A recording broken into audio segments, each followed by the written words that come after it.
me, mayohosko, coming to you at 60 frames per second in 4K resolution. No sugar, no filler, just real whole egg, and welcome to my channel.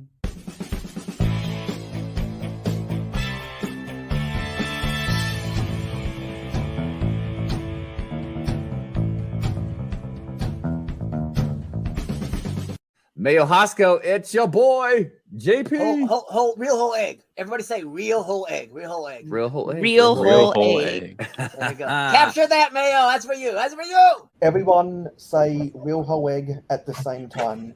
1, 2, 3. Real whole egg. Sweet. I'll cap that and then add it to the intro. That's kind of fucked up though. It's a little off-centered. Real whole egg. Eggs? Oh, our timing was off, but Do we go that's slowly okay. or fast? I think that was fine. Is that fine, or do you want us to do Yes, it because slow? I actually prefer it when people do it all out of sync because that makes it more authentic. Yeah. Everyone on the panel say it at the same time. Okay. Oh, okay. What are we saying again? Real whole egg. Whole egg. Okay. 1, 2, 3. Real Whole egg. Close enough. Well, if you don't mind me saying, a little bit of no sugar, no filler, a whole lot of real whole egg coming up on these Fridays. Hello, Miss Zambi here, saying real whole egg. Mayohosko channel. Go check it out. Real whole egg. There we go. I don't know what else you want. Wait, why am I... Are you talking about like what goes well with mayo? Also, how did you even come up with the name Mayohosko? Like, do you just love mayo? I don't know. Rolling into the chat, we got to give a shout out. No sugar, no filler, just real whole egg. Splat out. That's what I'm talking about. Mayohosko. 2 whoop salute, Mayo. Welcome to the jankiness. For Mayohosko, I give you a real whole egg. Wait, where did all these other eggs come from? What in the name of the Emperor is going on? Everyone make sure to send in your videos of saying real whole egg and I'll add you to the intro. Thank you. Well, hello there.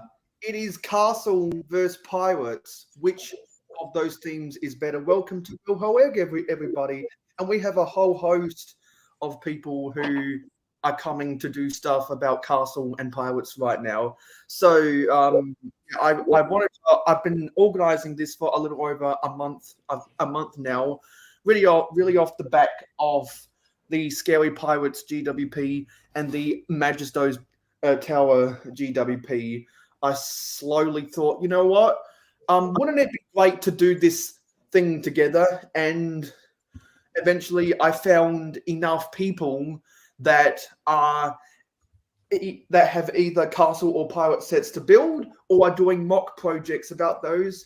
And so, yeah, we're all here together and we're going to have some fun. So right now we've got Mikey J Productions, Clicking Cliff, and From Blocks to Mocks. So introduce yourselves. Go ahead first, guys.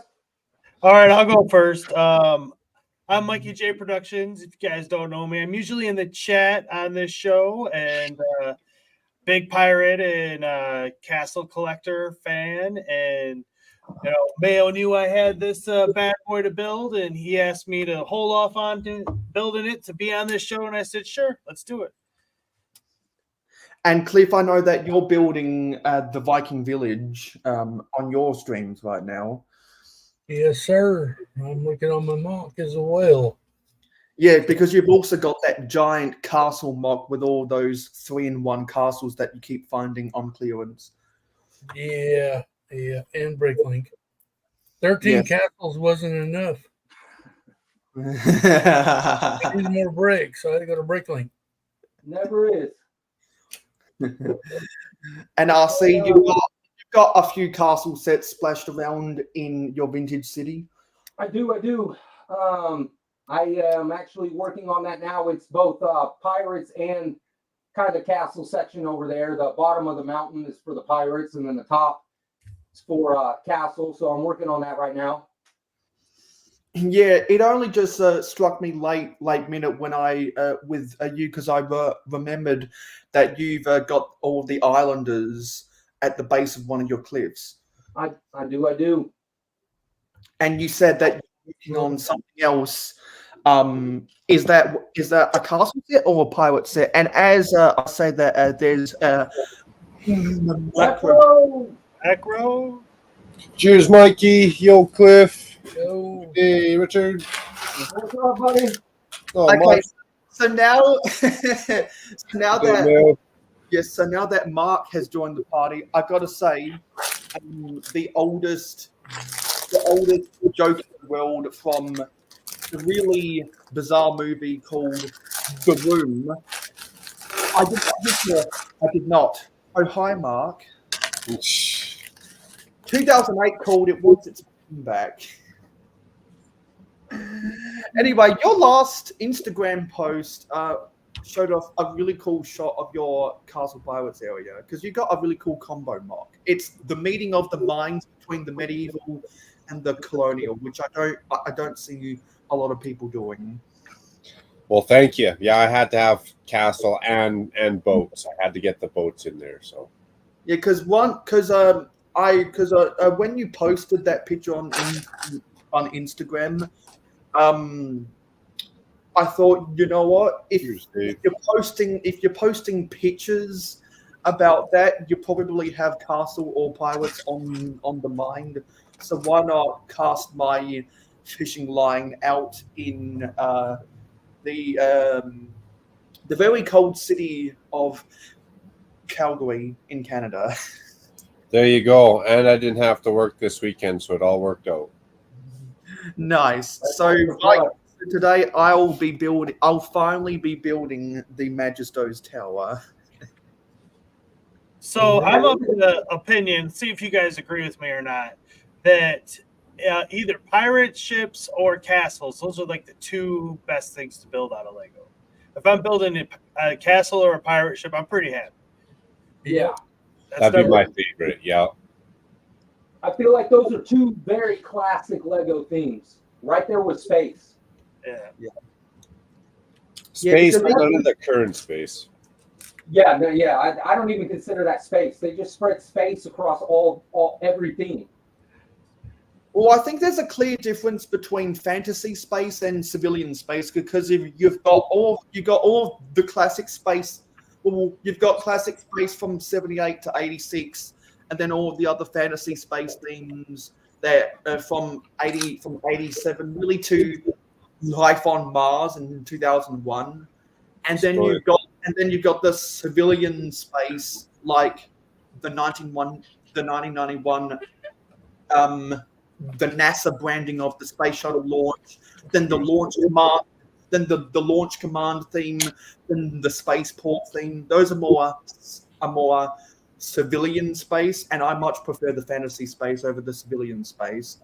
If you want to compare that as a classic theme to Castle and Pirates, which Pirates is a theme I've always had kind of a love-hate relationship with, just because I grew up with the Islanders, but no other pirates. And I never owned a pirate ship. The closest thing I ever came to a pirate ship, I think you might have this in your city, RC, is the Islander Catamaran from 1994. Yeah, I got that. Yeah, that's a really cool set. Yeah, it had the really cool sails that had the white silhouette of King Kahuka on the red, blue, and yellow background. That's the closest I ever came to a pirate ship, and I'm sure some of the pirates builders might be able to help me see the light, but this is just me personally. When I compare pirates with Castle and Space, I just don't see as much imagination. Probably because it's restricted a lot by water. Yeah. Yeah, I could see But that. as soon as you got a boat, you can build a base. You can build like a main fortress for your boat. And then the same could be said for like the reverse way of that is that, what other things besides city really come with a boat? I'm on a boat. I'm on a boat. Everybody look at me because I'm sailing on a boat. Take a good hard look at the motherfucking boat. Now, I'm of the opposite opinion when it comes to space. I actually have a fairly decent size, like classic space, like Aquanauts and some Blacktron and stuff like that. I mean, I don't even really know all the ones that I have. I'd have to go through the instructions, because they're all just in pieces. Because that's not a theme that, like, I don't feel like it displays as well as the other ones do. Okay. Like, I feel like Star Wars kind of struggles with that as well. That's why you see a lot of, putting them on a shelf kind of a thing. Because it's unless you go all out, like at a major convention kind of a thing, Star Wars and space, they don't. I mean, what are you going to do? Put the little spaceship on the ground? They kind of lose the point of that. I agree after you say it. It's harder to give it that diorama feel where castle and city, it's easy to do the full layout. Yeah. I got you. Yeah. Yeah. Well, those three, you can go to town, pun intended with.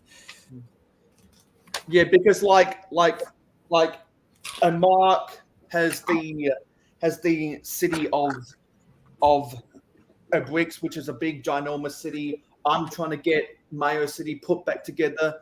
The amount of contemporary build styles is limitless with a city, but then Mark also has built so many different types of buildings in his Castle Pirates. And what you were talking about with the forest, Mikey, you've got the massive Sherwood forest. Yeah. Yep. And I made the brilliant idea of using some of the forestmen, have it look like they have an industry of cutting down trees to sell to the kingdom. There's so much of that storytelling. You can go on and on and on because it's so well documented through world history. I think, really, when I look at the pirates and I look at any amount of imagination, the best thing I can think of is the video. I think it was from one of the CD-ROM games from the late 90s. It's a video on YouTube called Another Lego Pirate Movie. It focuses more on the 1996 Spanish Conquistador era of the Lego Pirates. That is such a good stop motion. Oh yeah, there's lots of imagination with. As far as the imagination with Lego Pirates, that's what I point to. Kind of like with the imagination of the Lego Western, which I know that RC you have a lot in your see the Western, and you also have a lot of the Blue Bricks Western stuff. There's another video of that same genre called Another Lego Western Movie. Those. Yeah, those. Do you consider Medieval Castle? I do. Yeah, because Castle has like blacksmith, and it has stuff like the Wizard's Hut, and. So you consider that blacksmith a castle set then? Yeah, because like they had the black, you get Black Falcon 9 in it. Why not? Yeah. Oh, did it? I never got it, so yeah. That's a good point, Cliff. The blacksmith shop, didn't it? I think it came out in 2020 or 2021 or whatever. That was the first set to come with the neoclassic version of the Black Falcon. And I actually traded for an original Black Falcon at Brickvention. I traded for some Forestmen also at Brickvention. I'll dig them out later. What up, Sean? What do you consider Vikings? You consider that their own separate thing? Yeah, well, stuff like the Vikings. Yeah, stuff like the Vikings, the dwarves, the trolls, the wizards with the dragons. They're kind of sub themes of Castle. Like if anyone remembers the Fantasy Castle era from 2007 to 2009, they had the really cool evil wizards with the skeletons, and then they had the trolls versus the dwarves, stuff like the Dwarves Mine in 2008. That is such good imagination. I'm not really a fantasy medieval guy, but I freaking love stuff like the Dwarves Mine. So good. It'd almost be like a part of Pirates too, like a sub theme of Pirates, that Vikings. Now, do you consider the Nexo Castle? Well, for me, I go by what Bricklink says. That's my default source on what is with what theme. And Vikings are their own separate thing. They're not part of Castle. Yeah. I don't think Vikings are their own different. That even had a theme back in the day of Vikings, didn't they? Yeah, because I think from 2005 to 2008 they had their own theme. That was an overlap of Knights Kingdom 2 and Fantasy Castle. Yeah, and Vikings is technically its own thing, but it had a lot of the same style of build as castle sets from that era. Yeah, I mean, there's a historical crossover. I mean, that's why, like, in my layout, I got the 3-in-1 ship, and one of these days it's going to take a raid on one of the castles. Sure, why not? I also wonder, this is another controversy one. What do you guys think about Nexo Knights? Oh, I don't like it. Yeah, that kind of bothered me, to be honest, a little bit. It was because I really wanted more Castle, even though I just missed it, and it was almost too much of a teaser for me. It was colors that you couldn't use. Like, what are you gonna do with some big bright orange castle walls? And some people might have been there when I've said I don't really like the pearl gold color. I remember when Jane Bricks reviewed some of the Nexo Knight set, and he was the first person I ever saw complain about the oversaturation of the pearl gold. And then I looked at other sets that weren't in the Nexo Knights theme, going around different themes, and I began to notice, Lego just kind of puts pearl gold everywhere and anywhere. Like in Mayo City. In Mayo City right now is presently constructed, which will be totally different from when I upload my city update on Wednesday, Thursday. They have a lot of the pearl gold elements, and it does kind of look like saturation. I will say this about Nexo Knights, though. They have some good minifigures you can get some stuff from. They're like bad guys. They work orc building for army building. You can throw some of the squadron of them in there, and they'll go right in with your other orcs. And then there was a little boy that was part of that theme. He was like a little prince or whatever. I got him as like a gift with purchase free throw-in from Lego way back. Yeah, I got him. And I put him in my castle layout, made him a prince. There you go, Chris. This is the only Nexo Knights I got. I got that from Macro. Ollie bag, there you go. I got that same. Actually, that's not even from the Nexo Knights. That's from Knights Kingdom 2, and I know because I own that same poly bag. Well, I thought it was Nexo Knights. I don't even know what Nexo Knights is. I guess. I like how Nexo Knights continue with a story, like with a storyline, or try to, where city space is just city space. Yeah. See, I think the main problem I have with the storyline of the Nexo Knights theme, there's a lot of problems I have with the Nexo Knights theme, but the main problem I have with the story is that you had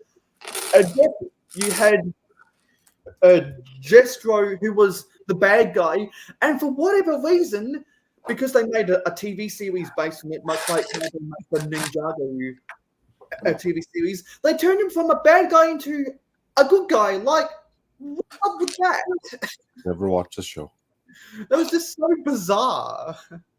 So who do we have in the chat? We have Mr. Blue, D2 Sultan Fuss will get a stinger ready for you soon.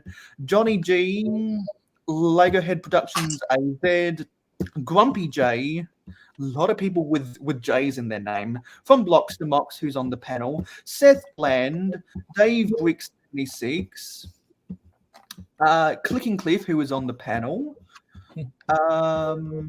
Sean the Right Way, the brainchild of Wickheads, and there's Scott Block. Let me know he's in the green room, and because I'm on my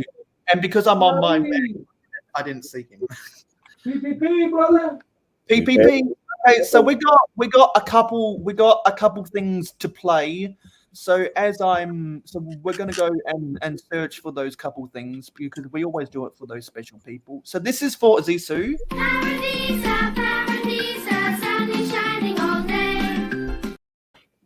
And this is for Scott. PPP. The weed.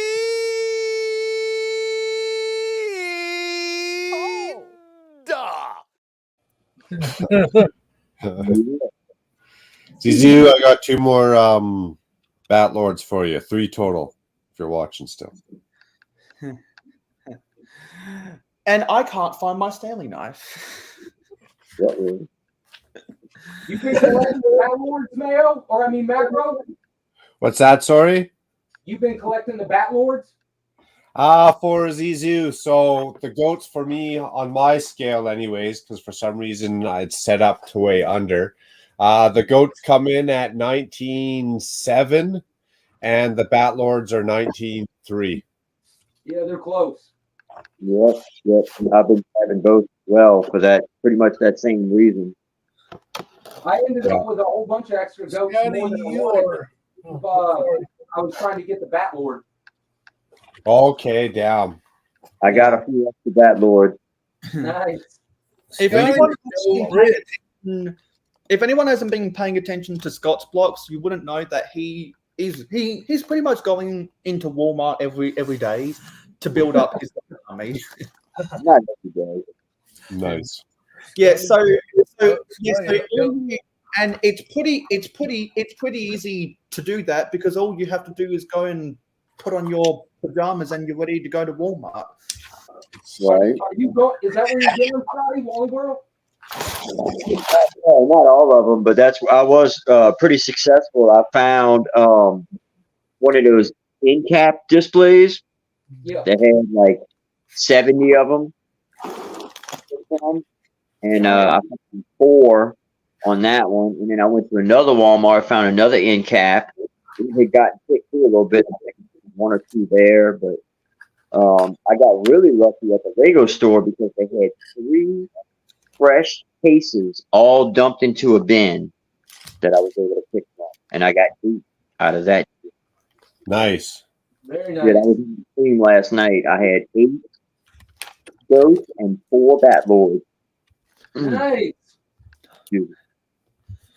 I tell you what, Walmart and Target near me, they won't sell them out of the boxes no more because everybody opening them. Yep. I was one of the Walmarts I went to. They had the in-cap display set up, and directly across from it was a camera. Oh, yep. I was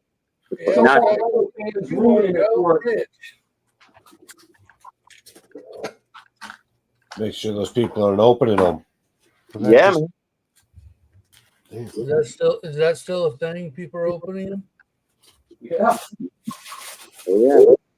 Do you have those problems in Canada, Mark? We got what, sorry? Do you have those problems of people ripping open the boxes in Canada? Yeah, me. Mostly from we won't get into that. Doing it. No, I've seen a couple boxes opened. I've opened 2 at the start just to make sure my scale was on par. Gotcha. What I was looking for. And then after that, I haven't seen a whole lot already pre-opened, but I've seen a couple. Okay, yeah. So since that technically is against the law, I'll send the police to your house. His address. Oh, I don't care. I don't His care. address is his address is 1256 California Boulevard. I'll get off. It's okay. It's a misdemeanor. I'll be out in 24 hours. Yeah. Whenever I say some bullshit like that, it's normally a reference to something to something that probably no one knows about. So if anyone ever does recognize the bullshit I'm talking about, then you get a bit of discount. For the record, the two that I opened, I did not buy, but I didn't feel bad because Lego themselves sent me 3 of the exact same figure when I only ordered 4. Right. So I don't feel bad for the whole system and cheating and opening them a couple. So like I opened like 40 of them to find like 8 or something. Like that's a little excessive, right? Right. But a couple never hurt no one. Exactly. Especially when you're not the first one. Yeah, exactly. Walmart makes enough as it is. They can just write it off. Well, dude, when I went to the Walmart by my house, they had them on the aisle in like a little bin area. They had 30 open boxes. Wow. See, so someone's going in there with like a vendetta or pissed off or something. My thoughts exactly. I know that some people have their own reasons for not liking Walmart, but now I have a legitimate reason for not liking Walmart. They own the Broncos and they still can't make the playoffs. That's funny. I think for every CMF in a box, I'm sure somewhere out there off the start we'll be able to find like a weigh scale or a codes or something. So I don't see a reason to open up all the boxes when you can just go buy a $3 scale. Right. Or if Lego would at least not screw us over completely and keep doing some type of identifiable QR code like they're doing now. Yeah. Yeah. I'm doing an app, you know. I like that. Well, I guess for the ups, but for the downs, like it's bad because then you get the people who go in there. Now they can just scan, like you say, all the goats out without even having to spend the time to feel the bags. Right. Yeah, that's true too. It is a cop out, kind of, huh? Yeah, and all the power to first come, first serve. I'm all for that, but that means there's going to be some poor sucker out there who's never getting a goat because Scotty beat him every time to the Walmart. And speaking of cop-out, some people might consider this version of Magisto a cop-out.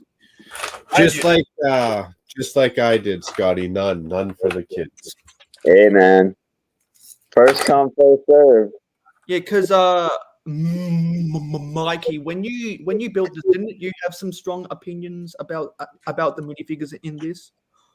Well, I'm building it right now, and this is the same Magisto that came in the castles, the Lion Knight's castle. So he's a little disappointing, right? Oh yeah, especially since there was a wizard on the Build-A minifigure wall that was cooler. Mm-hmm. They did Magisto dirty. Yeah. That's my horde so far, so I'm doing the same thing as Scotty. I'm going around and I'm not saving none for the kids. Hashtag none for the kids. Yeah. I emptied the Lego store. Anything that was 19 and above, I took it. Except for that 22, I knew that was the train boy. Yeah, you know that. Yeah. I was also going to say, I think there's a little conspiracy behind their minifigures. So especially in this series. So check this out. They blind you, or they blind bag them or box them, whatever, so you can't see what you're getting, and they do it on purpose. And so they put more of that little boy or that guy with no legs. They put that dog groomer like crazy. Oh yeah.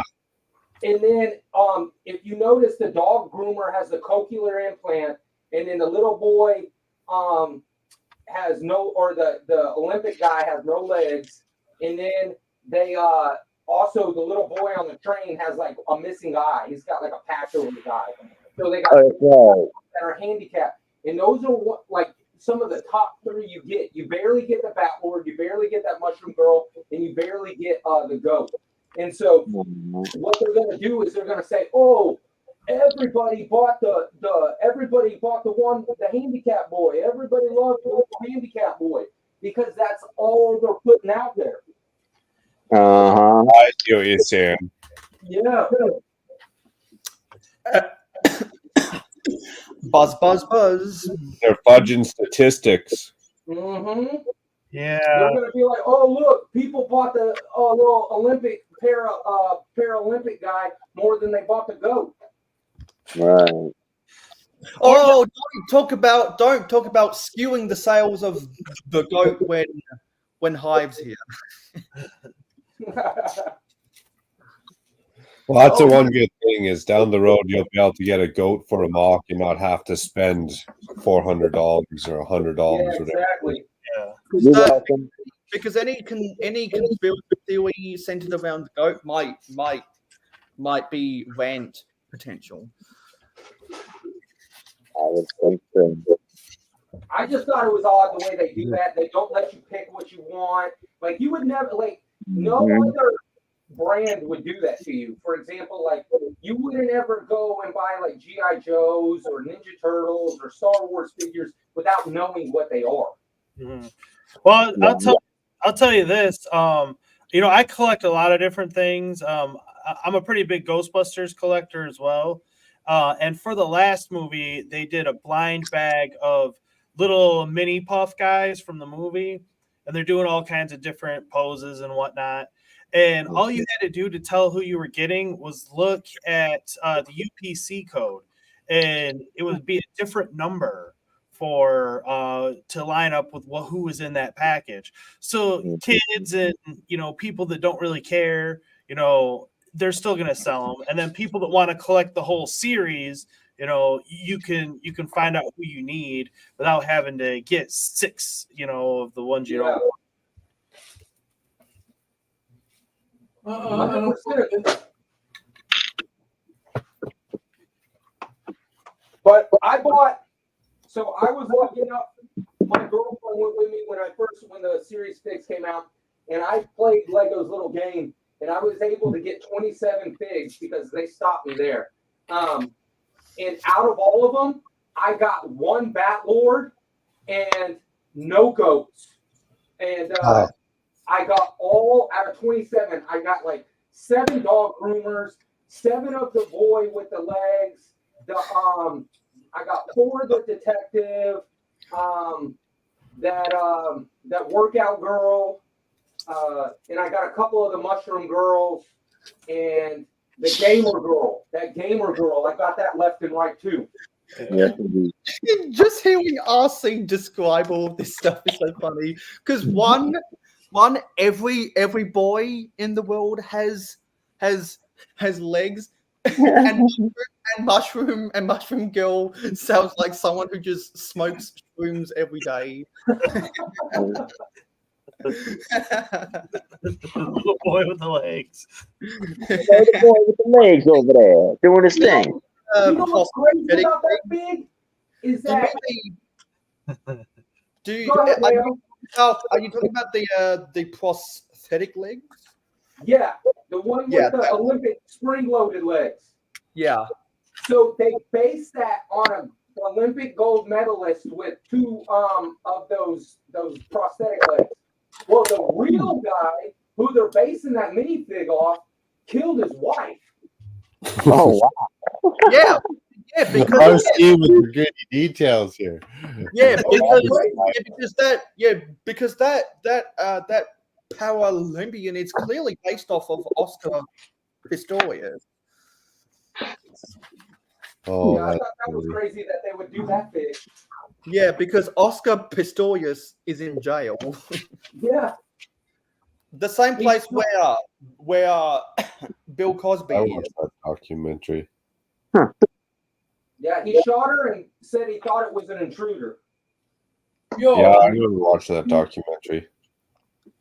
I think they made an ESPN 30 for 30 about it. I've just got something really quick to show because I need to make this into a stinger. I wouldn't care if hundreds were swarming around. I'd just blow smoke and buzz off.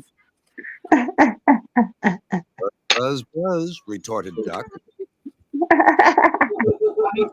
I need to make that into a stinger. Oh, one of these. Sounds like my weekend.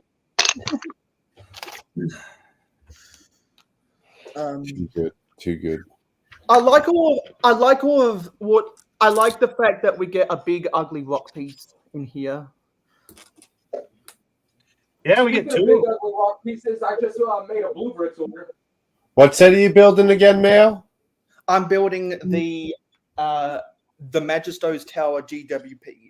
Oh, yeah. I spent $800. I spent 800 Australian dollars on different sets from my wanted list, including the UCS X-wing, which I'm going to build with some Star Wars people on a May the 4th be with you stream. Just because I wanted two of these Magistos. I'm selling my X-wing. Was that the GWP threshold? Well, in Australia, the threshold was 400 Australian dollars. Wow. Which is and I thought 250 was crazy. yeah. Well, when you go through the currency conversion and when you go through the fact that there's less warehouses and the shipping cost for Australia is greater, then you can do the math from there. You're selling your X-wing. Yeah. Also have Lego Team B and Hobby Lobby. And I know that you're selling it because you're trying to liquidate a lot of your Star Wars stuff, Cleve. We should put RC on the big screen and let him show off that mock there because that's awesome. Yeah, because looks like you're trying to perch the El Dorado Fortress on a Rocky Mountain area. What are the rocks go for through blue? Let me step over there right quick so that way I can kind of cool. show y'all. So right here is pretty much where the transition goes. That's why you can start seeing the slope go from here to kind of straight up. And so it's going to go up for just a little bit, probably around this high. And then it starts, this will be kind of a platform built up here. So in fact, let me up this. There we go. So this will kind of be a platform up here that I can start building the castle area on. But Nice. I got it kind of built. Let's see if you can see it there. I've got these double doors here. Double and door. They actually open up. And I'm going to build a kind of a section back there, and I'll have lights in there so you can see it all, and it'll be like where they sleep and bunk and everything else like that. And then it wraps around to this side where I've got that guy, and it goes into it's kind of hard with this camera. I don't know if you can see it, but there's like a treasure room back there, and it's just kind of built into the mountain the same way that I'm going to do the castle. I'm going to put the Lion Knight's castle kind of at the top of this mountain up here, and then build the Creator 3-in-1s. I have like 3 of them, and I'm going to kind of build them lower down on the mountain. So it's kind of like you have to go through that. I know that ain't nothing on Cliff. All right. He got a chuckle out of 3. He heard 3 and started laughing. I will say, I'm going to out of this, like I was showing you here, these double doors that open. I'm going to connect this door here on the Time Cruiser side, or the Time Cruisers, and that's kind of how the Imperials are staying ahead of the game. They're in cahoots with this guy, and they're traveling back and forth through time. So that's why they're always a day ahead of all the pirates and the redcoats and everything. Nice. Oh, I like that. Yeah, and because RC has a lot of the, if not all of the Time Cruiser sets. That's how in his head canon he can get all these non-city sets into his city. Cheers, Team B. Cheers, Kevin. Headcanon is important. Yeah. I like all those cannons out the front there. That's tight. Yeah, like the head. Like I've been working on a head cannon with my city, and what I want to have it set up is that to prevent a Mayo City from falling under from falling into the hands of a communist dictatorship, much what Soul Town is on the Soulbrick channel. We need people from the community to run as candidates to be the mayor to so that crazy shit doesn't happen in my city. I'll run it like a dictatorship, Mayo. Yeah, because if anyone's ever seen On the Brick with Soulbrick, then you know the kind of storylines that he does. So while I'm building the city, until we have a pool of candidates.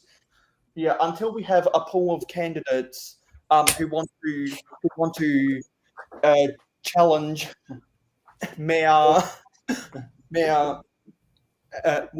who want to challenge the mayor to be the mayor, then it's going to be a communist dictatorship for a little while, and eventually through the storyline, capitalism will sweep across Mayo City, and it'll all be sunshine, lollipops, and rainbows. Is Scotty making a mock for all his goats and his goat hordes? I am doing a goat army battle scene here. That's awesome. Nothing special, just something to display them on before I start trading with people, and just to have them all in one spot, you know. If I can get them. You should have it goat hoarders versus the goats. There's a goat uprising. They're All right. I was just gonna have them kind of in the middle as much as possible, but yeah, just trying to see how I can do this. It's a goat outbreak. No couch in town is safe. Right.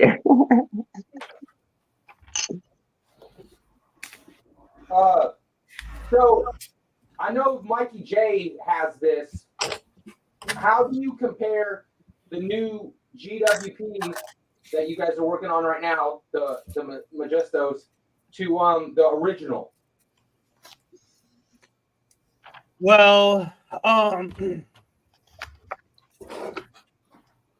until I get it done, I feel like it's, a little, unfair to compare the two.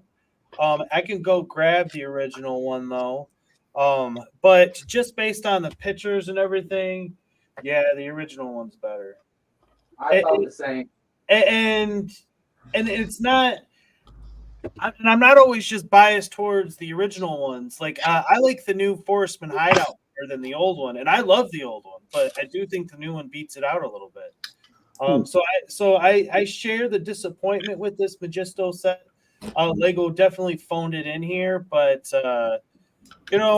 unfortunately, Castle, it's not as bad as Pirates, but beggars can't be choosers here. We kind of get what we get.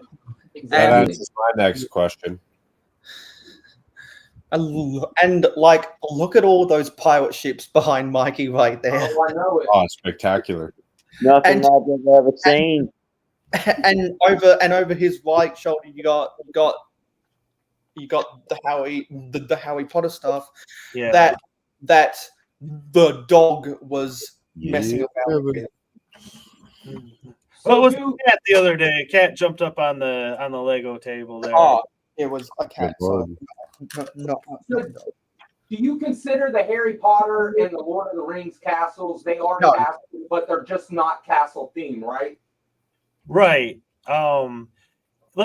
So anytime I've made a video or something talking about castles, If you're just talking theme castles, that's one thing. But if you're talking what is a Lego castle?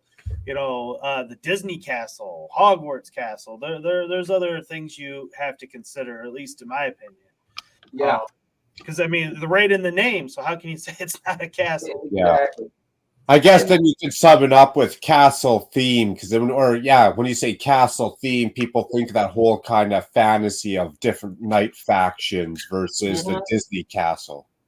And for me, I being a long time Lego fan, and I have my Camelot castle over there. That's it's the Lion Knight's castle, the new one, and then I have the Red King's castle and a bunch of the Tower Raid sets, and walled it all in and made it like a proper fortress. It's got the jousting set out in front of it, so nice. I'm happy with it, and it's the best Lego castle that I've ever owned.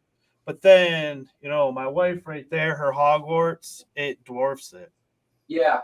Her Hogwarts is huge. Wait, are you talking about the 90th anniversary castle is the best? No, I'm saying of mine, it's the 90th is in it, but it's I expanded it. Yeah, like I'm sure. I am still partial to the Black Knight's castle from 91, which is also known as the Dungeon Master's castle in some simply because of the raised Yeah, I love those raised base plate sets. It's definitely something that if money was no object, and I could just, if I won the lottery type of thing, I would own every single raised base plate set from any theme that Lego ever made, just because those are something that's never going to come back. Yeah, see, the raised base plate in the Black Knight's castle is not my favorite raised base plate. My favorite raised base plate is probably the one from the Royal Knight's castle from 95, or the Royal King's castle in 2006, or King Leo's castle in 2000, or King Matthias's castle from either 2001 or 2002 or 2003. But those castles aren't as good in construction as the Black Knight's castle. Because for anyone who's seen my castle videos, you know that I have the base plate from the King Leo's castle, but it has someone screwed holes into it. So that was probably why I got it for so cheap at a convention once. And also, a side note about conventions. I was talking with some of the people at Wickvention, and because I was only one of two people from South Australia, we say Lego, not Lego, because South Australia has a lot of Cornish mining heritage. Georgia has a lot of Cornish mining heritage. I think Michigan has a lot of Cornish mining heritage. Anywhere where there's Cornish mining heritage, you're more likely to say Lego than Lego. So I just wanted to ask, is there anyone out here who also says Lego, not Lego? Like it's spelled with an A, right? Yeah, Lego instead of Lego. I don't know. I say it like that plenty of times. So real quick, does Lord of the Rings have like orcs and ogres? Yeah, they have orcs. Yeah. Hey, Josh. I think that's almost like more of a castle thing too. That should be. They should definitely integrate orcs and like ogres and stuff into the castle theme. Hey, Gladiator. That would be so sweet. Now you're starting to get into territory that it's one of my biggest complaints with Lego. Talking about orcs, why is it that the minifigures, like, if they know we want the goat, for example, give us the freaking goat. Stop making it all stupid. We want. If we want to build a minifigure army with orcs, then don't make it difficult to get the orc. Like make it like easy, because then people are going to buy more of them. See, I've had this debate with people before. The reason why Lego doesn't give us what we want is because there's too many logistics behind it. The reason why they're never going to re-release the airport shuttle is because they contracted some other company to manufacture the molds of the monorail track. But in today's world of 3D printing, they can't get it done again. Yeah, and so I'm on the record talking about stuff that people want to see Lego remake, but they just refuse to do so. Like good fucking trains releasing separate passenger coaches and freight cars. Why that Lego? Why can't we get like a set that is nothing but the coaches for the Orient Express? As much as I don't like the Orient Express, if this was 2005, not 2024, we would have a separate set that was just one coach for the Orient Express. Right. Hey, I'm on record saying if Lego somehow re-released the airport shuttle for $500 people would pay that. Hey, you see the chat mail? Yeah, I'm looking at all of the chat as we're doing more. It says there's a problem with your channel.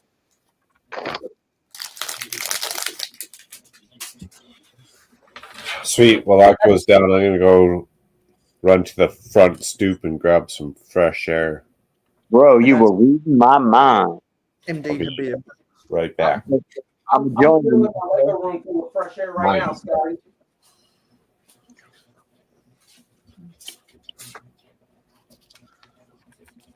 The views have been messed up.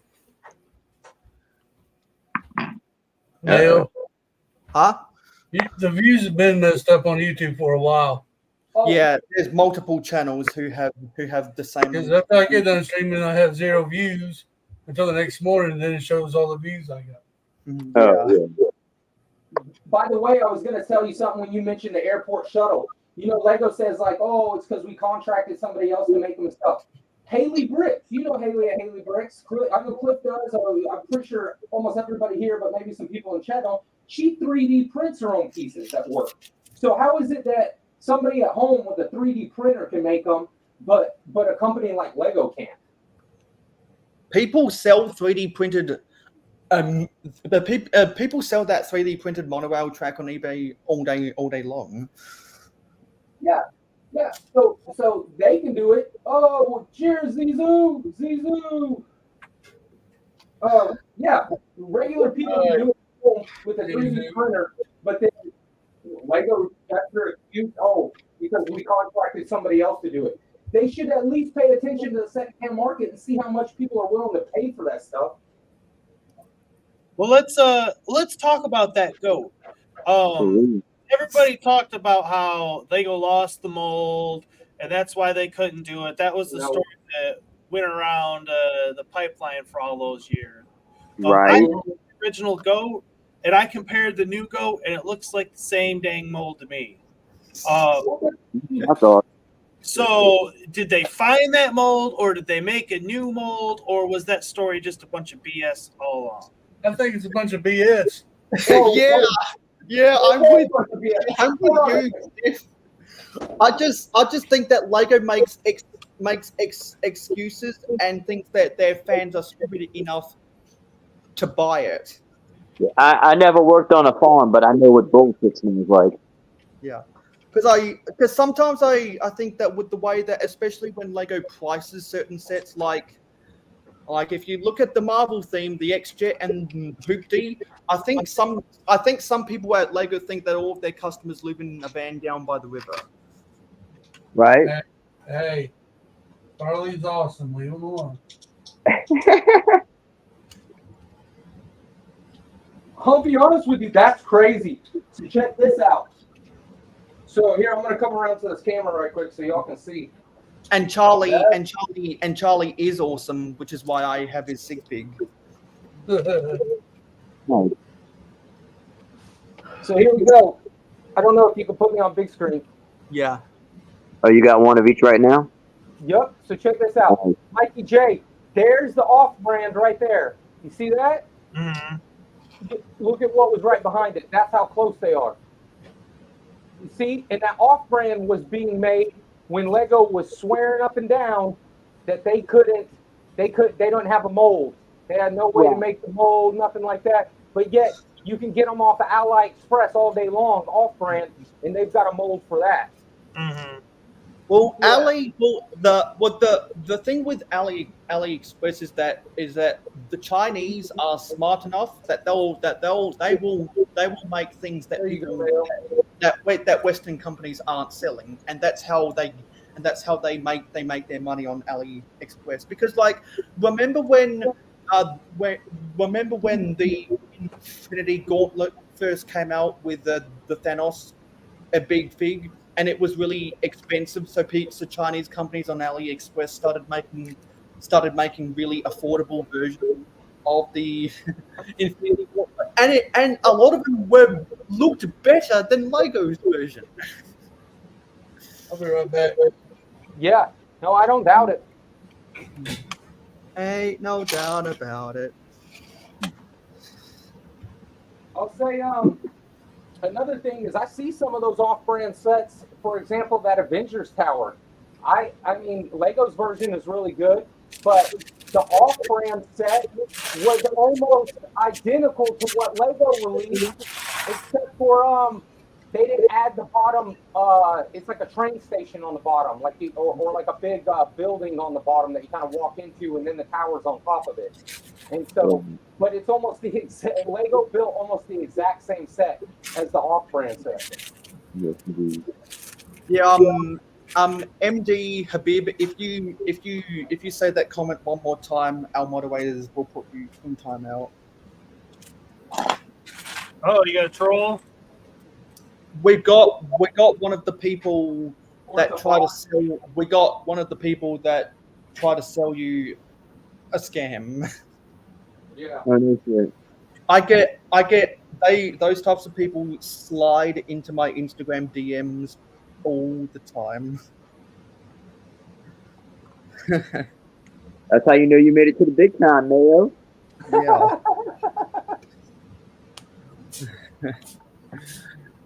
Yeah. And so I know that a lot of people are going to disagree with me when I say this, but my favorite pirate ship is the Skull Schooner. Mikey's gonna like that. Well, you know, that was my ship as a kid, so I'll always have a special place in my heart for it.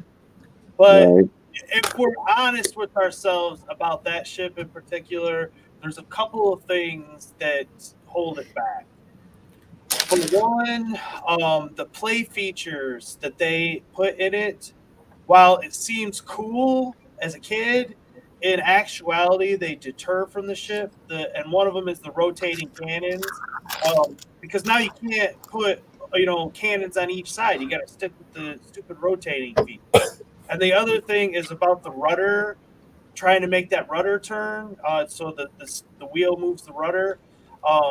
That feature breaks quite a bit, so it's really it's not that great of an executed design.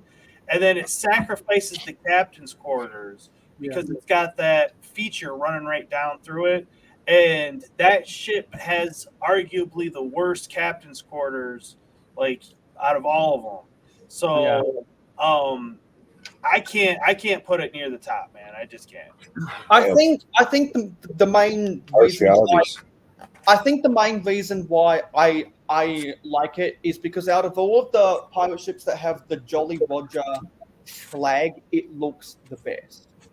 Yeah, I prefer the black and white. I prefer the black and white Jolly Roger flag to the red and white Jolly Roger flag, because objectively the Skull Schooner has a lot of shortcomings.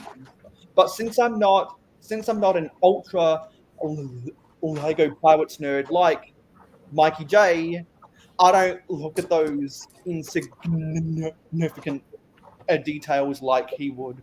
So Oh yeah, only when it comes to the train though, eh, Mail? That's why you didn't buy the OE Express. yeah, so that's why anything I say about something, when I bring in a quote unquote expert about that thing onto my live streams, I always defer my opinions to that to like said person. Because like if I were to have an opinion about the dinosaurs, any of the dinosaurs, I would defer to people like Cliff and Haley and other people like that who have been collecting dinosaurs for years and years and years. Because I will say the Dino Island, the Dino Island from Adventurers. They had some pretty funky designs, but I think my favorite dinosaur of all time is the original Stegosaurus in the classic brown. But back to the Skull Eye Schooner, I will say this about it though. The next pirate ship that Lego does, I very much want it to be a remake of that. I think if Lego of which one? The Skull Eye Schooner. Sweet, yeah. I think that's the next one up, the logical choice to get a remake, and I think the fans would, eat it up. And if Lego does it right, it could be and should be the #1 Lego pirate ship made to date. Yeah, because the Pirates of Barracuda Bay was clearly a remake of the Black Sea's Barracuda. Wouldn't it be cool to see a 2-in-1 that was a shipwrecked version of a neoclassic Skull Eye schooner? Right. And this is what I'm about to say. It's not 100% truth. Like, I don't know Lego's numbers, but I bought 2 of the Eldorado Fortresses, and I didn't get it right when it first came out. Money was tight, summertime, life happens. So I didn't get it. I didn't buy it until August, and it came out in June. And then I bought a second one in October, and both of those had the sell-by street dates when I received them from Lego. So that tells me that set didn't sell like gangbusters, because otherwise they'd have been through all of those, sell-by date sets. I got you.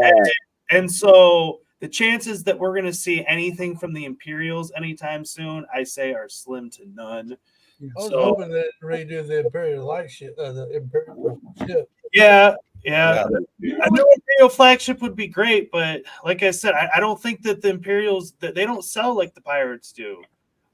Hence why the Creator 3-in-1 is still on the shelf, because a pirate ship sells even better than an Imperial ship. That's funny you say that, Mikey, because I did go get that on day one, and there was a long line to get into Lego, and I guess they were releasing Star Wars on the same day too, and they came out and they said, okay, how many people are here for the Eldorado Fortress? And like me and like 2 other people raised our hands, and then she was like, oh, okay, cool, we got plenty. And like most people were not there for the Eldorado, they were definitely there for Star Wars. Ain't that when the Razor Crest, I think, came out, or was it the? There's another crappy one that came out after that first crappy one came out. I think all the UCSs are kind of a janky. I mean, they're not. I don't like how they're built.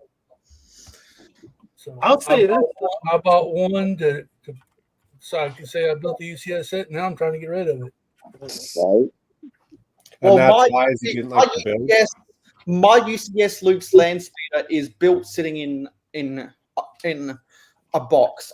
I think it'd be really, really cool if I can rig it appropriately to have it flying over the cliffs of Mayo City. That would be so cool.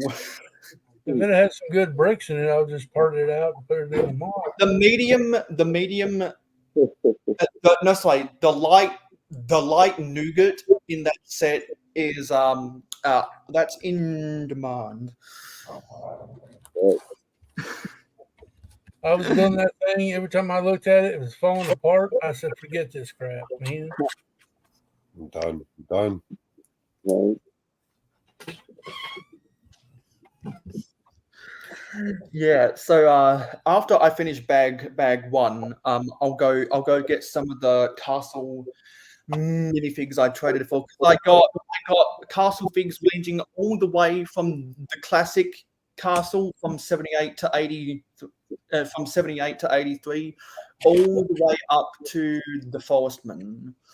I think I got 3 forestmen, 1 black falcon, 2 classic knights, 1 crusader with the lion insignia. So now I have an original crusader with the axe insignia and the lion insignia, and I think I got a black knight with the chain mail.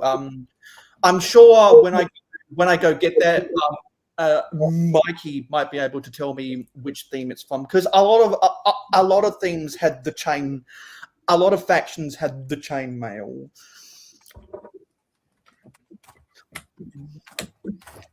Zizou. Hey, Zizou. When does Zizou get here?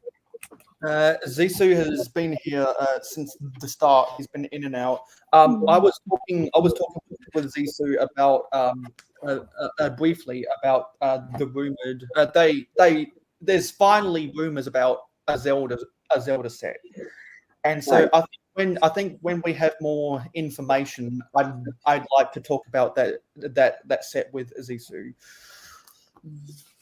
When we have more information, like when there's official pictures and stuff like that.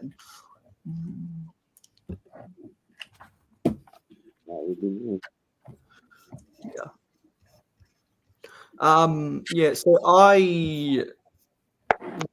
need 2 more IKEA tables. I've now got a 3.2 meter city, but when my city is all complete, it'll be 2 by 3 meters. But because we have the car in the garage, I'm going to have to store 3 of my tables perpendicular underneath, which is easy to do because I spent the extra money to get adjustable legs. So on non-filming days, it will be 3 by 1.2, but on filming days, it'll be 3 by 2. And the painful thing is, I've got to rotate tables 90 degrees to get that. So, what did I get myself into? Yuck, you gotta take everything off now. Damn.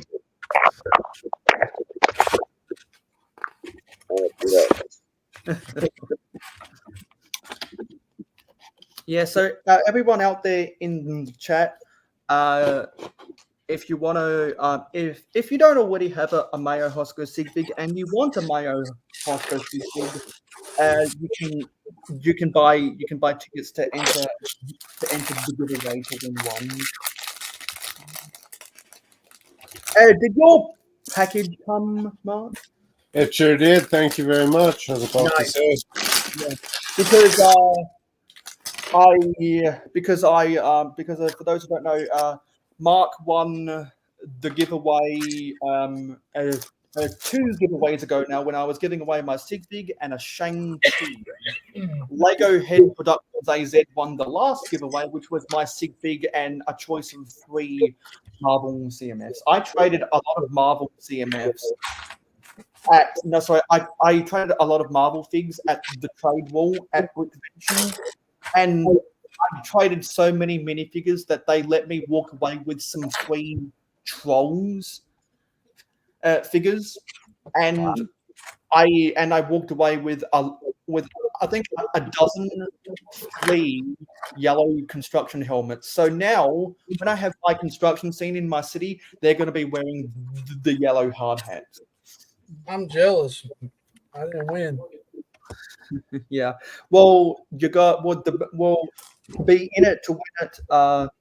You can go use the exclamation mark a command that Streamlab puts up.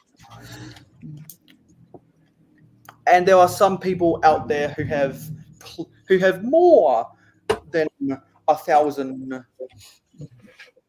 jars, so theoretically they could buy their maximum of 100 tickets. And I'm glad that I the last on 2 streams ago I figured it out so people can buy multiple tickets, which is good. Right. That just reminds me, I need to get in the chat. I'm not getting any tickets. All right. I'm back, guys. Hey, I'm getting ready to add some more lights to El Dorado, just to put some more on the other side. I don't know if you guys know, but Amazon sells some of these lights for fairly cheap, man. Yeah, I don't buy a lot of. Well, I really need some lighting in my city. But if I was to talk about lights, I would defer to Redcoat Kyle. Yeah, and Scotty too. Don't y'all go through Bevan? Yeah, that's where I got all my lights for my lighthouse from, except for 1 or 2 items. But yeah.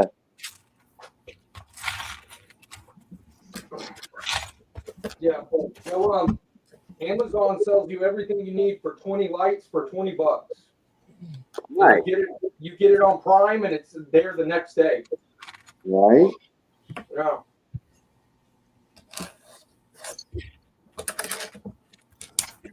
Actually, I think I got one of the commands wrong. Let me edit CloudBot.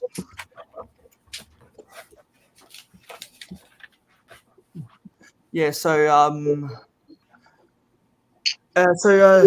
was the castle coming along, Cliff? It's coming. This is what I got done. Let me where's the here? Where are we at?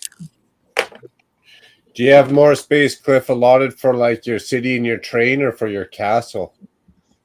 The table behind me is my castle layout. Yeah. The table there, and there's a table back there for my city. Which one's bigger? Like, what do you have more space for? The city. Okay.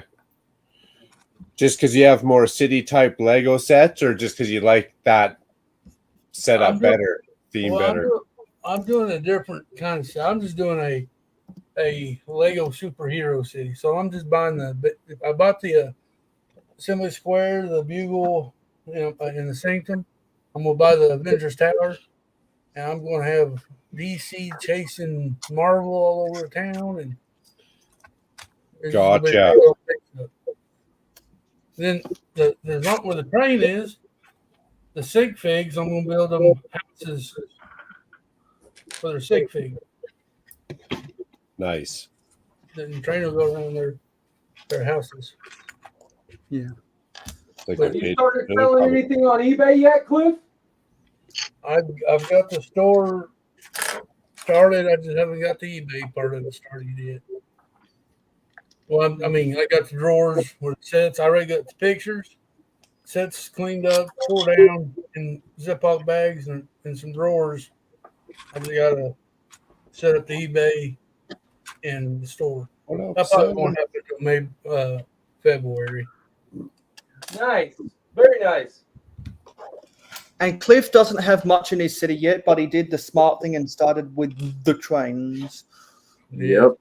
You have to start with the trains. Yeah. And then eventually I convinced people to buy Switch packs. I'm not going to be. It's not going to be a big city. It's just going to be a few manageable. I say it's not going to be a big city. To watch me make it a bigger one. That's how it starts out. You could do something like what I did, Cliff, and just keep to a small area but go up. There you go. Yeah. That's why I want to build my Sky Mall on top of the roofs of the modulars, because I have a limited amount of space. Well, believe it or not, I'm getting rid of some of these shelves this weekend, so I'll have more room for tables. So I have a love-hate relationship with City. I love it. You know, I love our Lego City, but my gen city. But at the same time, you know, just like you were saying, it takes up the most square footage. Like it has the most dedicated space, and like I'm like, man, if I had that much space for my castle layout, it'd be that much better. Right? I agree. I want to switch my city and castle, the space I have for each, and turn my city more into like a futuristic, like that new Hashima, and then go more vertical with it. Yeah, new Hashima. They're doing all of their ad campaigns about the Atlanta BrickCon, and they're using new Hashima in the promotional material. Oh, I wonder that's what awesome. it's going to look like next year when they add even more. Yeah, exactly. It's gonna be nuts. Yeah, Yeah, and when Scott's Blocks corners the markets on the goat, he'll be able to sell a bunch to pay. He'll be able to sell a bunch to pay for his travel expenses to come see me at Brickworld Chicago. I tell you, buddy. it's not a bad idea. I mean, especially if you're a reseller. I mean, you're maybe not the nicest tactic in the world. But I got to be honest. There was a time with my Bricklink store that I said, you know what? I'm going to go buy all the cannons. And if you want to buy a cannon for your pirate ship or your pirate layout, guess who you're buying it from? You're buying it from me. Yeah, and eventually someone out there is going to corner the market on more the tipper truck. Now, do you still have your Bricklink store? I do, but we went on vacation and so we closed it to go on vacation, and we've never opened it back up just because neither one of us want to sit and do inventory. You're trying to corner. You tried to corner the market on cannons, and Briggsar's going to corner the market on the tipper trucks.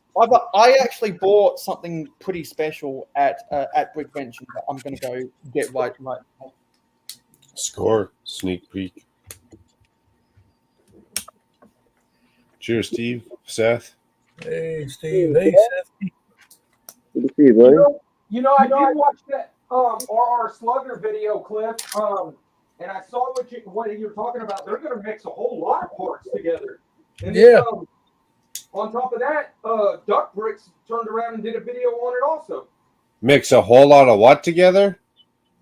All these different bricks that used to be considered separated, and now they're just going to put them all in the same thing. So when you order the brick, you don't know what version of it you're going to get. Damn. What do you mean? There's specific bricks, like the 1x2 jumper tile is one that I can think of off the top of my head. The newer ones come with like a groove at the bottom, so you can pop them up. And then like the vintage ones doesn't come with that groove at the bottom. And so now they're just going to mix them all in the same thing. So when you buy a 1x2 jumper, you don't know if you're getting the ones that have the groove or not. And if you want the one or the other, there's no way to decipher. That sucks. I got what you're saying. Same with the slopes. Yeah. You know, you got some smooth slopes, and you got the ones with the rough. They're going to be mixing them up too.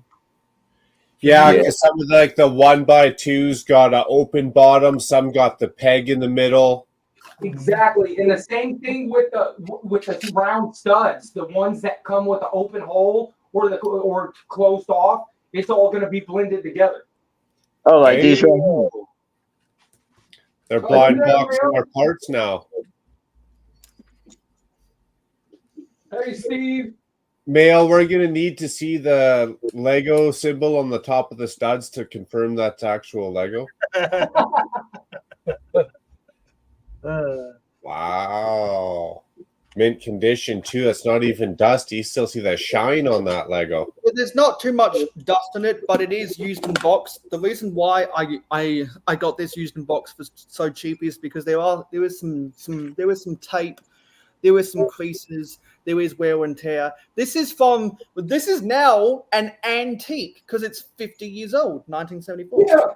It's still a good score, yeah. It's only getting older. It's only getting older. 74. Good score, Mayo. Yeah. That's older than any Lego I got. This is the best. That's the best. That's the best thing I bought at Brickvention. So now this is my oldest set. Previously, my oldest set was the freighter boat from 1982. So this came out when my father was 10 years old. Holy smokes!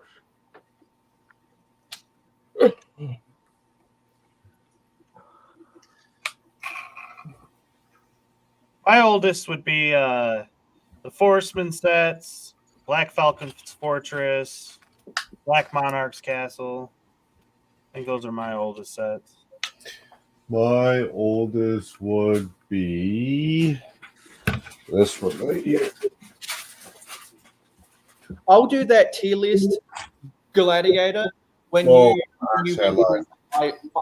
I'll do that tier list when you want to do a live stream with me, a Gladiator, because that's something that's a tier list idea I've had in the back burner for a while now. Because for everything big figs, I defer to Gladiator. What year did Barracuda come out? Black Sea Barracuda was 89. And what about Skull's Eye Schooner? Skull Eye Schooner was 93. 93, yeah. This is the oldest set I got. This is 87. What's that's the tractor, Mayo? That's the battering ram. That was a weird. No, it was the siege tower. That was a weird set. The battering ram, the minifigures make sense in that.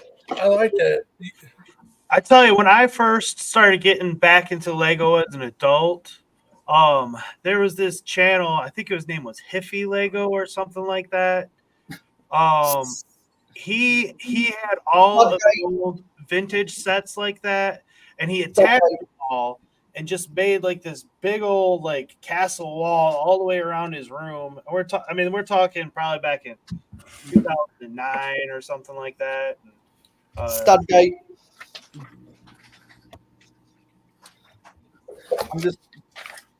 I think they were selling Studgate at Brickvention for like $600. Wait a minute, is that the? Yeah, right. Studgate for $600. Sorry, Cliff. No, you're good. No, for sure, Macro. I was going to say there's that infamous doll above your head, Macro. Oh yeah, this is a highly collectible item. Hey, I see that on Macquarie all the time. Oh, that thing.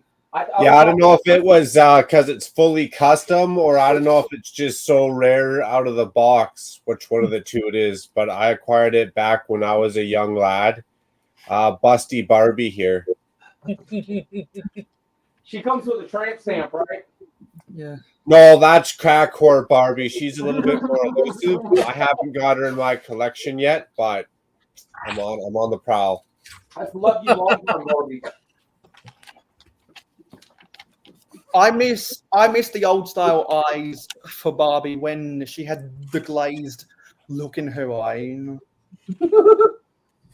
So I collect action figures and stuff too, and there's these real like high level action figures that you can get that's got real articulation, and they look real.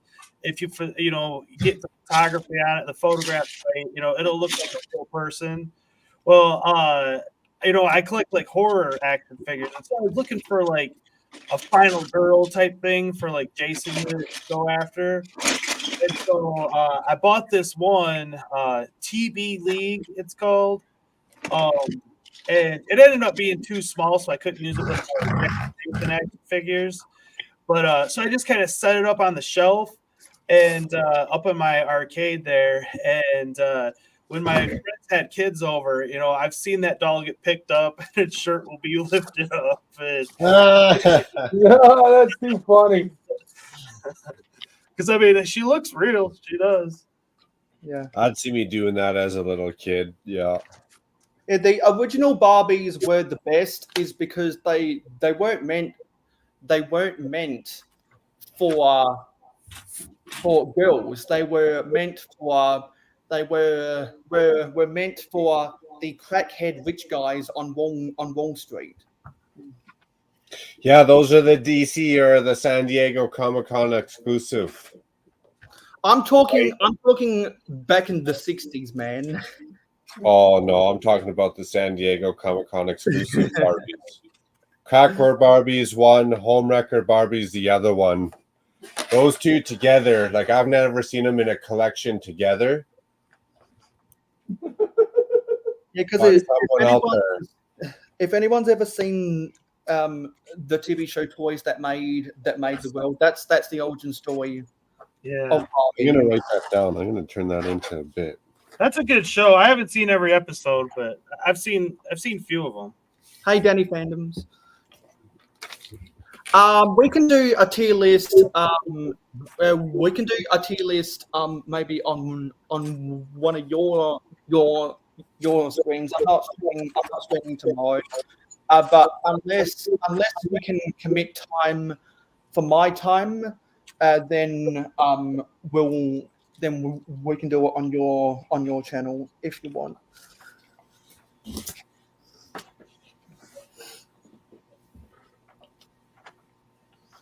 Yeah. So how have you been treating everybody? Well, I'm a bit up and down because on the one hand I'm still quote unquote recovering from vacation, but on the other hand, I've got so much to do that I'm gonna just kind of procrastinating. Nice. Because Quick question for Cliff. Sorry, Mail. Quick question for Cliff. Did you get a bunch of those CMF Series 25? Not yet. I got the 2 boxes and I got a complete set. Oh, nice. I want to get more goats. More goats, right on.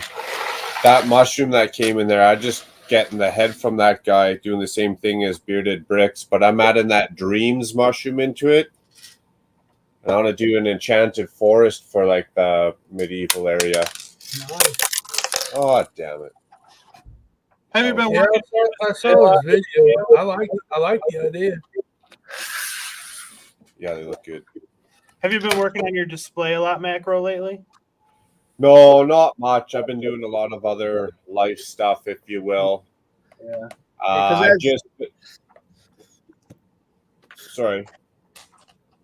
Just finished the museum. I'll get that into the city, do some other stuff around the city, but that's about it. I haven't been doing much. You've been kind of, as you would say,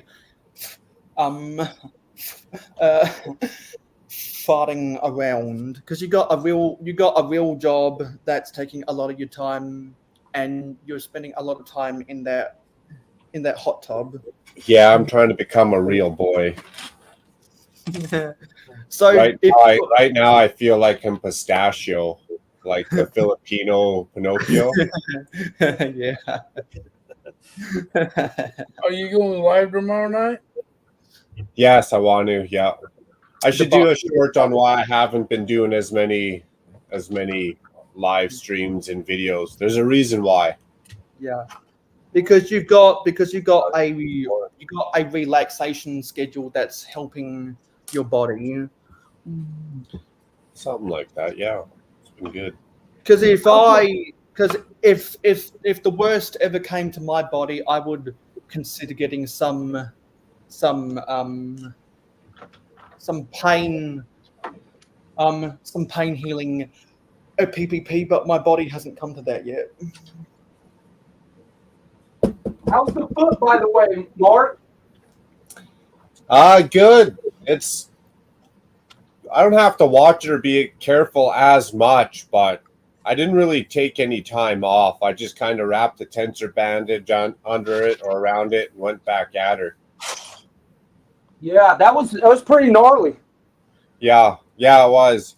You know that scene from Ace Ventura where he's dressed in the tutu and he's like, "Put me back in, coach." Yeah, that was me.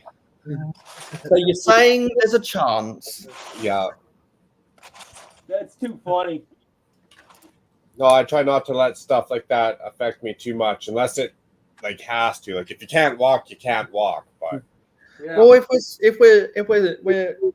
we're talking about stuff that Jim Kelly has done, do you know the scene from The Cable Guy where he's having the dream and Jim Kelly's character is walking up and down the hallway and keeps on staring at the peephole, and then before the Cable Guy wakes up, he smashes down the doorway to his apartment.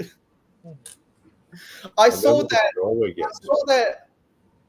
there was a channel, a TV channel that had the Cable Guy, and whenever, because I've never seen the complete duration of the Cable Guy, I've only seen segments of it. When I saw that, I was fucking dying. Yeah, that's the guy that was raised by cable TV. Yeah.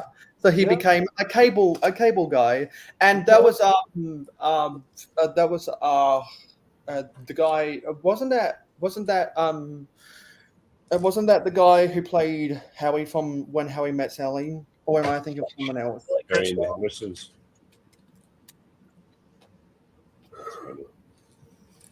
I'm not a big movie guy, so I get a lot of that stuff wrong. Hey, Mikey J, which pirates are the one with the green jacket? The Imperial Armada. Yeah. Armada. And the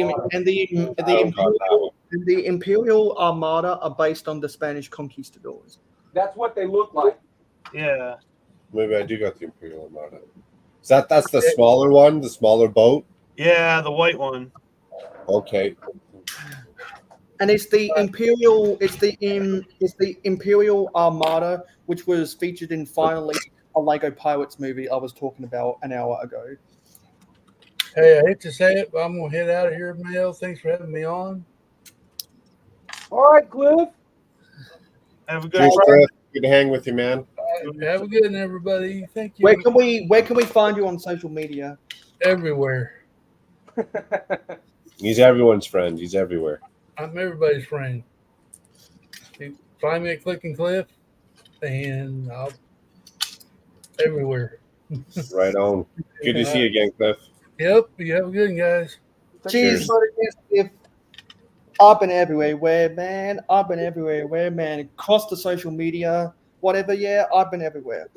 I got to be that guy and follow Cliff's suit. And the reason why is the same reason why I haven't been doing a whole lot of videos and live streams. I go sit in the hot tub for hours on end.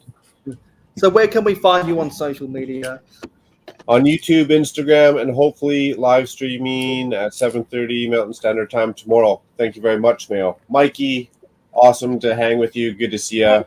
Good to see you, Macro. You bet. You too, Richard. Been a while. Yeah, absolutely, man. Have a good one, bud. Enjoy that. Appreciate it. Scotty, PPP. I like that. I like the goats. Same here, brother. You take care, my man. You too. May I suggest some kind of hill and having them flow down a hill in your little layout there? Yeah, that's kind of what I got going on back here. A little bit of elevation, nothing too crazy. Nice. I like that. Being in the white. It's just a temporary thing anyway, you know. That's funny. That's funny. Awesome. Well, cheers, guys. Good to see y'all. Chat, much appreciated. Thanks for hanging out. Take it easy, Macro.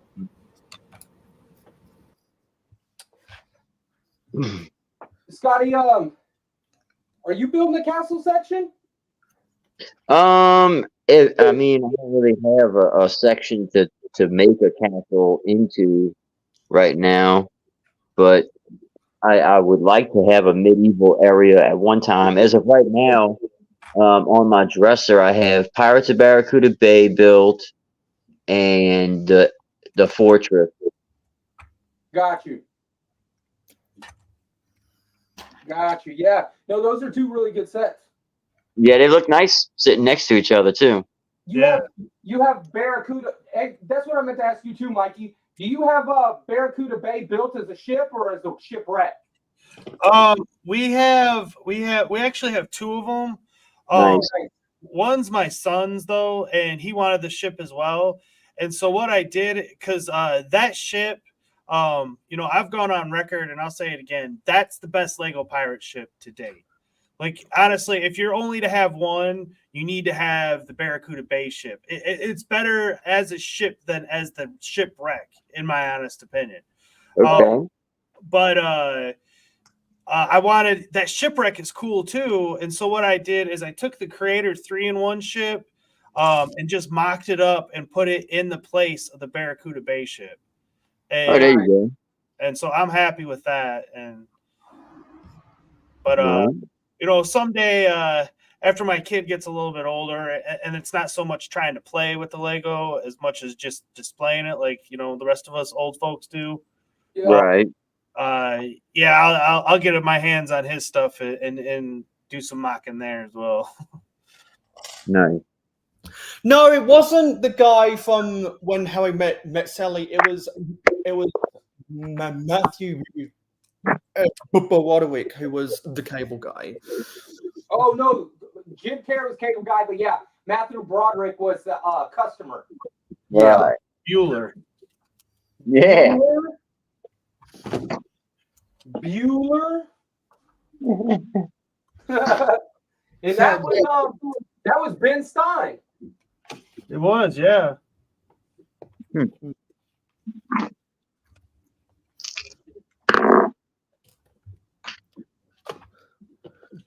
Yeah, so I wish that I had, how do I say this? I wish that I had more space to store my castle stuff, but when I rebuild the castle stuff, unfortunately, it will get a little bit smaller. Yeah. So I'm gonna have to be a little bit more. I'm gonna have to be a little bit more wary about how I place things. Yeah. Space is the bane of all of our existence. At least because I'll have a width. I'll have a width of. I think it's 2 1/4 base plates. Yeah, 2 1/4 base plates by 4 base plates, which is smaller than at my old house. Same thing with my space; that'll be a little bit smaller too. But the city, which is the main thing, will be bigger. So it's a trade-off. Yeah, you gotta do that trade-off somewhere.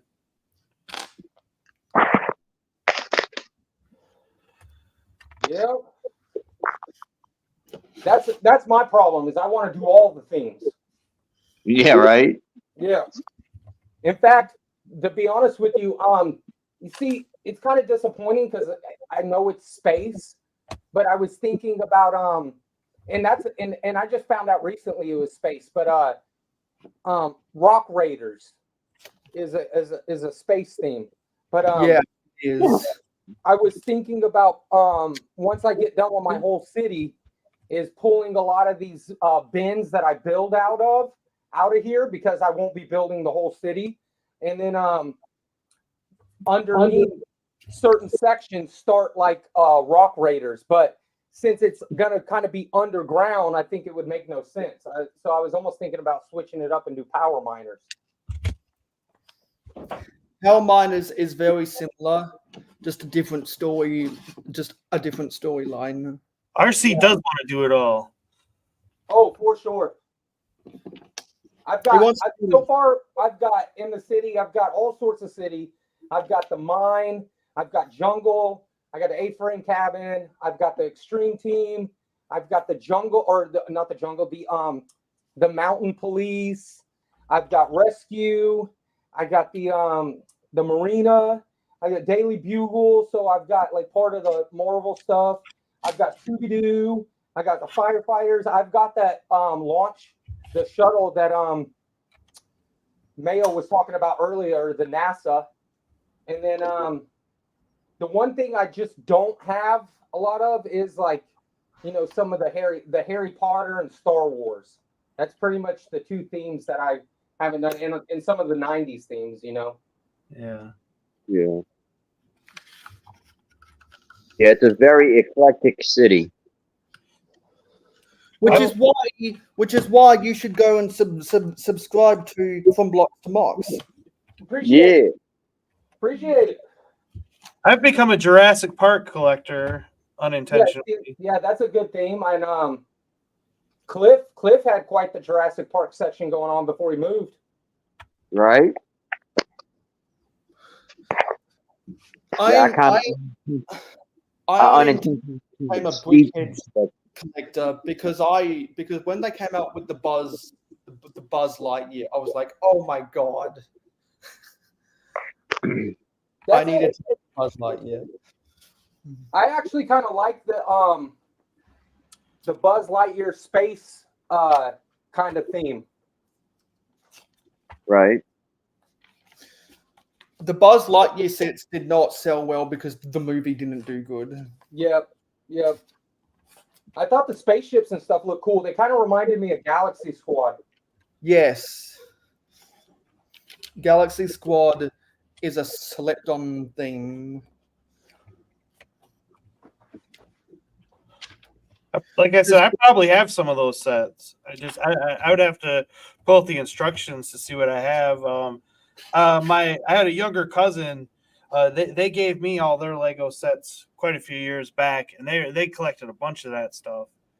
And like I said, I just use it as bulk Lego. A lot of them old pieces for in the ships, and I'll tell you right now, Rock Raiders, Power Miners, and that Galaxy Squad tend to actually go for a pretty good penny. And I ended up with the Adventures sets that way. Yeah. As well. And one of them is like super rare and pretty stinking valuable that we have. And I had no idea. Is it the airship? No, from Adventures. It's just a little like Is it the jungle one? No, it's the Egyptian one. Okay. Is it the temple? Is it the temple of Anubis? Maybe. Let me. I'll get. Of course, I'm the guy to know all of these names. So, I actually have an Adventures fig that I used as my Islanders. What is his name? Kahuka. Yeah, King Kahuka. Yeah. So I used this guy from Adventures. Do you know who this is? Oh yeah, he came in the jungle theme. Yeah. Yeah, the Amazon. Yeah. Yeah, Achu. ACHU.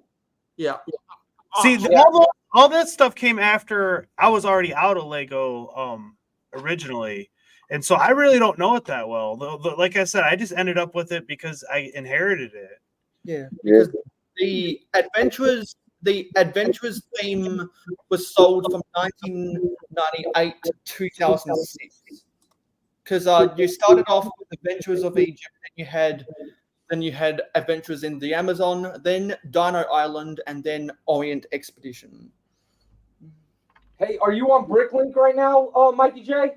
Yeah. Look up that figure in the Adventure set that I just showed you. See how much he goes for on there. A lot of those Adventurers figures sell for a lot because they're obscure characters with a lot of detail for the time. And they're truly exclusive. He's not cheap.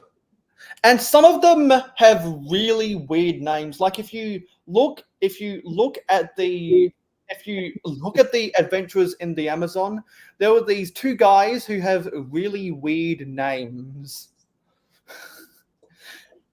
And then the Egyptian ones and the Orient Expedition ones have more quote unquote normal sounding names. Just because I think those two figs from the Amazon sets were South American. So the cheapest one is $60, $58.26 in the United States. Nice. I got them for $40. I got a deal on them. Yeah. Yeah, I'm still surprised that Lego made the minifigs back then for the Amazon sets with or authentic either Spanish or Portuguese sounding names. I think that was really ballsy of Lego, and it's pretty cool. Right? They look like super generic figs, but then you realize, wow, these were not sold in a lot of sets. Like Baron von Baron and Lord Sam Sinister were sold in a lot of sets to complement the main characters, because those were the guys who were going after who were fighting the adventurers. But some of the obscure characters like Signor something and Law Palamera, blah blah blah blah blah blah blah blah blah blah blah, and then there was some dude called Mike and Bablo and Emperor Wu from the Dragon Fortress, and then what Gladiator was talking about with the the 5 wide big figs. There was the Junchi, Taigura, and there was the Yeti. Yep. They all used the same mold, but they had different colors, because one was from China, one was from the Himalayas, and I want to say another one. They called it the Orient. Yeah, because the Orient Expedition of Adventures was sold from 2004 to 2006. Yep. Do you remember the ninja set that came with like a ninja castle and everything before Ninja? Yeah, that's a subsection of castle that people sometimes forget about, that was sold from 97 to 2000. Yeah. Because that came with the gray that came with the gray ninja that everyone likes. Yeah, he's expensive. Everyone likes the gray ninja. Is he the one with the chrome horns? No, but there are a lot of samurai characters from that theme that have the chrome, because if we're talking any Lego theme from 97 to 2004, chances are there's a lot of chrome in there somewhere. Yeah. Just because that's what they were doing at the time. They probably tried to use chrome silver and chrome gold in as many sets as possible to justify creating the color. Right. Much like when they come out with a new curved piece in Speed Champions, they put it in so many other sets to justify the creation of the mold, because they eventually realized, hey, it wasn't justified to keep the mold. Yeah.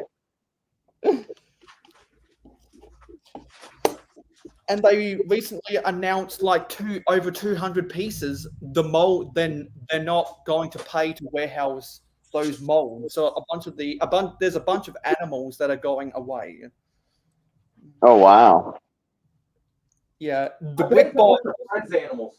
Yeah, I think the Brick Bods did a podcast episode about it. They were deciding what pieces that were going to be discontinued, because Lego doesn't want to pay to store those molds. They were trying to see if they wanted to buy any last minute from Pick-a-Brick online. And yeah, they did a whole podcast episode about it. It was kind of funny because Ian was like, yeah, we don't need this. Yeah, we don't need this. And then at the end, there was nothing that Ian wanted. So he went back and picked up, okay, I like this, I like this, I like this, I like this. It was a funny episode. I had a hard time finding the set on Bricklink, but it comes with this red sarcophagus cover. Oh wow. And it was the only set that it came in, and and I'm having a hard time finding out which one it was. But it's this red one. And then there was these printed pieces on it. It had a bunch of printed pieces. It was only it wasn't a big set, but it was like it was going for crazy money last time I saw it. So much so that I thought about selling it, but I ended up mixing it with my Indiana Jones stuff, and it looks good there. So Nice. You like the Indiana Jones? Say what? You like the Indiana Jones sets? You got a section for it over there? I did one mock of Indiana Jones, yeah, just because I mean the characters are so iconic, and I had an indie and a short round already in my collection, and so when these new ones came out, it was a good opportunity to get Henry and and the rest of them, and then I went back and got some Marions and so yeah, I have most of the major players that you want for Indiana Jones, and so I just did one little Egyptian temple, and I took the adventure stuff that I had and incorporated that into it. Nice. Okay, this is what bag 1 of the Magisto's tower looks like. So now I'm going to open bag 2, but before I open bag 2, I'm going to find all of the castle minifigures I traded at Brickvention.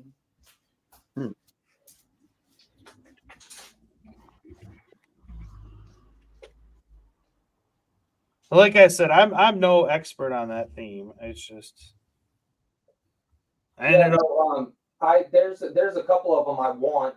I really want that hot air balloon. I had the plane. Oh, you know that Baron von Baron's plane. You know that blimp from that set's like $400. Really? Wow. You know which one I'm talking about? Yeah, I was on there looking. Yeah. It's the only Lego blimp that was like a mold. Like they made it like a whole mold, and the set would like go inside of it.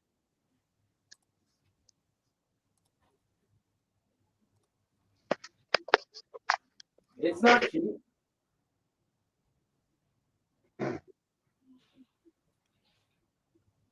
But like you said, after COVID, everybody got ridiculous on the prices. Mm-hmm.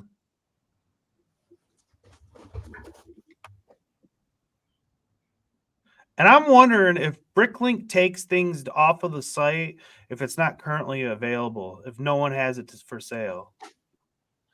That's why sometimes your best bet's Google.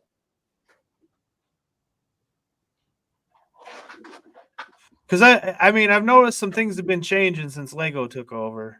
Yeah.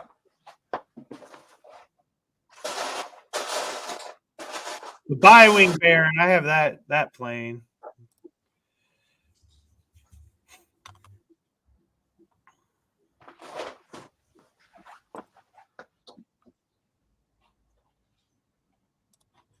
Oh, there it is. The Expedition balloon. There you go. $400. Told you. Yeah. It's crazy.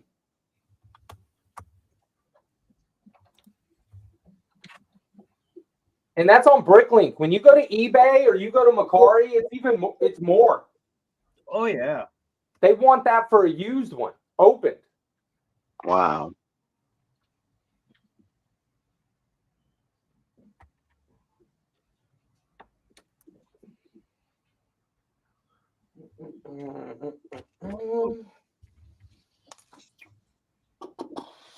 What you got work tomorrow, Scotty? Yeah, unfortunately. I was trying to wait for Leia to get back before I get out of here. I've had the past couple of days off from doing any yard work. I've been doing stuff around the house, and I've made a dump run, and I went and did a bunch of stuff, but all my equipment's at the shop right now. I'm getting everything like tuned up. Oh, nice. I hear you. Yeah. So I've been building like crazy. Hell yeah, man. That's awesome. So I just got it done. All things considered, it's not terrible. I mean, they could have done a little better in the back here, if I'm honest. Absolutely. Part where they peeked out. Yep. Yeah, the fake door on front, the fake shutters. I mean, all those are better about the old one. Yeah, the old one. I definitely agree with the shutters for sure.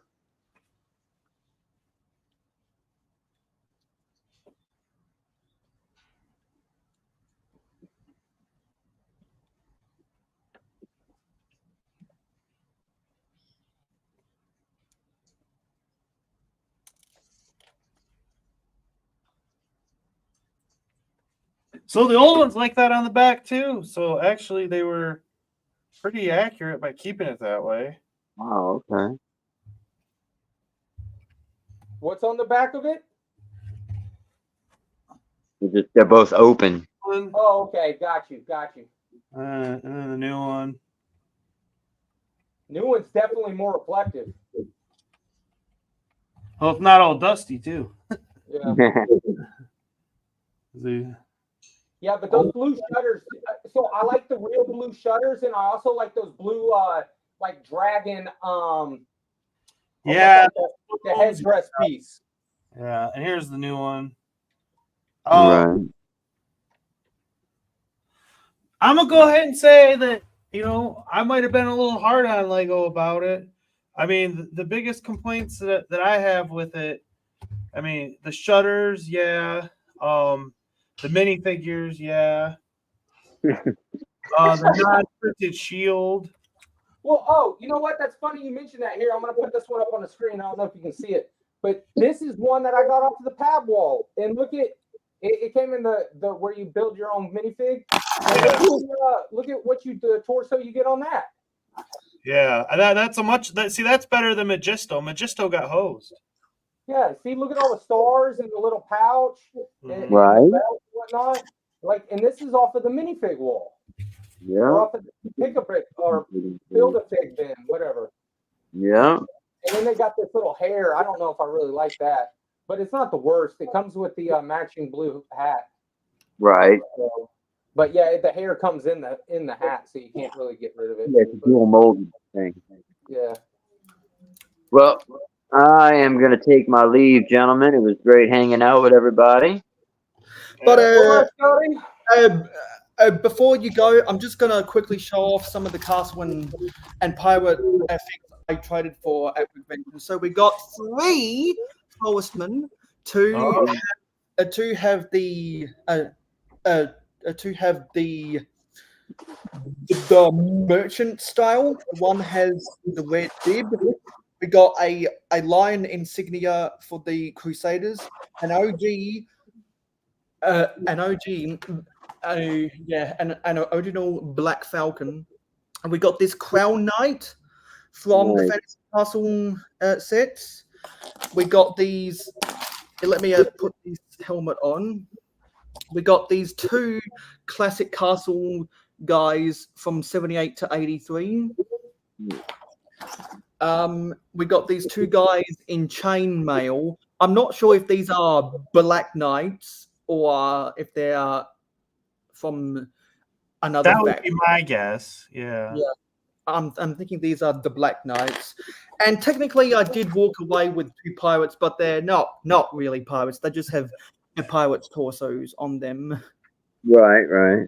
Both got the robotic faces. I traded for this one because it has the cotton candy cheerleader hair, and I traded for this one because it has the yellow hard hat. But I also walked away with 2 more cotton candy cheerleaders without the pom-poms. Right. Yes. So I'm really happy with those figs, and my forestman army is better than your goat army. And I gotta say, Mayo, thanks to you, I've separated the Crusaders from the Lion Knights, because I heard your rant about it one time, and I was like, he's right about that. They used to be called the Crusaders. The Lion Knights are a different faction. Right. Because there were a lot of factions with the lion emblem, but they weren't called the Lion Knights. So the new castle shouldn't be called Lion Knight's Castle. It should be called Crusaders Castle. Exactly, but they're not going to, because they retconned a whole bunch of stuff. Anyway, where can we find you on social media, Scott? I am on Instagram and YouTube at Scott's Blocks. and hopefully you'll do some more streams soon, and maybe I'll teach you how to use StreamYard. Right. Yeah, maybe I'll go through all that signing up BS with StreamYard. All right. It was definitely awesome getting to hang out again with everybody, and I will catch you in the next one. Yeah. Good to see you, Scotty. Take it easy, bud. Army.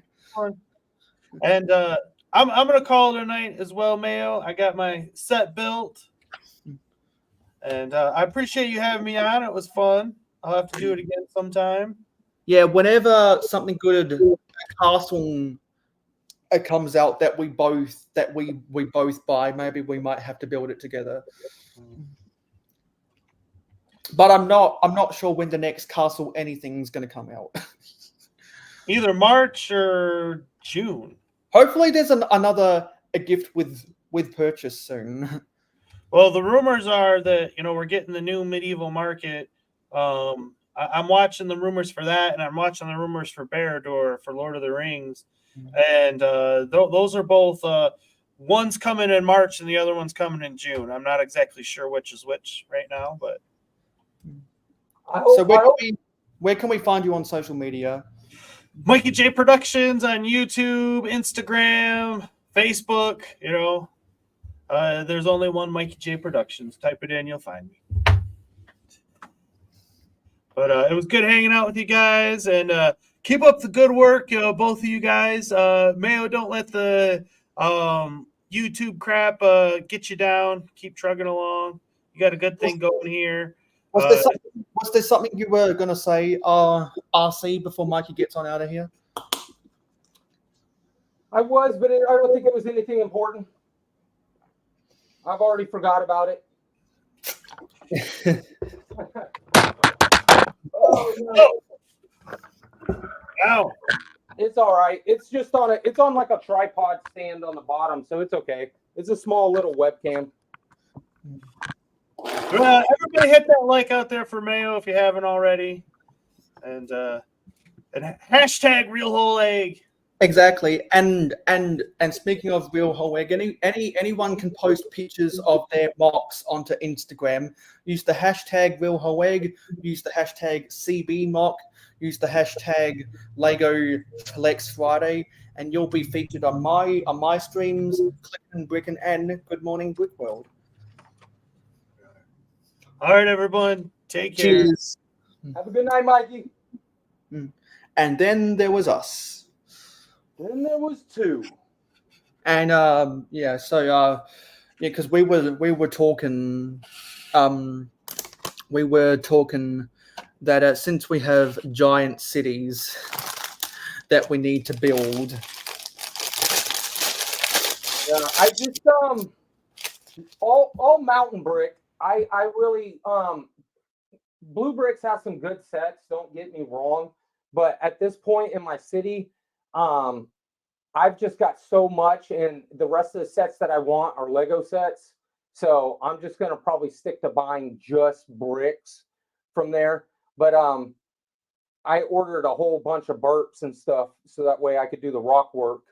So here in the next, I don't know, hopefully it doesn't take 3 months like last time. I'm gonna say within the next month and a half, I should have a Blue Bricks order here.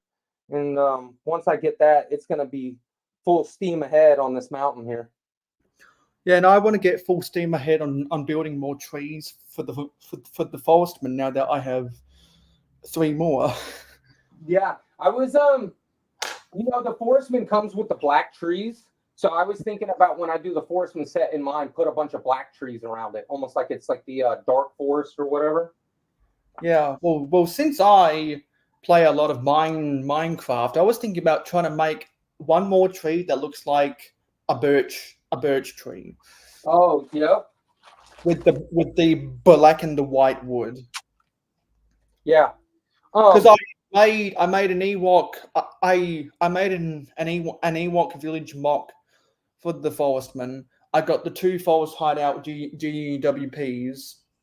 I'm also gonna now need to incorporate the Viking village in there, because I like the stuff from the Viking village, and so just to add a little bit more diversity, I think if I try build a tree that looks like a Minecraft birch tree, that'll be a pretty cool house for these forestmen. Yeah, and doesn't the bookstore, if I'm not mistaken, come with a birch tree? Yes, it does. Yeah. That's with the autumn leaves, and the kid gets his plane stuck up in the tree. Yep.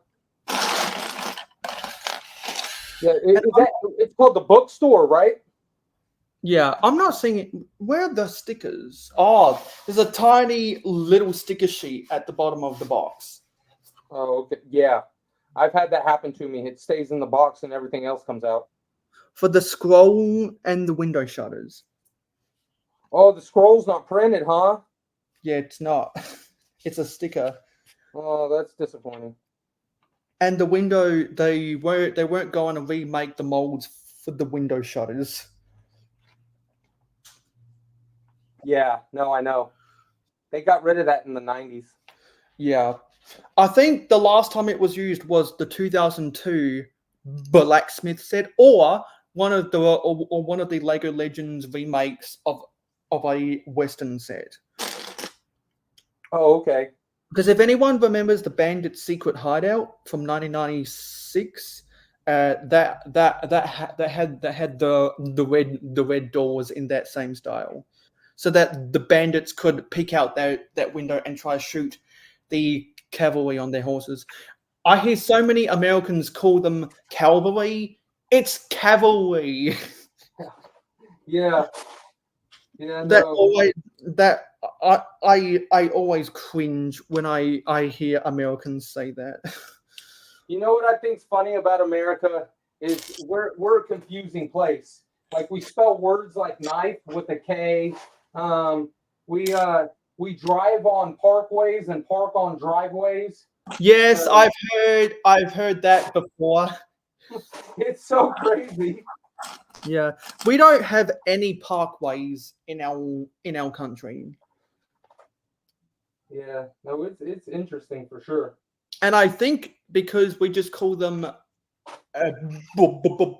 boulevards instead of parkways. Yeah. Because we have designated them in this country. Yeah, no, they have so many. They have, street and boulevard and court and we have highways and interstate. And since I'm a geography major, I always cringe when people because like there are specific route designations for a highway, because a highway is when a highway with a certain route number is run by the feds, but a highway with an alternate route number is ran by the states. So in American states, you have state highways that have the black and the white. They're called interstates. Well, no, you have the state highways that are designated with a route number on a sign that is in black and white. That's controlled by the state, but the feds control the interstates, which have the blue, white, and red shield. Yeah. In Australia, all A routes and M routes are controlled by the feds, and all B routes and C routes are controlled by the states. They have the same coloring, just a difference in classification.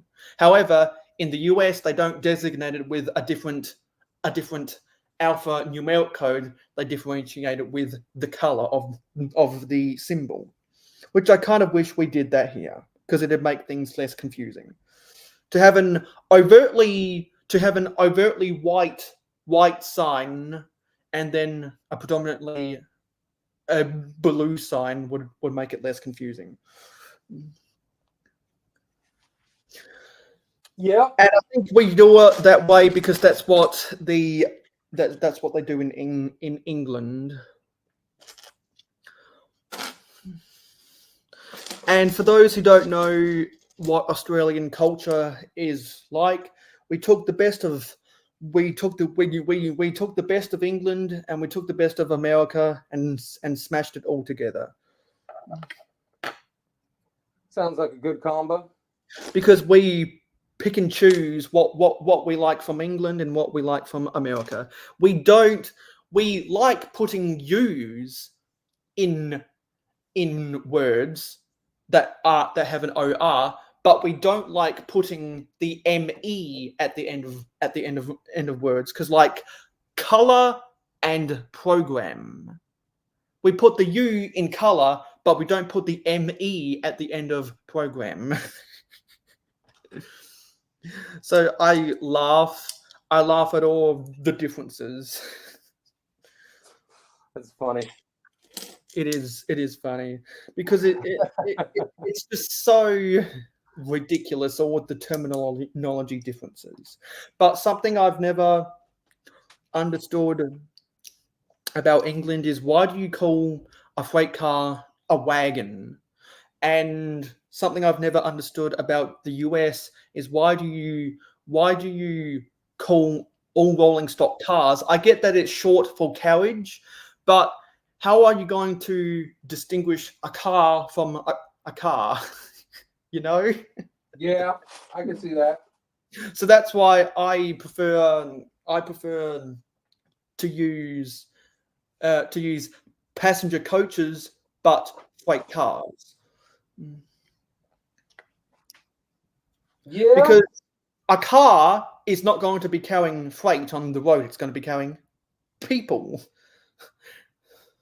Yeah. And no one would ever call a four-wheel drive a ute or a pickup or an SUV a freight car. No, it's a car. And they call them, that is what they call it. They call it freight cars. Yeah. Yep. So like with the TTX intermodal sets from 2004 to 2005, they are intermodal freight cars. But because I'm a Thomas the Tank Engine guy, before George W. Bush ruined Thomas the Tank Engine. Yeah, we're going to get super political when I mention any American president ruining something. But I prefer. Well, see, truck is such an obligatory and arbitrary term, because technically there is no such thing as a truck. There is rolling stock and a tractor trailer. And people try to tell me, well, in this country there is no such thing as a tractor trailer, blah blah blah blah blah blah blah, and they forget that a semi trailer is just a class of a tractor trailer. If you want to be more specific, and you can see that a tractor trailer has a fifth wheel connection, then call it a semi. But if I see a tractor cab on its own, I'll call it a big rig. Because like, how when truck drivers are going in between the depots to let down and pick up new trailers, and you see them riding around on the road. Yeah. It always looks super awkward when it's just the tractor cab. Yeah, with no trailer on it. And that's how the Lego truck from 1997 was sold, and that's how the California truck from 1994 was sold. Yeah, they call that bobtailing. Yeah. And there's and because Australia is such a big country, in the outback deserts you see trucks as long as 3 trailers called a road truck, and you'd never see that in North America because the population is so much more dense. Yeah, I was getting ready to say they almost call that like a train. Yeah, here in America, most you'll ever see is 2, and it's a smaller trailer than a full size 53. Yeah, because normally, because you're not going to see too many. You're not going to see too many trailer lengths that are 80 feet long. Normally, you'll see a 20-foot container with a 40-foot container if there is a double in the US. However, we regularly have 120-foot worth of trailers going out in the outback. Yeah, I've seen that before. It's pretty crazy. And I think the difference between an A and a B is a B has it where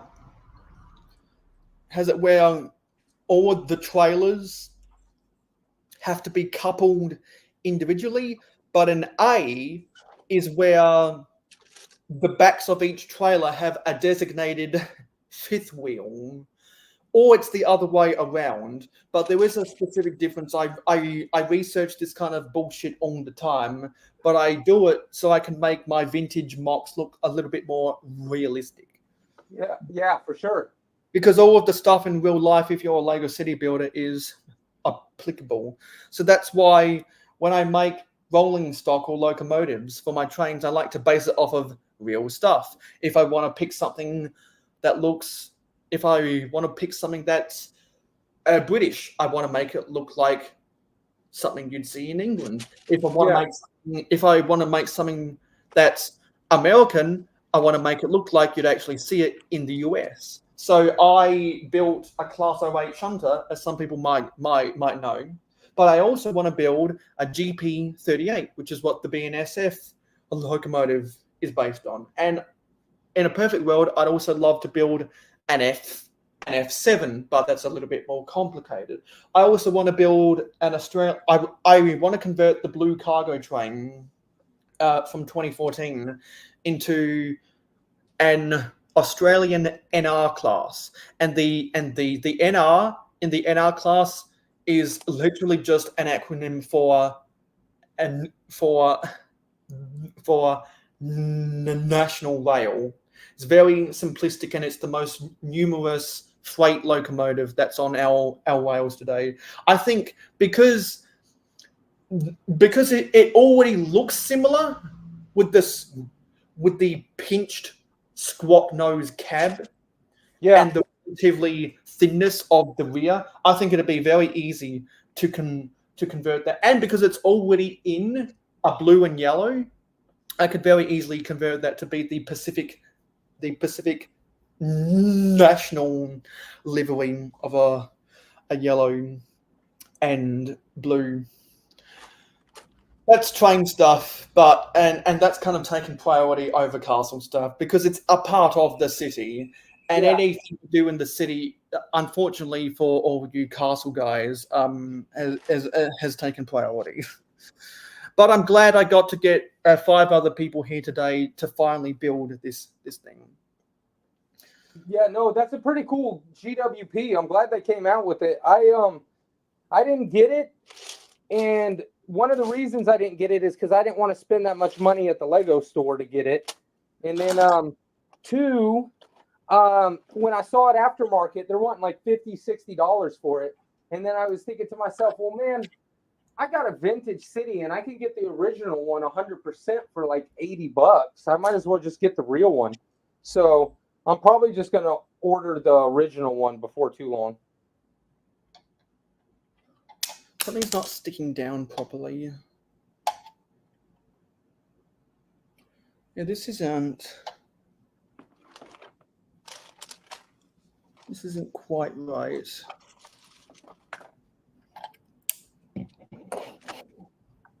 Oh, okay, yeah, I see where I gotta go from here. Yeah, and so even though this didn't have the greatest even though this stream didn't have the best of numbers in the world, it had good chemistry.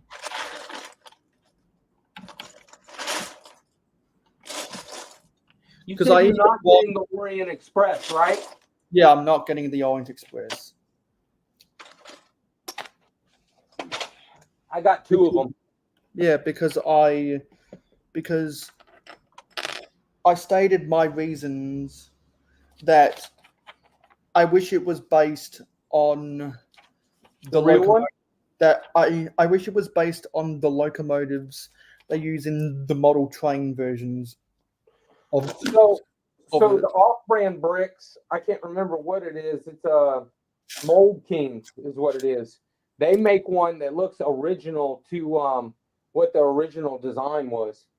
Yeah, well, the one that all of the model train companies use is an SNCF Mikado Class 141, and that's a French locomotive. Gotcha. But I believe Hornbeam is the only one that uses the engine that pulled the Orient Express from London to Paris. All of the other all the other model train companies use the French locomotive that pulled the Orient Express from Paris to Milan, I want to say, in Italy, and then an Italian locomotive from the Trenitalia railway would have hauled the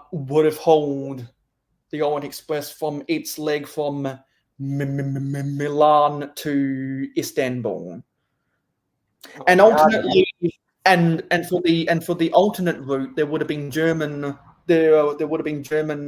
locomotives that hauled it from when it went through Berlin. What did they switch the engines for? Like different ones were better for different. They made. Well, there was 2 rumors going around. One is that they wanted to make a combo model of every locomotive, every steam locomotive that ever pulled the Orient Express, and then others said it was based on the original one from the 1890s. But the 1890s one is such a any steam engine from the 1890s looks terrible compared to a steam engine from the 1930s. I really liked the smoke deflectors and the shape and that the shape of the tender wasn't just a box, but the Orient Express set doesn't have the smoke deflectors and it has a box tender. It just feels like it. I know the Orient Express Tourism Company forced Lego to do it, and I don't like them forcing them to do that. It just grinds my gears. As far as being true to the Orient Express, you're absolutely right. Like, I've seen the other ones and I've seen the real pictures and stuff, and it don't look anything like it. But I will say, as far as a Lego train goes, it's actually pretty cool. I'm gonna figure out a way to power it. But other than that, that would be my one complaint, is that it's not a power functions or anything train, and it costs $100+ more than a train you can get that does have power functions. Yeah.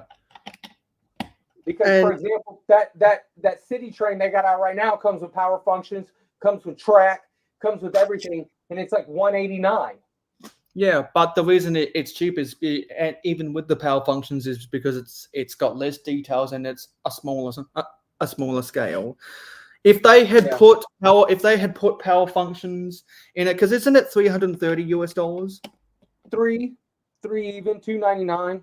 Okay, so if it's 300 American, Lego probably would have charged for 400 if it had the power functions. If it came with power functions and track, I'll be honest with you, I would have paid it.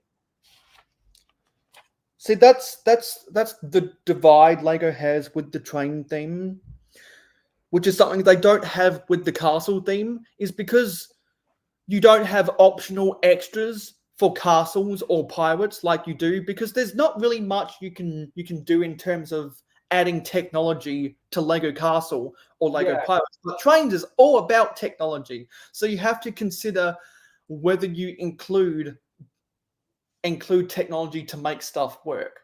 the beauty about Castle and Pirates is you can use all you have to do is use your fingers. Your fingers can do everything you'd ever want to play with the minifigures and create a story. But trains, no one wants to push around their trains. Yeah, exactly. Except Lego made push-along trains for those who couldn't afford train sets with motors in them. And then on top of that is that for the Orient Express, I don't understand why they did that too. I guess because it's a shelf piece and they did the track to make it look more attractive. Because if you put it on the shelf, the track definitely looks better than the railroad track. But They did the same shit with the UCS Hogwarts Express. yeah, the track, I mean, you can't use it. And Scott's blocks, when he was building it, he just refused to build the track section. Yeah, on the second one I did. I take that back. I did build both tracks because just so I could take a post for Instagram. But then as soon as I got done with that, I took the track off. Yeah, that sounds like something I would do. Just build it for Instagram and then be done with it. Yeah, exactly. And then I instantly took it all apart. Because it's such a waste of parts. It really is. And honestly, with the amount of plate, with the amount of brick, and then not to mention those one train track pieces are, I would assume those are a very pretty expensive part. There's a boatload of those. Yeah, there's also a boatload of them in the Daily Bugle. Yeah, but look how well they use them in the Bugle. It looks so good.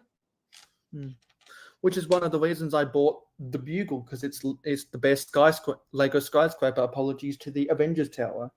Oh yeah, no, I won't even come close.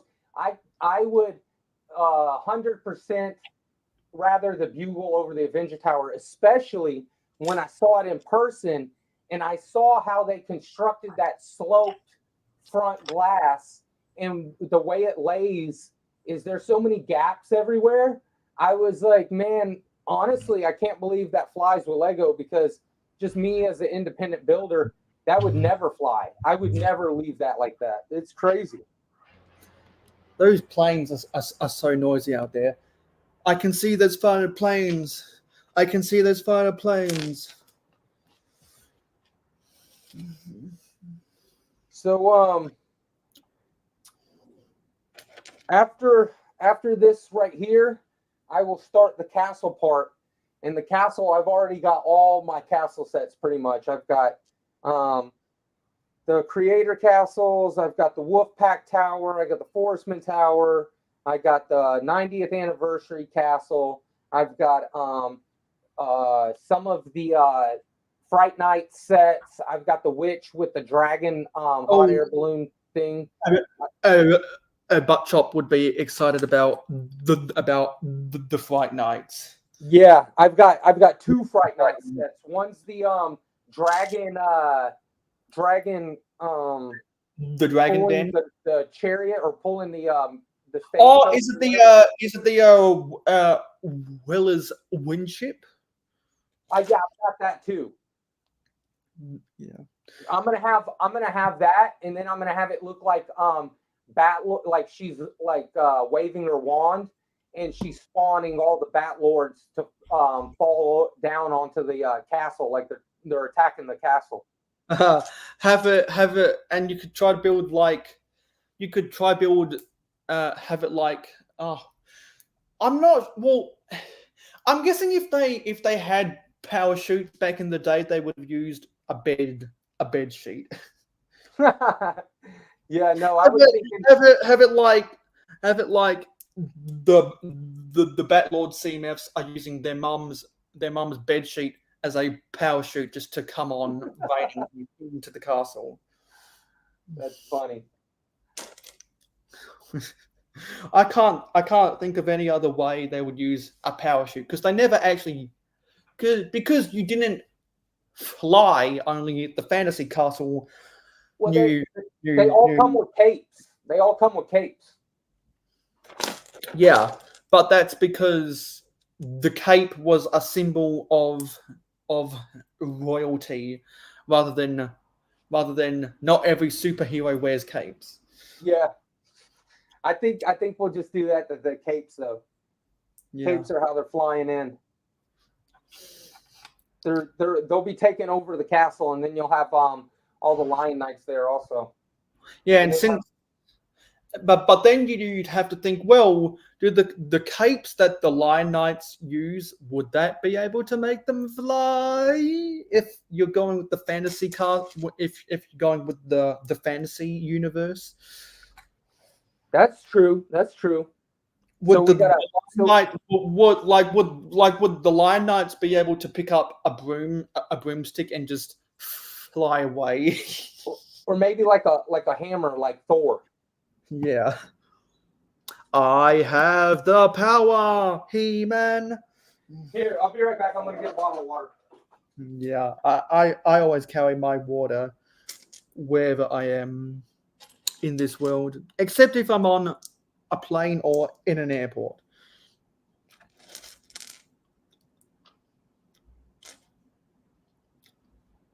Yeah, so if anyone somehow managed to make it this far, I want to thank you for doing that.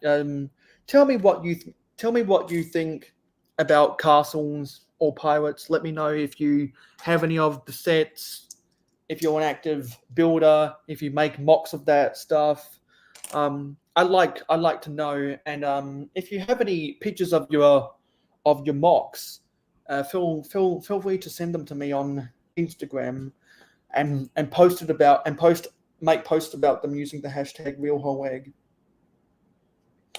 What I'm gonna do is after I get done, after I get done building this, which should only be in half an hour, I should be able to get this done inside half an hour. I'm gonna respond to some comments when I get done building here, if I have enough time, because I'm so far behind on responding to comments.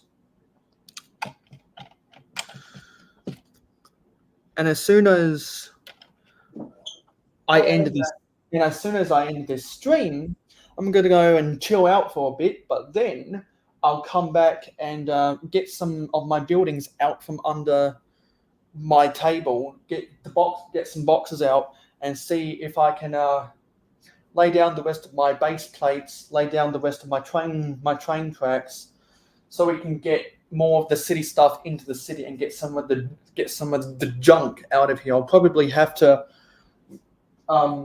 transfer stuff that has stuff for the city out from boxes and put the junk into those boxes, because I've used my city as a catch-all while I was away on vacation. Oh yeah, that's one reason I hardly ever show off majority of the city is because there's Lego everywhere. Because it's a catch-all. Yep. Set it to the side. Set it over here. Set it where I have room. And is that the main thing preventing you from filming more updates? Yeah, that, and I haven't really completed too much more on the city since I last did an update.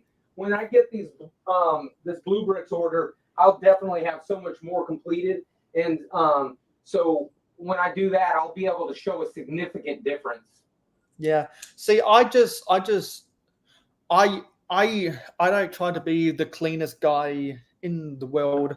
So if I have incomplete projects throughout the month, I'll just show off those incomplete projects. You know, I may reach out to somebody local or something like that, but see if I can find a videographer who does like badass videos and like editing and has like, you know, a 4K camera or 8K camera or whatever, and has like high quality and this and that. They may just have them do a video for me, and then that way I can just upload that and then have a cool video of the city for you guys. Yeah, because you'll get hundreds of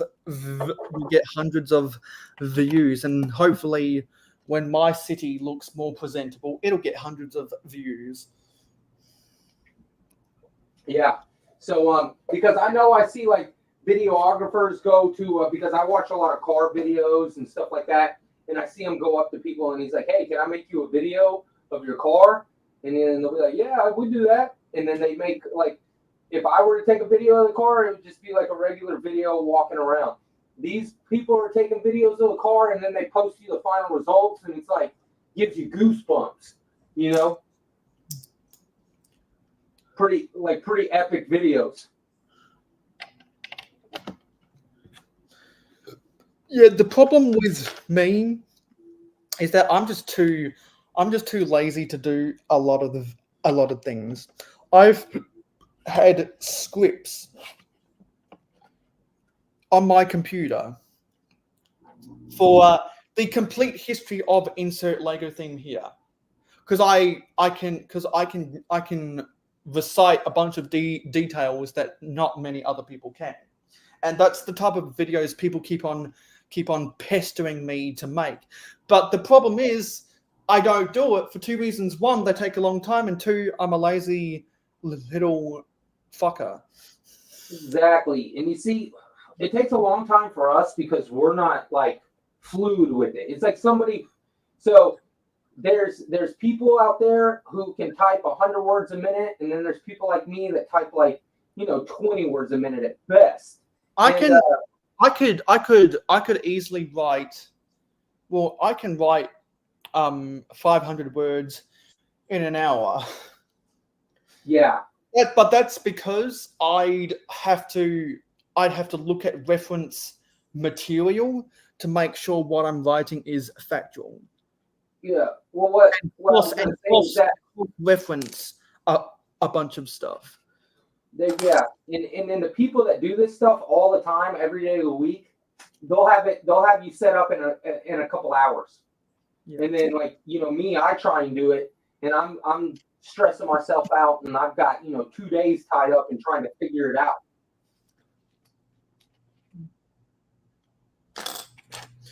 Yeah, my biggest problem is that I just sometimes I feel like I'd rather watch YouTube videos than make YouTube videos. 100%. 100%.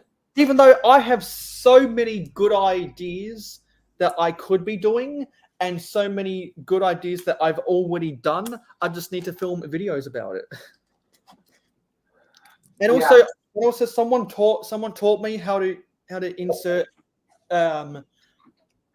music files onto my Mac, which is why I'm gonna think about experimenting, creating a new intro with a slightly different music, or having the same music, but have the credits and other stuff be slightly different, just so I can have more music options. Because there's a lot of Kevin MacLeod stuff and Otis McDonald stuff that I'd want to put on in my videos to complement the iMovie or the iTunes library of songs that I was always jealous of. The main reason I wanted a Mac is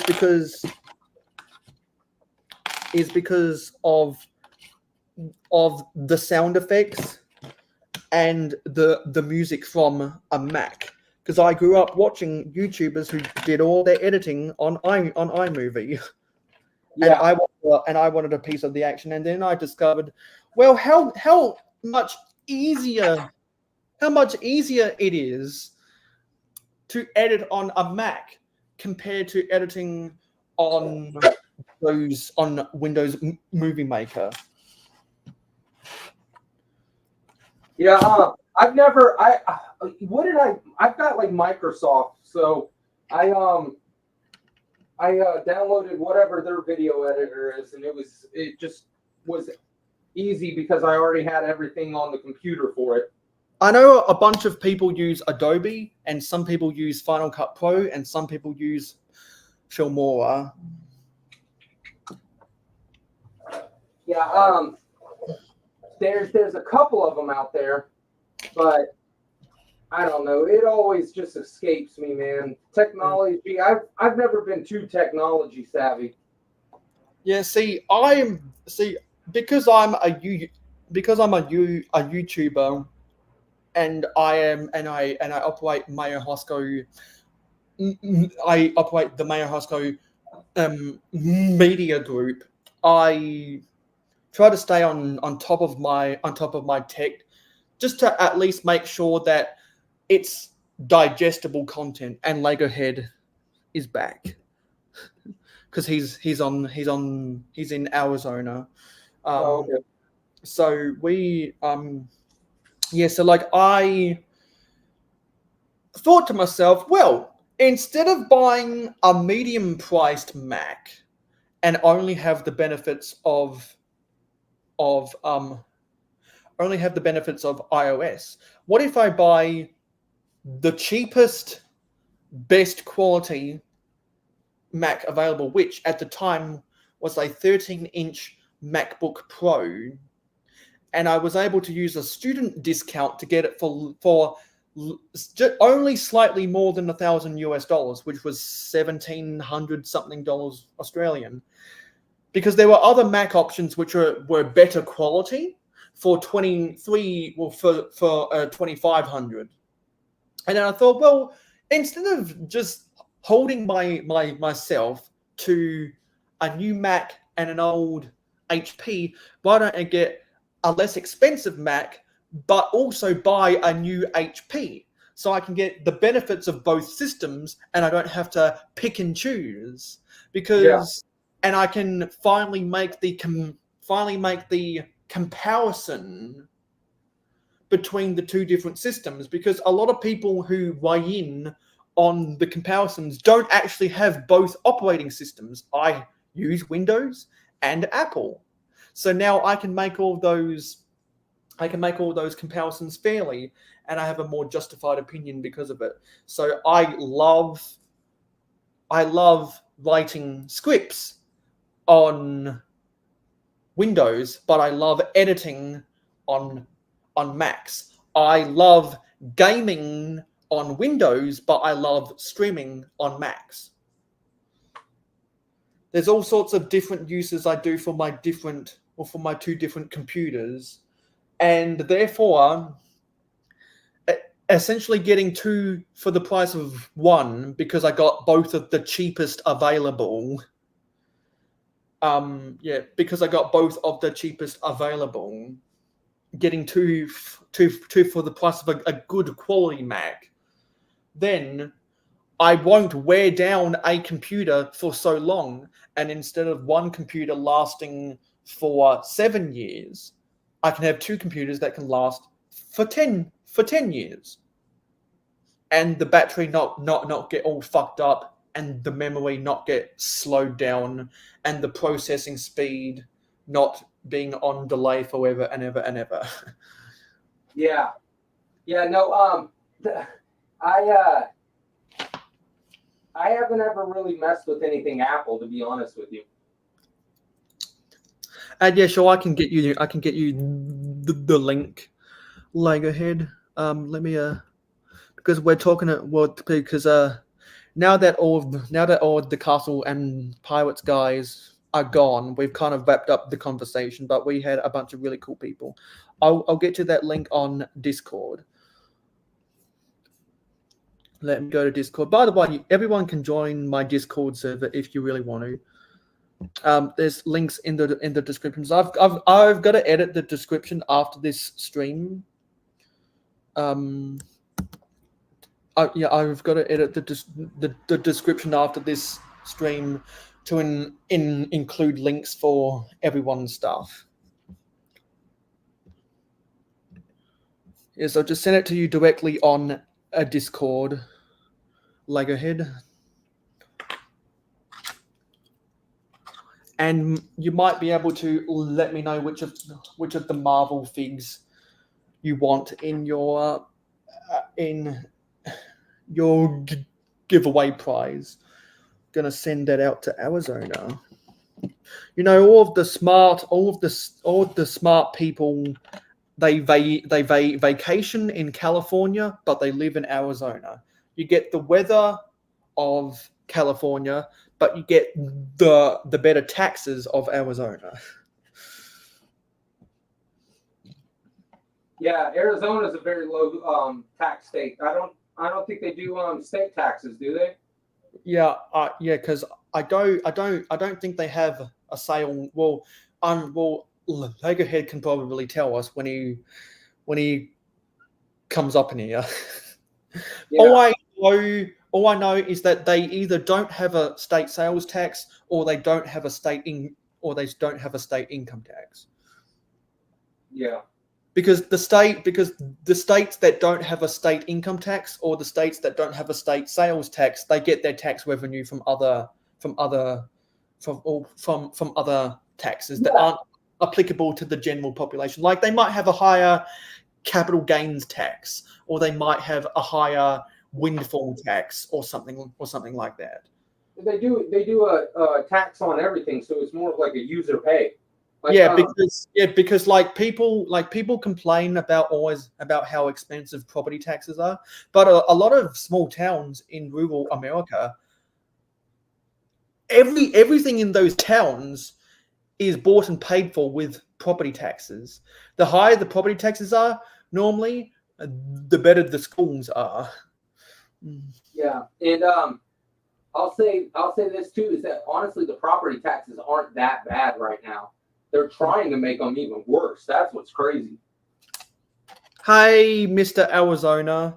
Hey, sorry if my audio isn't as good today. It's not pristine like usual because I want to actually move around and clean up my space stuff. So So does Arizona not have a state sales tax, or does Arizona not have a state income tax? Well, I knew we have sales tax, and I looked it up. We do have income tax. I thought we did, and we do. So yes, we have both. Oh, okay. So you have both a state sales tax and an income tax. So maybe the appeal of Arizona over California is that the taxes are lower than California. I mean, yeah, it seems like it, because isn't California like really expensive or something? Yeah, because I thought I heard that the state sales tax in California is a ridiculous 13%. Yeah, I'm not sure how much it is here, but it's probably less. Yeah, while in most states that do have a state sales tax, it's 6 to 7%. And only because of California, the national average for states that have a state sales tax is 8%. That is, they single-handedly. That is skewed 1% more because of California. Well, see, Swank Industries is pretty smart. We know what we're doing when it comes to tax. Because I mean, what? Yeah, because whenever Swank Industries gets a business address, go to Phoenix, not anywhere in California. Oh no, we're gonna Alaska or Ireland. You know, if you know what I mean. Yeah, because once Swank Industries gets themselves figured out, they might be the primary sponsor of the mayohosko channel. Yes, possibly. You never know. Anything's possible when it comes to Swank Industries. That is our motto. One of them, and yeah. So you're just moving shit around in your room? Because if you are, that sounds like. Can you not swear while I'm staring at my monorail? I was looking at my LL924, whatever, not the Galaxy Explorer, but the medium-sized one when you said that, and it's like you can't hurt its feelings, okay? Yeah, because you're the type of person to put the over for censorship, but I'm anti-censorship. Yes, and yeah, I censored you twice in my video, and I took out a part where you said a very not word that we don't like, yeah. So yeah, I know. Well, I know you don't care, but I personally, yeah. Can you please not? When I'm looking at my space stuff, I don't appreciate the profanity, and neither does it. Well, the space stuff ain't shit, but some. Hey, I was just looking at my the custom space mock right there when you. But a lot of the Star Wars stuff, like a lot of the generic Star Wars stuff, that only the set only exists because of the minifigures is shit. Like Clicking Cliff, who was on the panel earlier when he was building his castle, even said that some of the Star Wars sets are kind of dinky. They're not the best sets. The dinky sets. The dinky. Yeah. Dinkiana Jones. Dinkiana Jones. So I've got 2 Indiana Jones sets I'm going to build in April: the Temple of the Golden Idol and the Escape from the Lost Tomb. You don't have a lot of Star Wars, do you, Mayo? Nope. I have. Let me think about this.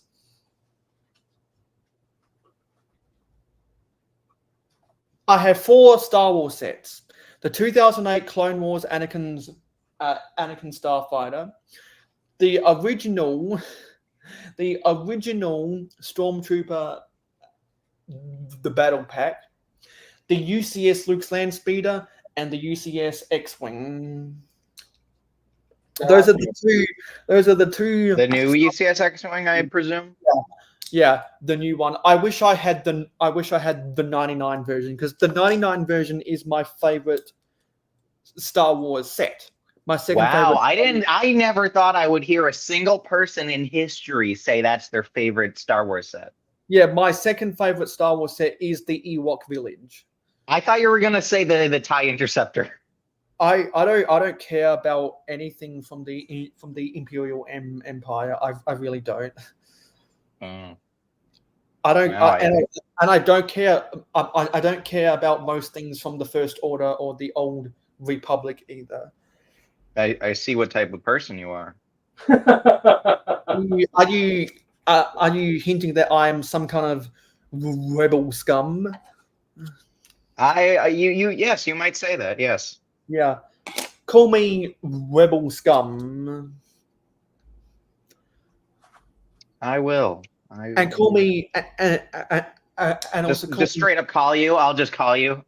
Yeah, and also call me Matt, the train fan. These movies need to be as realistic as possible. Any rendering errors? Oh, they just grind my gears. They just grease my oil. Hey, what? Like Thomas the Tank Engine? How it's so realistic with everything? And the way that how it has real railway practice. Yeah. The way that David Mitton turned the engines around when they weren't the primary. I know, it's the coolest thing. I'm gonna be doing that in my Iron Swing. Yeah, so that you deliberately did not see the face. So instead of being happy talking trains, instead of being happy talking trains, they were real life heavy metal machines. Exactly, and I'm gonna be using that technique when I make all my Iron Swing stuff, because I am doing a Thomas the Tank Engine Iron Swank episode for the TV show, and that will be using that technique if I can figure out how to work it in accordingly.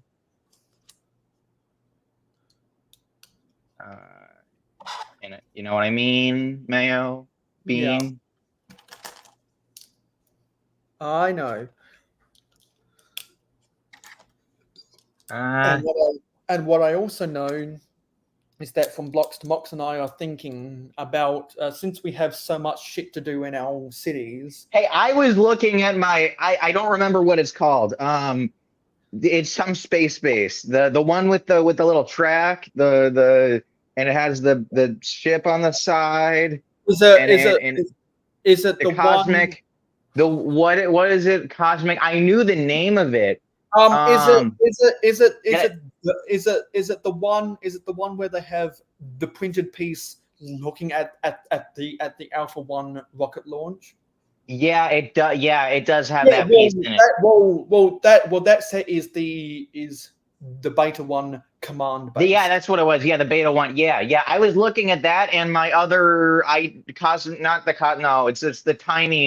the some tiny spaceship. I was looking at that when you said that. Okay, man. You know, it doesn't appreciate. The Cosmic Fleet Voyager from 1984 is my favorite spaceship. Period. I think it's better than any of the Space Police galactic sets. Some people might be tempted to say one of those, but I really like the Cosmic Fleet Voyager.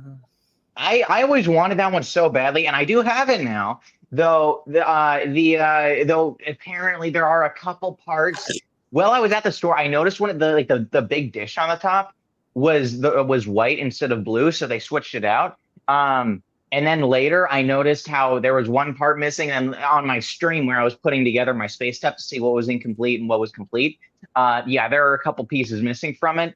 So I need to figure out. I need to put that stuff back together. It's like 99% complete, but there is stuff missing. But yes, that is one of my favorite ones. That and the sonar transmitting cruiser. I think that's what it was called. That's also one of my favorites. Yeah, because I just love the Cosmic Fleet Voyager because of how much interior room it has to play with. Exactly. And I like the sonar transmitting cruiser because of that as well. Like how each mod, like how it's sectioned, how it has like modules to it. With is that the big rover from Space Police 2? No, that's the last 1989, the last classic space set. It had the lights and sounds. It was it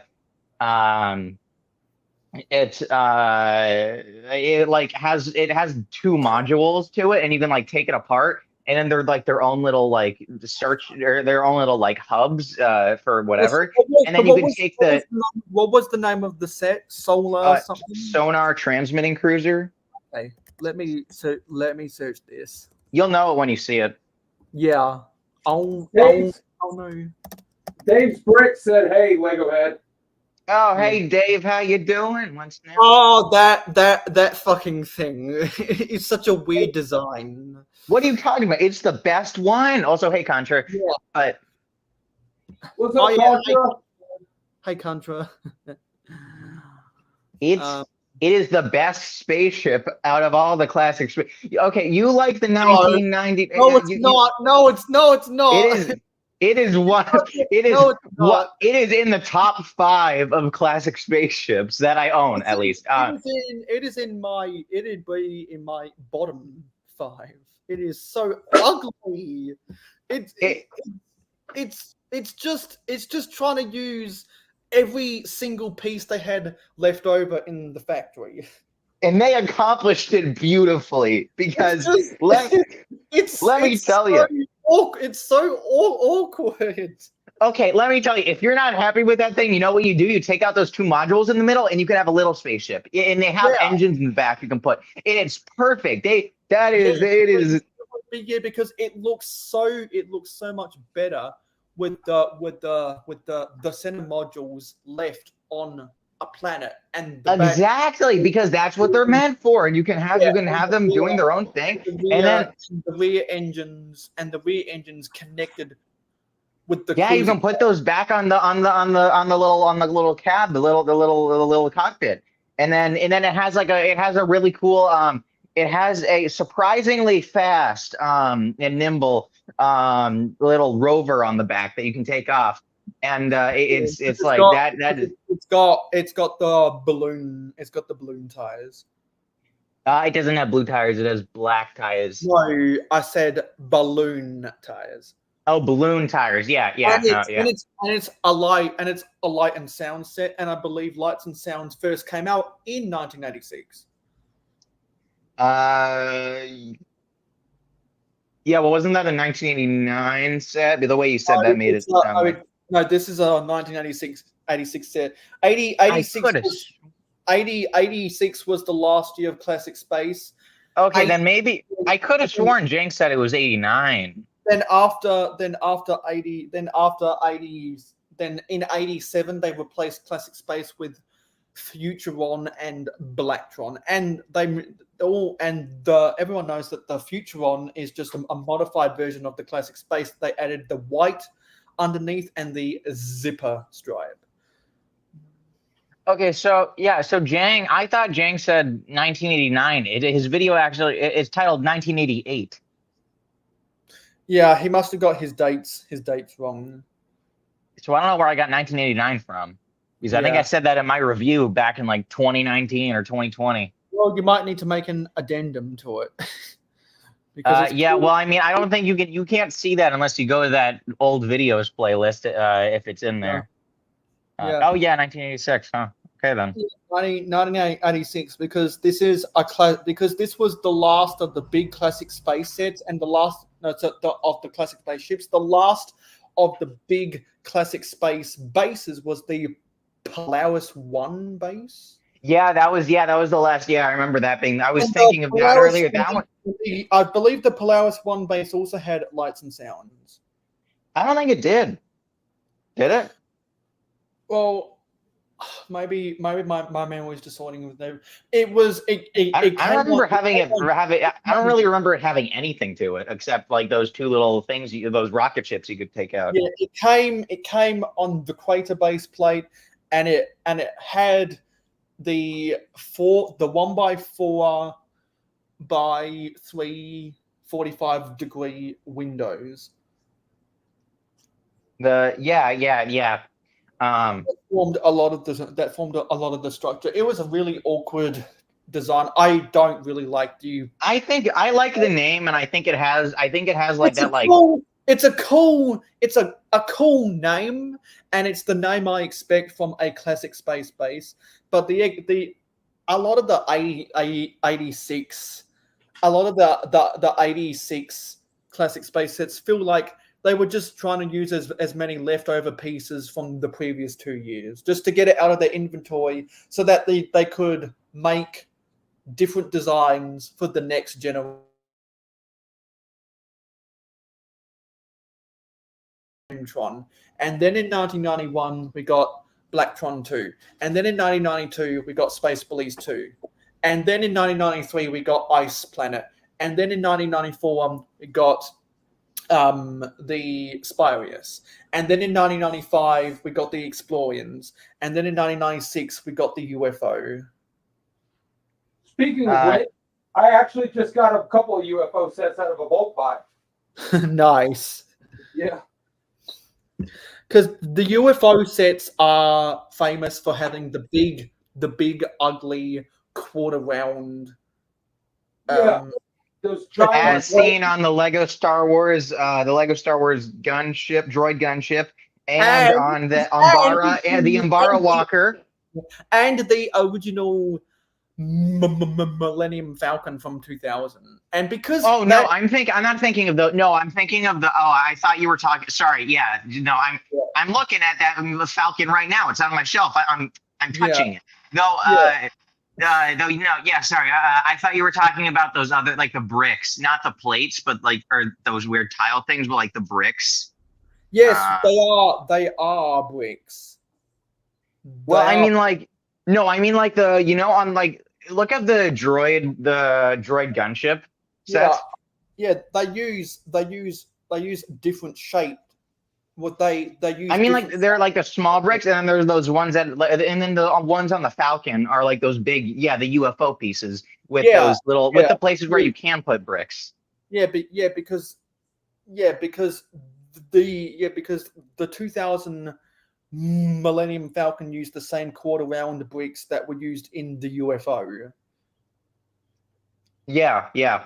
And because the original Lego Millennium Falcon looks so ugly is why I love it so much, because it's such a product of its time. If I could sum up Lego in the year 2000 in one word. In one Lego set? Yes. If I could sum up Lego for the year 2000 in one set, it would be the original Millennium Falcon, just because it looks so ugly, but I love it because it's so ugly. I'm ugly and I'm proud. It's actually not. Is that what he calls it? That's actually not. That's actually not a bad idea. We should do a video. I talk to every Star Wars fan about the different about the different Millennium Falcons, and they always get triggered when I say that's my favorite Millennium Falcon. No, you should that's actually a good video idea. Just having like summarizing every year of Lego with one set. Yeah, because like if I was to sum up 1989, it would be the Black Seas Barracuda. If I was to sum up 2013, it would be the Horizon Express. If I was to sum up 2022, it would be the 90th anniversary castle. If I was to sum up last year, it would be El Dorado. If I was to sum up 2017, it would be the UCS Falcon. Millennium Falcon. Stuff like that. If I was to sum up 1978, it would be the police car with the policeman, which people say is the first minifig. Now tell me this. What year has a junior set or a 4+ set as its sum up?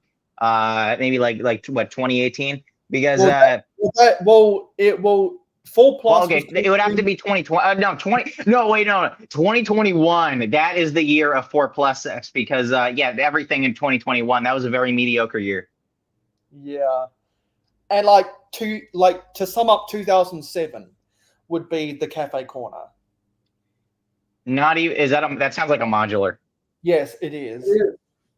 Yeah. Jamie Barrard from the Lego Masters designed the original modulars and the Horizon Express. He did all the modulars back in the day. Well, I think he designed all of the modulars for when he was employed at the company. When he moved on to doing different, a different career, they got people like Chris McVeigh to design the modulars and some other high-profile designers. Because Chris McVeigh is probably the best designer these days. I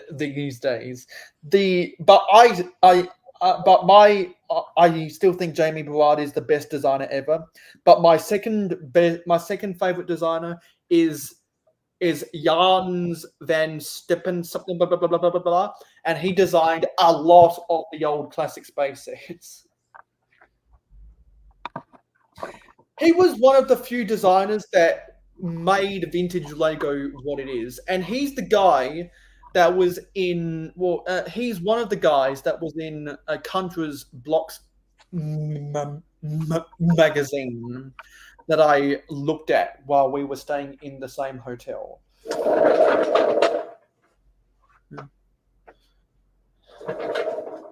Oh, that's the airport shuttle.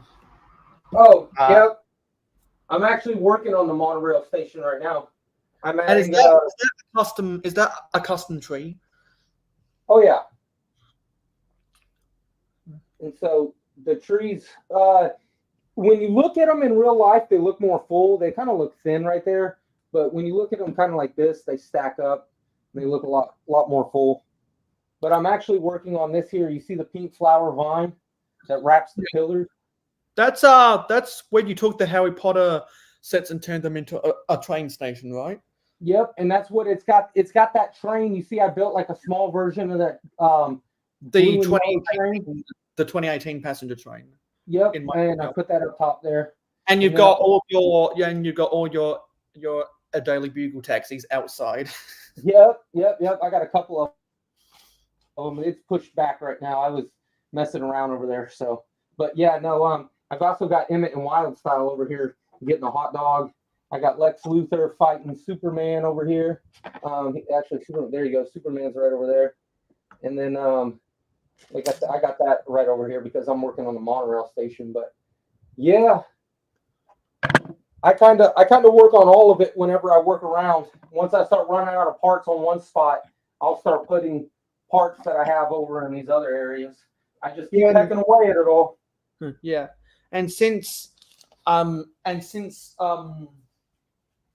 Blocks to Box and I both have a lot in common with the way we are both city builders and the way we reminisce about the quote-unquote the good old days. and stuff like that is why we're thinking if we can both commit time, we would make a good duo. Oh shit. Because I was looking at my uranium whatever thing while you said that. Yeah, because we always have a lot to talk about. And so if somehow, some way, from blocks to mocks is able to commit Friday nights to building cities, because we're always building cities, then we might be able to. I might have the co-host I've been looking for. These are not the droids you are looking for.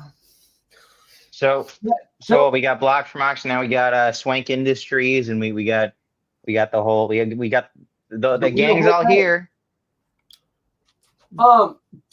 Tell Dave or Alta, yeah, the trees I built them myself, just kind of out of what parts I had, and I appreciate it both Dave and Contra. Thanks, guys. Yeah. And Contra, from mocks to blocks, just like it is up here in my screen or the corner of my screen, there is my Instagram and YouTube. Yeah, you should, and yeah, because if you want to see his city in greater detail, go subscribe to his YouTube channel. And if we ever become a live stream duo, then since I'll always be working on my city and he'll always be working on his city, for all of my descriptions of live streams, if we make it happen, I'll put the links for my city updates and I'll put the links to his channel, because that's what you do when you're a duo. Yeah, for sure. I appreciate that, Mayo. And Yeah, because you're always buying you're always buying the bulk lots and using pieces from that into your mocks. I'm always sorting Lego and getting sorted pieces and building them into mocks. It's like we go hand in hand, and we're both A-falls. Are you an Lego head just Lego head fell out. So it's probably because he's got a loose connection. Or his phone died. Thank you, Contra. I see you on there. I appreciate you adding me. Yeah, on YouTube, on Instagram, I can only do like the 1.5-minute videos, but on YouTube, I've got half-hour videos that kind of go through the city in more detail. Yeah, so since From Blocks to Mocks has so many different things in his city, if you have an hour this weekend, go watch both of his videos. Yeah, and I would say the second one will have everything in the first one, but just a little bit more. But the first one, I kind of went in more detail on each individual section.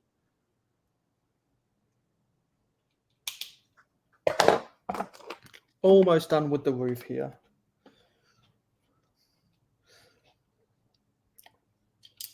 Yeah, and so some kind of breaking news is that both Brickzara and I recently discovered that the glitch we've been having for the past 6 years is gone. He can heart my comments, I can heart his comments, he can reply to my comments, and I can reply to his comments. So I wonder if it was like a time limit. Finally, the glitch is gone, and I'm so fucking happy.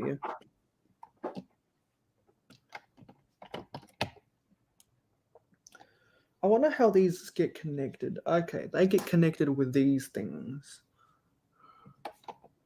We're just putting the roofs on. We got a show coming up here. How was that show that you went to? I saw a couple of your clips. Did you have fun? Yes, because the main thing was getting to take selfies with different people and getting to and getting to talk with some people. I talked with Jay's brick blog. That was Nice. that was cool. And also I got a photo with Ryan McNaught, who is Australia's premier master builder, who's the host of Lego Masters Australia. And I mentioned to him that we were on a cruise ship 10 years ago. I was too young to realize who he was, so I didn't go to his seminar. Oh, that's funny. And so I got I told him that all of my American friends think the Australian version is the best. Yeah. And I think when I told him that we were on that cruise ship, I think he spent 2 seconds flashbacking. Oh yeah, that's funny. Yeah, so that was pretty cool. And also there were some other cool people from both Instagram and YouTube, and that's why I did that group photo. But I have much more photos I'll post as soon. Nice. I see Lego heads back. Yeah. Did you get disconnected or did No, since it's Friday night, my family that comes over. They came in to say goodbye. Oh, okay, yeah. Okay, so I think now we're building the chimney at the back, and there's some foliage that I think the foliage goes on these roofs.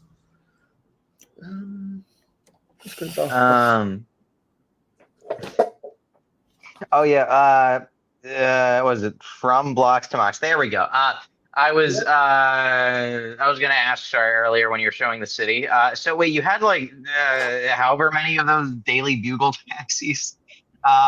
Did you actually buy Daily Bugles, or did you just like buy the parts and then put them together? Yeah, so no, my Daily Bugle is doubled. So I have a 2 tall, so it's like 7 stories tall. Oh wow. Yeah, and I ended up getting the second one, and then that one taxi that you see up front is just that cheap little creator taxi that they came out with ago. Yeah. Oh, Okay, I see that. Yeah. That makes more sense now. Yeah. Yeah. It looked different. Yeah. Yeah. Yeah. Yeah. Oh, okay. Neat. Yeah, I do love that Daily Bugle taxi. I'll be honest with you, that's one of the best taxis that Lego has ever made. Yeah, it does look cool. Yes. Yeah, what I'm gonna try do is shrink it down from 6 wide to 4 wide, because it's a good basis for a taxi. It's just out of scale for me. Yeah, I really like how they did the headlights and the tail section or the back end on it. It really reminds you of like a 1960s, 1970s cab. Yeah, well, the taxi from the Daily Bugle reminds me of the movie Taxi Driver. Yep. And the only reason I sat down and watched the Taxi Driver before our cable TV subscription ended, the only reason I sat down and watched a bunch of movies like The Taxi Driver and The Shining and stuff like that is because for the Taxi Driver, there's an American Dad episode where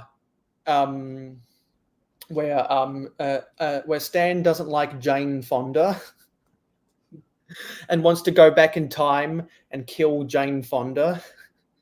That's funny. But then he realized that it was someone else who convinced Jane Fonda to become Hanoi Jane. And so then he wanted to kill that person instead. So he did it when they returned home back to the year 2004. The Soviet Union had taken over the US, so he needed to go back in time, and he needed to let John Hinckley attempt to assassinate Ronald Reagan so that Reagan would sign the Brady Bill, so that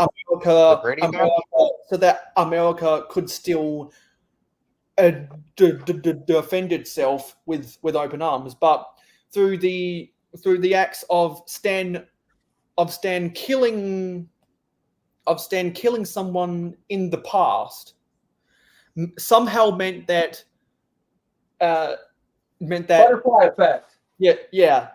Through all of the time travel effects that you always hear about, somehow Taxi Driver never got filmed, so John Hinckley was never inspired to attempt to assassinate Ronald Reagan to impress Jodie Foster, because John Hinckley famously had a crush on Jodie Foster because of her role in Taxi Driver.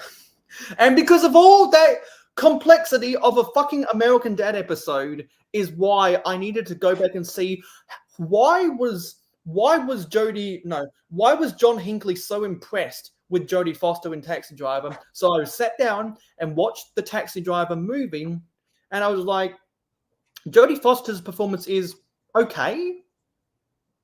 So I think it's more of a case of John Hinckley was crazy rather than Jodie Foster was a good actor. Yeah, no, he was out of his mind. Yeah, a bunch of, to say the least. The Ronald Reagan years were a great time for America.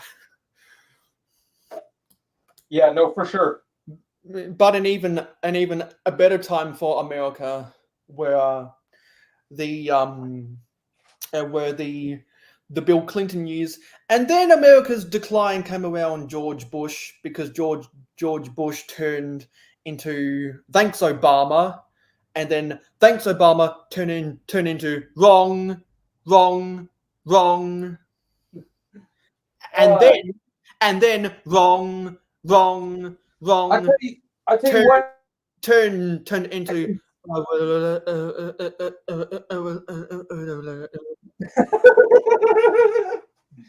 That's exactly what's going on. I love it.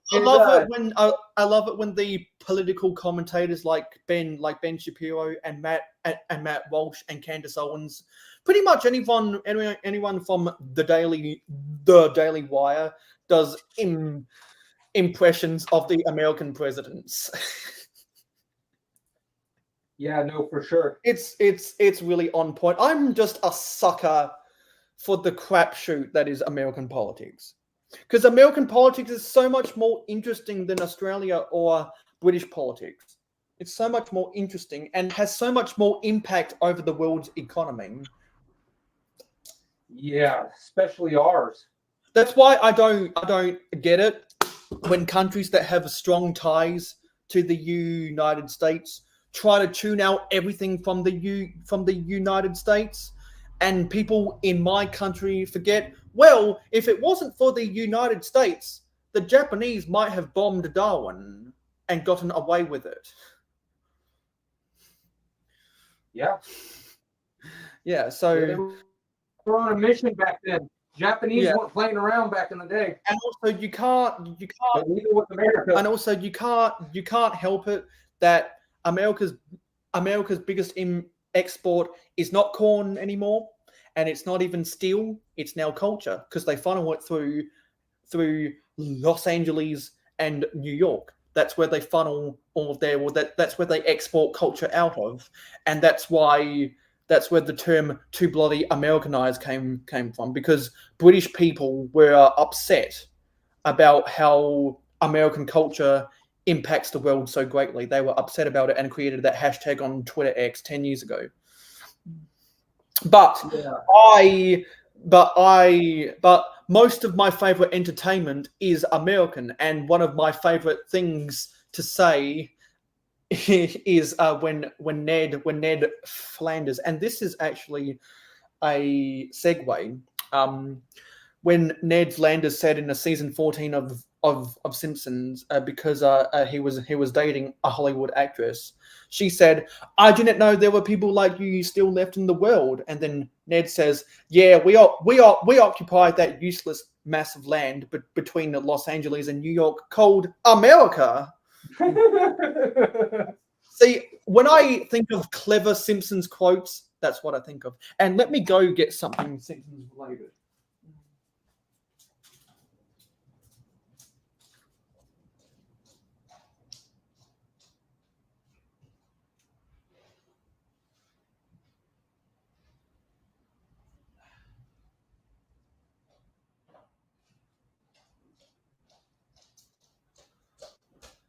thanks to Contra says, Contra says, did you guys hear there's a new Lego movie coming out with Will I Am No, I did and not from hear. Black Eyed Peas? And I did Pharrell not hear. Williams got a part in the creators. But that would be pretty cool because there is an actual Will I Am figure out there. There was only 300 ever made.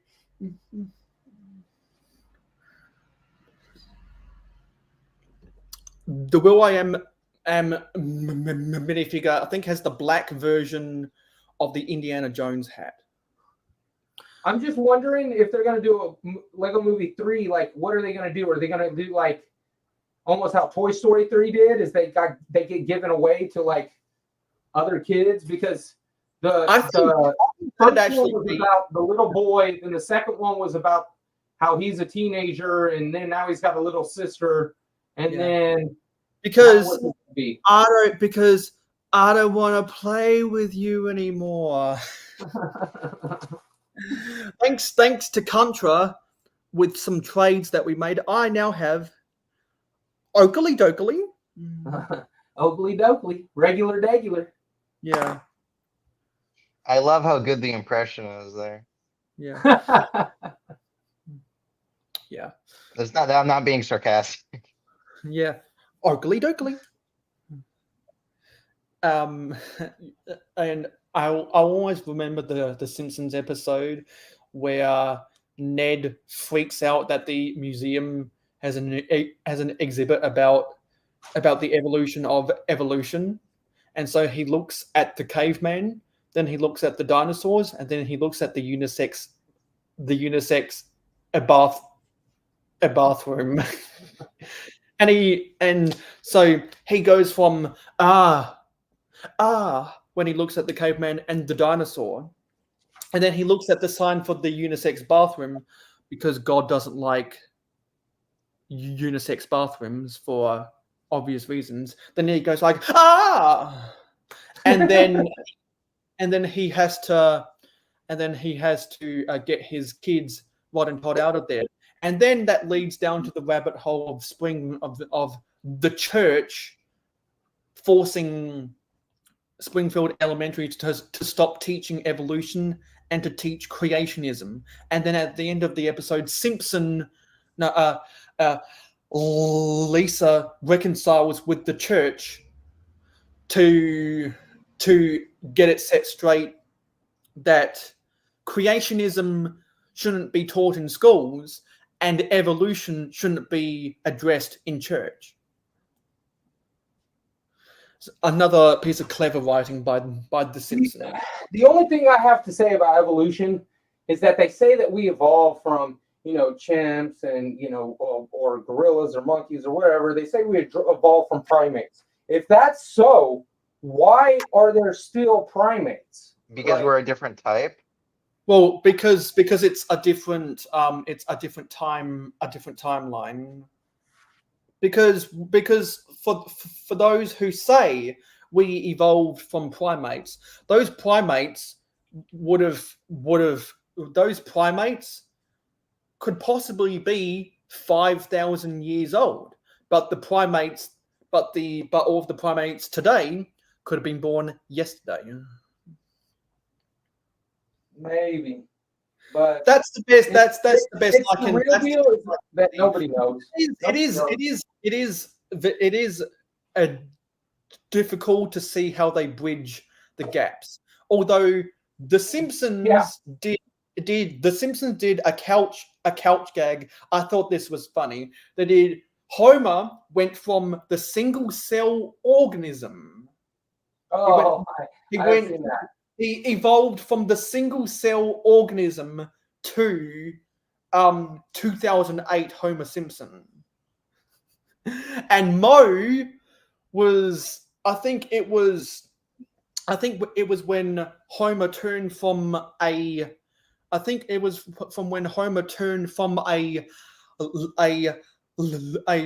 lizard into a monkey. Moe was devolving. He was left behind, and he went from a hairy caveman to a lizard. I thought that was funny. But my favorite couch gag of all time is when the whole multiverse is inside of Homer's brain. And they played the Space Odyssey 2001 music. It goes from Earth to the solar system to the Milky Way to the universe to the multiverse to chromosomes. That's like from the universe to the multiverse to atoms to molecules to DNA to chromosomes to skin cells to Homer. That was so funny. Anyway, I'm just glad I finally have a Lego Homer Simpson. Yeah, wasn't that a series too? Yeah, this was series 2, because I'm still salty they never made a Lego Principal Skinner, and they never made a Super Nintendo Chalmers. That's one thing I don't understand about Nintendo, why they don't, or the Nintendo line, why they don't make minifigs for that. Oh, it's because when Lego Stud Sidious was telling me about this a year ago, when Lego got the rights to Mario, Nintendo forced them to incorporate an electronic function, and so that was that, and so as a result, they forced Lego to not do the minifigures. That contract is ending sometime in the middle of 2024, and that's why those rumors came out that we're finally going to get a Mario minifigure. Sonic is owned by Sega, which is why we have Sonic minifigures available right now. But Mario is owned by Nintendo, and Nintendo are more control freaks than Sega. Another reason to like Sega over Nintendo. Even though I still prefer Nintendo over Sega. Yeah, I was just playing Nintendo the other day. I got N64 and Super NES, and I got this one thing called Retron, and it plays all the original games. It plays Sega games. It plays NES games. I think it plays Super Nintendo games also. I was playing Wii Sports, Super Smash Brothers, and Mario Kart Wii with my friends, and I thought, wouldn't it be so cool to make all the Mario Kart cars in Lego? It would be so cool. If I could ever get the right pieces, that would be fun to design. I would love to make the Quacker as a Lego motorbike, because the Quacker is my vehicle of choice in Mario Kart. Yeah. What's it? Oh, on the Wii? Yeah. You gotta make the Super Blooper. Our Wii crashed before we moved house, so we've had to go back and get all of the personal records back, which it wasn't a bummer because we don't use the Wii a lot anymore, but it was still kind of a bummer. Yeah, anytime you got to go back and get all your information back, that's kind of annoying. But it's not all that bad, because that just encourages us to play it more instead of letting it be dormant and sitting around doing nothing. Which is the same way I feel about Lego. I don't like it to sit around dormant doing nothing. I want to build it. And I don't know how people collect and just keep it in the box. And any Lego that is sitting around is because it's sealed in a box waiting for a subscriber milestone. And we only need 3 more subscribers to build the scaled up the scaled up minifigure now. So please, if you have friends that like Lego, please share my channel with your friends. We need 3 more subscribers to be able to build. Where is it? I can't see it within reach. To be able to build the scaled up minifigure, and the Brickable Cow needs 12 more subscribers before he shaves his face. Is he gonna do it? We're still trying to convince him. He originally said if he does it, if he gets it before the new year. But I'm sure we'll keep hassling him about it because we want to see him get to 200 subscribers. And also Scott's blocks, who was on the panel earlier when he was building up the goat army, because I'm pretty sure he's going to make a medieval style goat farm with all of his goats. I want to help him learn how to use StreamYard because we need, and also I've encouraged him to do videos about running the Orange Express throughout his city. We need to help get him to 400, and when he gets to 420, I want to see him do a video about Lego PPP, or I will do a celebration video on his behalf about Lego PPP. When he gets to 420 subscribers. Price per part. Price per part.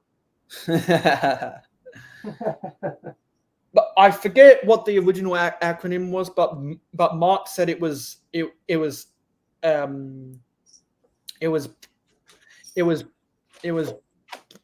push pass puff or something. Puff pass. Yeah, the puff pass. Yeah. And so so that's why you sometimes see Scott in a cloud of smoke. Then one day it could all be gone in a great puff of smoke and a ball fire. That's from Plan 9 from Outer Space. What a terrible movie from the 60s, man. It's a terrible movie, but I still love it because it's so cheesy. Much like why people still like the classic TV series of Batman, and the scenes where Batman and Robin are walking up the walls, but they just tilted the camera sideways, and they're acting like gravity is against them, because if I go back here, they act like gravity is forcing them down. Adam West and whoever played Robin, they act like gravity is pushing them down, but they're just going like this, walking up the rope. It's so funny. That's why for a lot of TV shows, since I binge watched them enough times, I more so care about the behind the scenes of how they did the thing instead of like for Star Wars. Like, so Yoda was originally going to be a puppet with a rubber mask, but Frank Oz told him that's fucking dumb, George. And so like Star Wars fans who have seen every movie, the super nerdy ones are like, okay, so this is how they did blah blah blah, instead of so Padme is the mother of blah blah blah and blah blah blah happened because of blah blah blah. I know a lot of Star Wars fans who never need to see the movies again and are obsessed with people like Star Wars Theory and all the other stuff with the interviews from George Lucas while he was on set filming the movies. Some just blow up.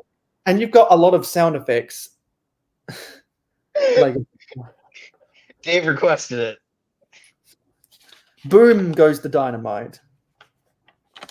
And I'm not sure if I did something wrong. I probably did. Probably wasn't following the instructions, probably. But I've got a bunch of pieces, so I need to see if I missed a step. Because I have some Technic pieces that probably needed to go somewhere. That's some structural parts. Oh, okay. So yeah, it probably is for the structure. It's probably for the roof line, if anything. Probably for the roof. Gotcha.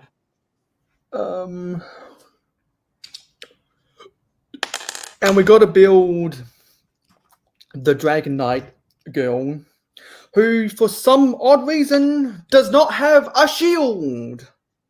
It's probably my biggest complaint about this is that the Dragon Knight minifigure doesn't have a shield. What's up with that?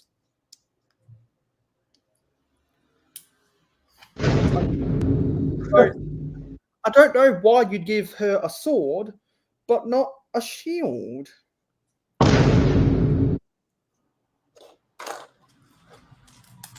Actually, there isn't. Actually, she doesn't have any minifigure accessories, I don't believe. Oh, yeah, I'm not seeing anything here to go with her.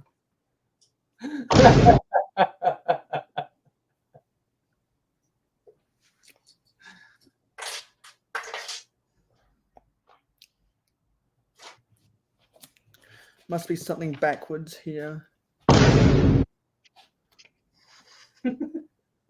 Okay, if that goes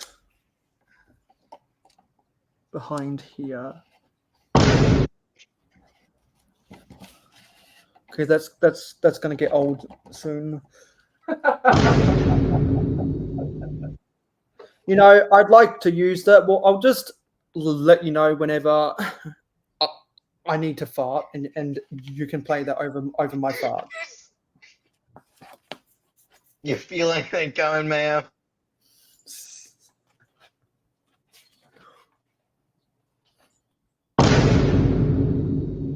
That was a loud one, Mayo. I didn't. That was louder than the test the test boom when Skarloey triggered an avalanche. Yeah, and you know, speaking of when wait, no, quiet. Because speaking of, quiet. I'm telling you, quiet. Speaking of the Skarloey, wait, no, hold on, where did it go? Where the heck did it go? I'm losing track of my files here. You're losing track. You're losing track of your files. There we go. That's what I was looking for. I can get you copyrighted if you want. No.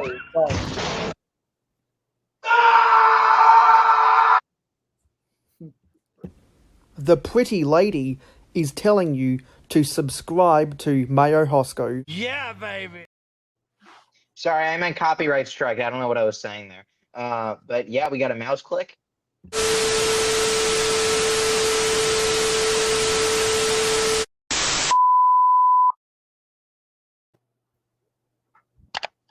There it is.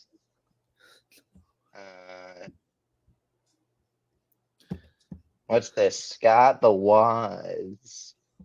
Opening credits. Oh, remember when I was talking? Wait, no, sorry. This video is why the original classic brown stegosaurus is my favorite.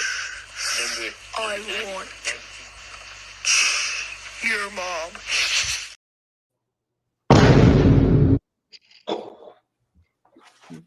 Boom goes the dynamite. It ain't easy being cheesy. Are you sure this isn't just a dream? Darn it, I'm trying to unmute and then play the sound effect as fast as possible, but it's kind of hard because your clips are so short. So is anyone working on Saturday? I got work tomorrow. Okay, so that means you'll be like this when you have to go to work. I can't believe I have to drive all the way to work on a Saturday. All the way to work.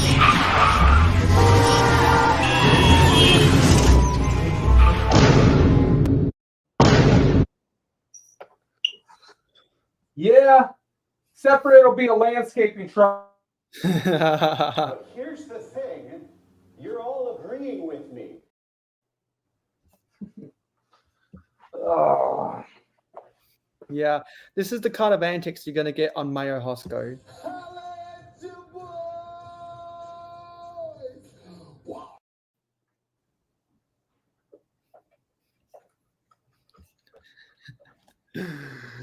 Okay. I have not seen the brick adjuster in chat. So if you are out there somewhere, Nick, I want to say thank you for letting me stash away my my 50th, no, my 60th anniversary micro scale mocks at your micro scale stuff at Brickworld Chicago. That's right. You were gonna tell me you're gonna, yeah, the Marvel whatever thingy. No, he had The CMF. Yes. Yeah. Speaking of that, well when I get done building this, I'll go and get you the choice of 3 different Marvel figs. They're in their bags. Yeah, okay. Just make it a surprise. Don't tell me. Just shove a random one in there, and then we'll see what happens. I'd rather let you choose on camera. But then it's like a mystery box. I don't know who I'm getting. Because I thought you already sent it out. I didn't realize you. I was going to, but then something came up, so I couldn't go. No. Yeah, because I was trying to juggle 2 things at once, but the juggling pins fell down. The juggling pins. So I was gonna mention this a while ago. I see you got the ghost train coming out of a thing there. I still have yet to build mine. It's still in the box. I put it in the garage with all the other sets I'm not gonna build for years. But that is incredible. Man, Yeah, appreciate it. that, and I was just thinking of motorizing mine, but that, man, Yeah, motorizing, who needs to do that? Go ahead. No, I was just saying, motorizing, who needs to do that? Yeah, no, I wanted it to look like it was taken off the track and it was flying. Yeah. So Well, I think you achieved that effect. I appreciate it, man. It's actually underneath the Scooby-Doo mock.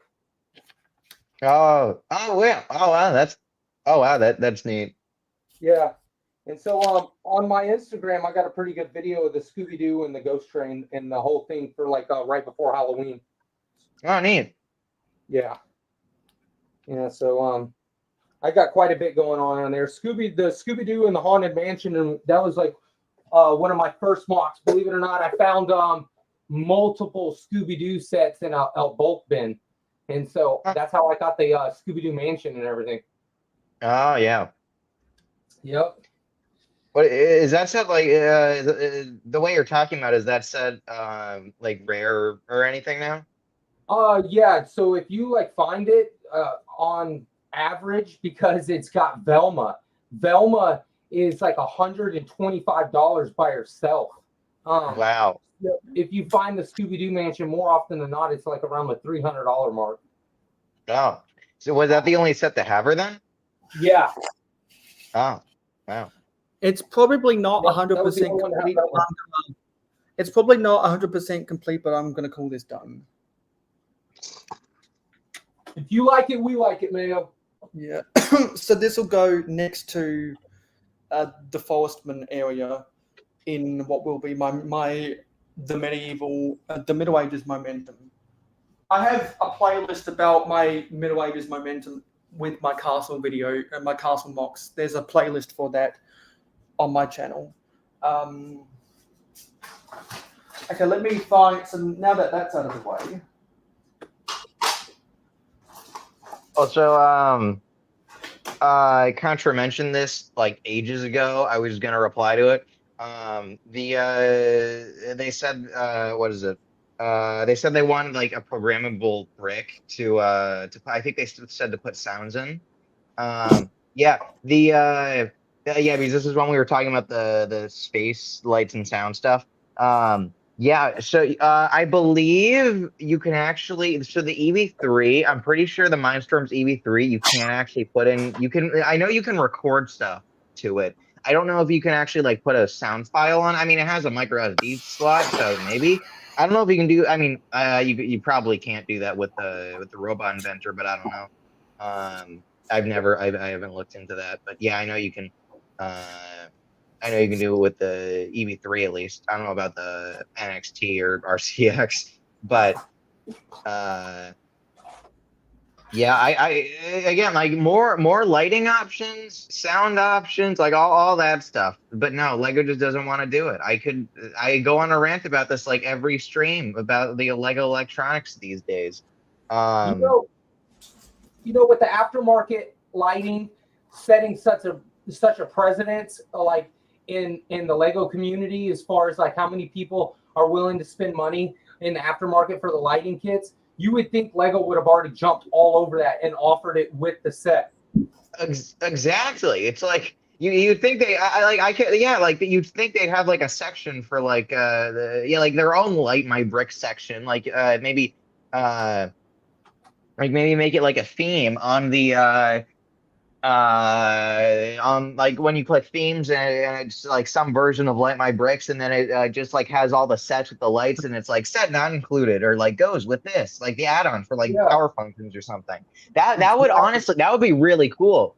Just like they offer expansion track and expansion road and base plate and like everything Lego else, Extra. Exactly. And official Lego. I know, because that's why I don't really like lighting kit. I mean, I think lighting kits look really neat, and honestly, I probably like I want to get one for like the Lion Knight's Castle or something, or the Lighthouse, or maybe not the Lighthouse, but I think like something like that could be really cool. But yeah, that's why I'm not really big into lighting kits, or even, well, no, I do want to like stands for sets too, but yeah, because it's not official, like, because I'm a lunatic and I need everything to be official no matter what. Yeah, that's I wish Lego just Lego just needs more options. Because Lego could take it a step further, and they could even integrate all of it into the build process. So that way, like, it's hiding all the wire at all times, and it's running like the right amount of wire to the right spot. So that way, like, the lights on the front of the building light up, or, you know, like porch lights, street lights, or whatever. I see Dave Brick said hell no on electronics and Lego. He was I gonna say, I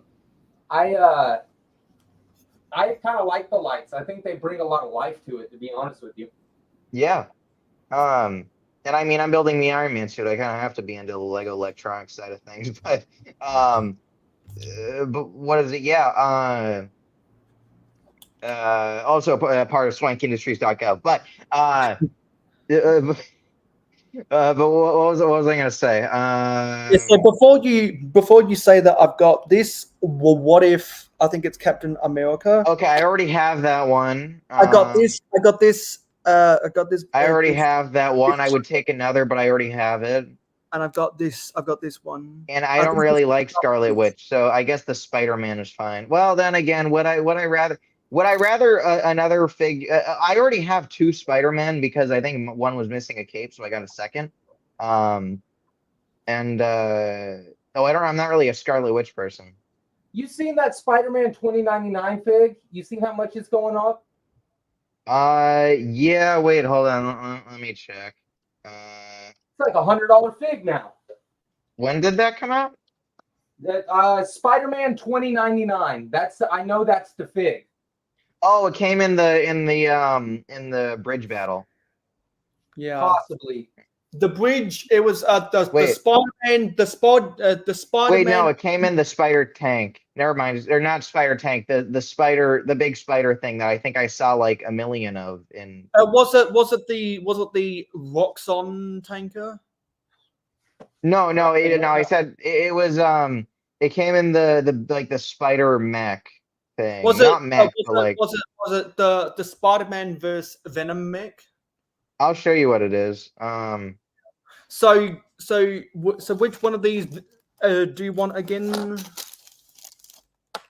Let's see. Would I rather a third figure of a figure I think is neat, but like a figure I like, or a figure I don't have? Oh, it did. Spider-Man's spider crawler. Yeah, yeah. So you said that you didn't have this version of Peter Parker? No, is that the what if? That's the what if version, right? Well, this is from the Lego Marvel CMFs series 1. Yeah, that's the what if. Wait, where's the cape? What? Shouldn't he have a cape? It didn't come with a cape. It should have, right? Lego Marvel CMS series. Everything's in this bag. Yeah, Because no, it should have come with a cape. Oh, I don't know what's gone on with the cape then. I can't like what was the color of the cape? It was red, and then it had like a little thing that comes up on the top. So it's like a special Yeah, let's see what they want for it even on Bricklink. Are you checking? Yeah, I'm just seeing what they want for it. The cheapest one around. Oh, they got it for. You can find it for like $30 on Bricklink. Oh yeah, okay. So I was expecting it to be like the Velma figure. Well, and then the most expensive one is $70. I don't know what determines the difference, but if you look up on any of it on eBay they want quite a bit for it. Okay. Well, if you want to wait a bit longer, I can go through. I can go through exactly where the box is and try to find that cape, or I can give it to you as is and ship it out this week. I mean, it's fine. Yeah, you don't have to go through the trouble. I can just take the Scarlet Witch figure. Okay, so you want the Scarlet Witch? Actually, are they supposed to have a cape, or is there one in there? There is no cape in here. Let's see. Let's see. Are they supposed to? They're supposed to have a dark red cape. I'll just take a Spider-Man. Okay, so you'll take the Peter Parker. Yeah, I'll just take the Peter Parker how it is. Peter Parker. Yeah. Spider-Man. Because I've got my bag. I've got my bag of sig figs still in my suitcase. I'll go get them. Spider-Man. You see, Universal Studios in Japan lost the rights to Spider-Man, so they shut down all the Spider-Man rights. We can't have anime 1970s Japanese Spider-Man anymore. I don't know. I guess not. They shut down the line at Universal Studios over there in Japan and everything. Ah, shucks. It was on my bucket list. Yeah, I was about to say. I'm sure you were planning a trip next week. Yeah, I was. Yeah. But no, we need swankindustries.gov to do a little bit better until then, or to get that. Spider-Man and my sig fig. Wow, I'm gonna get the official mayohosko. Did you seriously? Wait. How did you put the? Oh, that's just paper. Okay, I didn't know. If for a second I was thinking. It's from it's Sticker. Yeah, for a second I was like, did you seriously take one of those vintage like sticker things? No, I would never use those. I know. For a second I was like, wow. But I thought you got it printed. Because I bought a box of shipping a shipping label or stickers so I can print black and white stickers. Nice. And I've got your stick fig in the monorail. Yeah, because you assembled it from your own pieces. Yep. And I know that Papa's Bricks also assembled it from his own pieces, and If I'm some not other. mistaken, your fig came in the monorail, didn't it? That's why I No, put him there. no, because if you go to Bricklink, there was never a figure combination with the red cap and Oh the yeah. there were blue caps with there were blue caps with red pants, there was red caps with red pants, and there was blue caps with blue pants, but there was never blue pants with red caps. So I looked at those and strategically designed it like that. So my sig fig is not just a clone of a minifigure from an actual set, because it was Bricks who actually thought this would be a good torso for mine, and he used the man bag from Indiana Jones, and he actually built my sig fig before I built it, and I thought it was such a good design, I'll make that my sig fig. Nice. Yeah, yeah, I've got to order some more parts for my sig fig, but I actually, I don't know if you saw in the group chat or not, I sent Miss Amby a sig fig a couple weeks ago. Yeah, because I don't. Yeah, I did see that. I'm not sure what your sig fig looks like. He's kind of made up of a couple of different parts. In fact, some of the torso is on the the Pick-a-Brick minifig right now, but it's pretty much just construction worker clothes and stuff, and then he's because he's a landscaper. The hardest part about him is the weed whacker I give him. See, that's why so this torso was the standard airport worker torso from 1986 to 1990, I think 1986 until 2000 or something. I forget if they used this torso with the Century Skyway. I think they did. I'm going to go look at the Lego Century Skyway to see if they did. Because that's a set that's actually on my want list, but I just can't find it like affordable enough. And Century Skyway is my favorite airport. Pretty pricey. And it's so good that I'll share the stuff about that. Yeah, so this torso was first sold in 1986 and was sold for over a decade. Hey, that's the airport I have. Yeah, because I've got the original airport from 1986.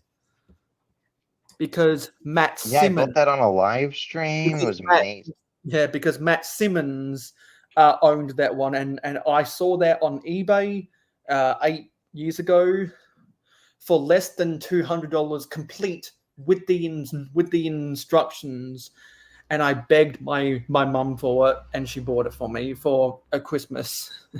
Nice.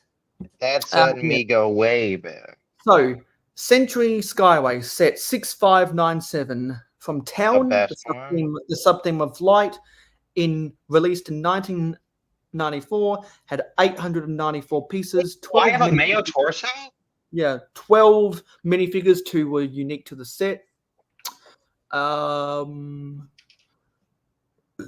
Looks like its RRP was $109 back in 1994, and now in Australian dollars, the new condition mint in box is over 800. Wait, so I don't see the Mayo torso. I'm looking at it right now. So where does it show? I have a whole shelf dedicated to that set because it just takes up too much space. Okay, so let's. Oh, okay. So they updated the airport worker for Century Skyway. Do you know they re-released that set? Yeah, they re-released it 10 years later in 2004, just called Lego City Airport in the Lego Legends theme. Yep. So they did update the torso design for the Century Skyway. Because I always thought it was a 2004 set. I like that this guy has the freckled face that some of the Paradisa minifigures have. Well, I actually traded. Well, I actually bought a Paradisa minifig that has the freckled face.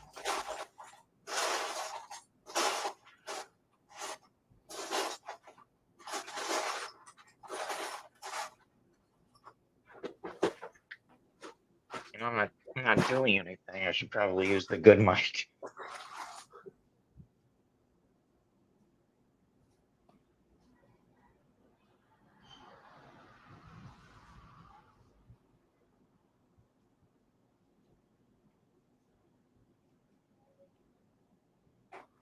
Oh. Okay, that should sound better.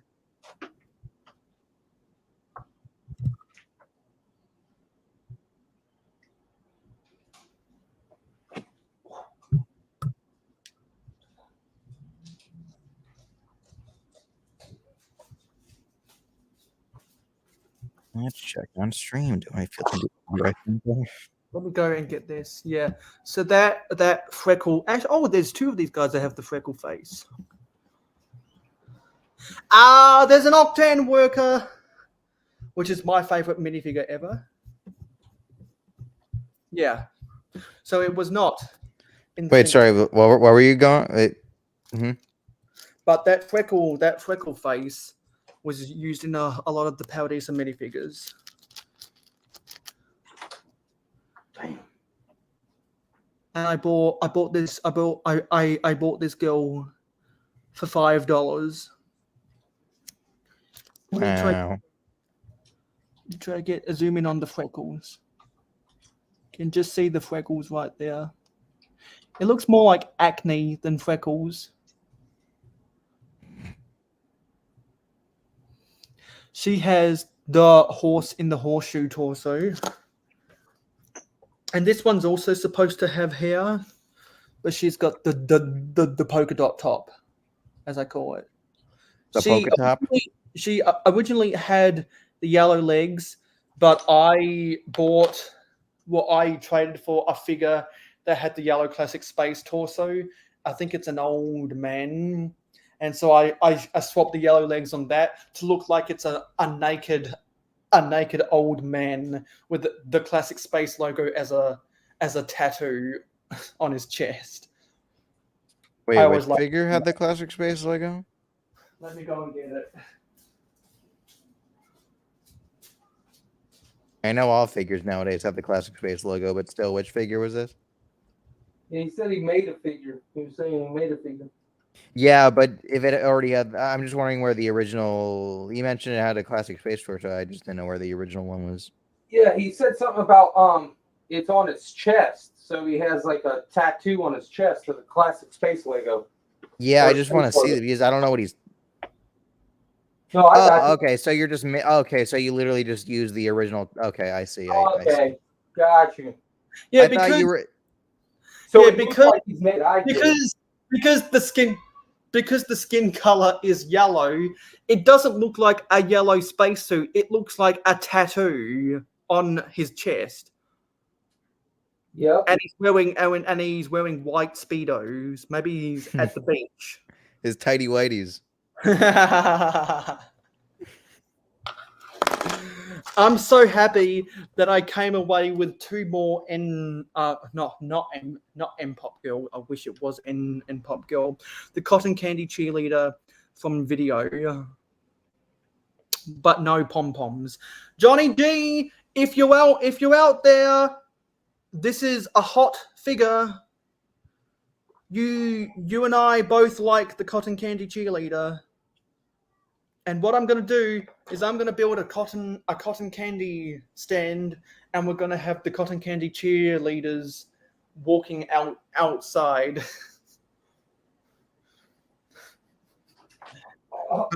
I'm gonna do that one of these days. And also, I bought this used within instructions classic space set set 6842. Yeah, see, I don't think I'm that. It's not really one I'm like super like really want to get because I already have the cosmic the cosmic cruiser, and that has something that's very similar to that inside it. They were selling a bunch of used classic space sets with the instructions, and I bought this one because it was only $20, and they had other $20 ones. I got it because it had the red spaceman. And I grouped the red spaceman with my other figures that I traded just because I wanted to get it. So these are the parts, and I'm going to build it I'm going to build it some other time. But with my interplanetary space base, this will be going in there now. So yeah, so you can see the engines, and that's a print with the classic space logo. So where did you get this? I got this at Brick Convention, which is the biggest Lego convention in our country. Oh, neat. And try to find any and also these weird angled these weird wedge plates. They have that clipped corner. The modern ones don't have that clipped corner. Yeah, when was the last time they released that plate or that like those types of like plates with the corners cut out? It was probably in the late 90s would be my guess. Well, if the airport got re-released in 2004 and it had those, I'm pretty sure. Okay. Well, whenever I get my Lego City up and running again, we're going to run the trains, and I can blow my train whistle. The ghost train. The ghost Lego one.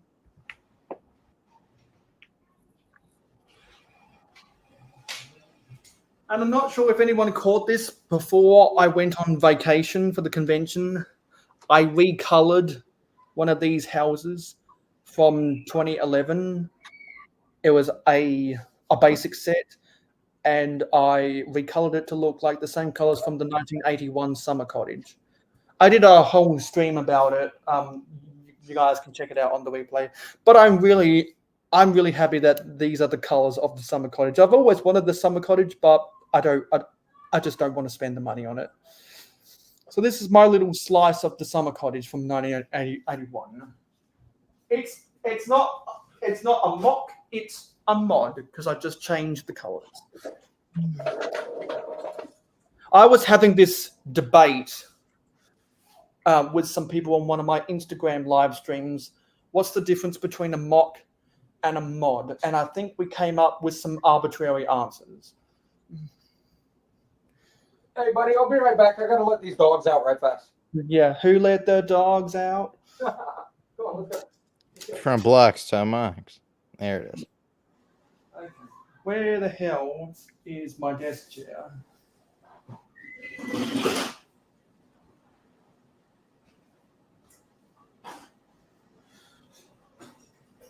Yeah, so let me move this so I can sit down now because I'm done building the set and there's really not much else I can do. So when So what I'm going to do is I'm going to respond to comments that I have not caught up with, because I get notifications every time someone comments on my stuff, and I've got a lot of those notifications.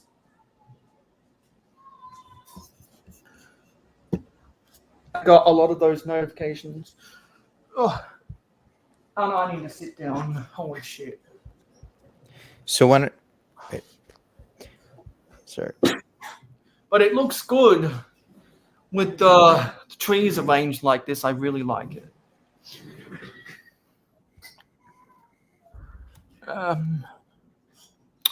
Okay. Let's angle this down. No one needs to see my face. Let's go to channel dashboard. We need three more subscribers, people. 3 more. Let's go to comments. I accidentally clicked the start camera button. Thank goodness I set it to the EOS utility, whatever. Okay. So, but where are all the comments? I haven't responded. So, Mr. Blue commented, well, there's some comments on my sunshine, lollipops, and rainbows short. Nate Mr. Blue says, they look really good, and I would say, and So this is the section of the stream where we reply to Mayo's comment section. Can we do that for mine because I need to get through stuff?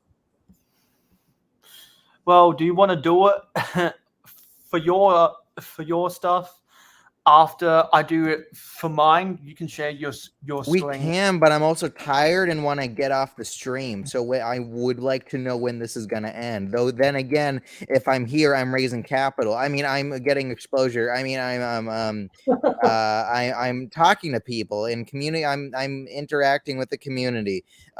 So that's yeah. So I guess that's good. I guess that was my mum complaining about the camera quality. And then these are comments on my Brickvention live stream. Country says was a great live Mayo to end Saturday night after meeting up for dinner. That's getting a heart. Yeah, that's getting a heart and I'm gonna say I really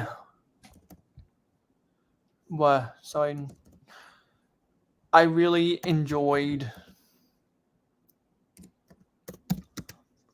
the time we shared, especially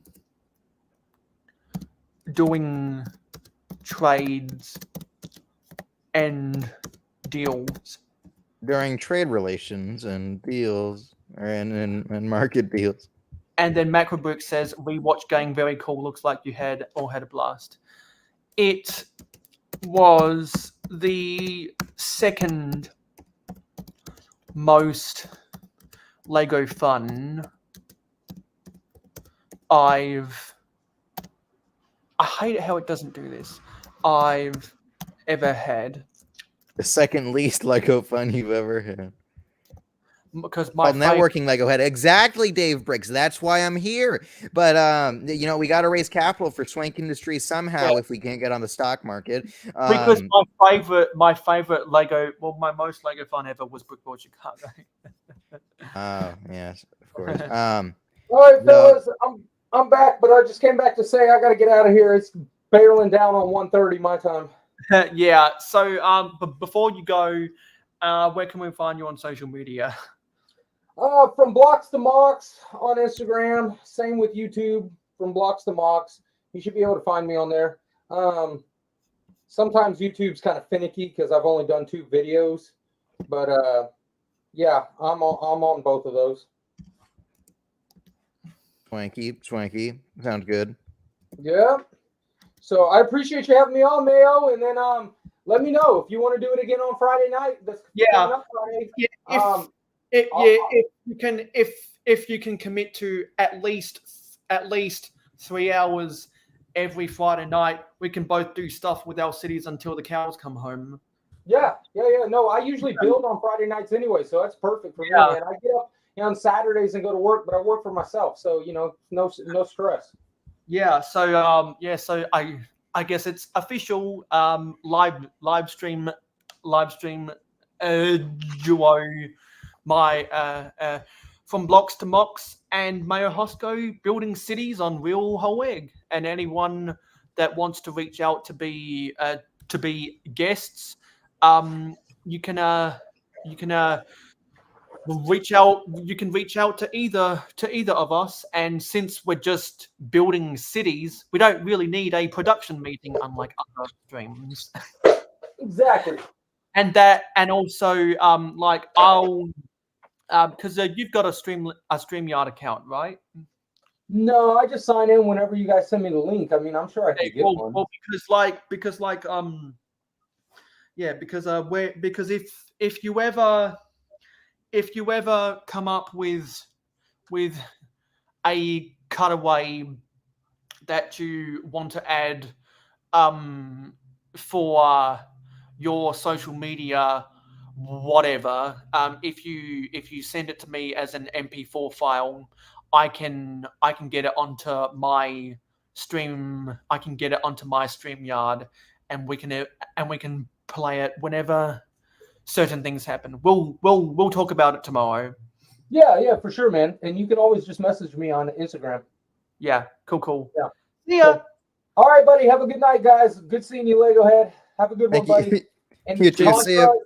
Yep, Contra, Dave. Thank you, guys. We'll talk to you soon. Have a good one, guys. See ya. Yeah, and alternately, because you're 3 hours behind. Before you're because you're 3 hours behind. Yeah, because you're 3 hours behind. Fox to Max. RC. We can arrange something for Lagahead Productions AZ, brought to you at the end of the stream by Swank Industries or something. Yes. Yeah. So yeah, when this is 4 hours 21 minutes and 23 seconds. I would like to get into bed soon. We're gonna be ending this stream as soon as I'm done with all this. Swank. There were some weird comments up here. You know what, Dave? I'm just sending the fire emoji because that's the easiest thing I saw that works for this scenario. See, Dave gets it. Yeah, Zisu posted a bunch of comments, and there's another one. I think this is a glitch in the system. I didn't. It's a glitch in the matrix. I didn't meet the Lego Matrix. I didn't meet Johnny. Scotty, like. I'm gonna heart that. It's by my mom again. Your mom commented on your video there, honey. Yes, that's the story.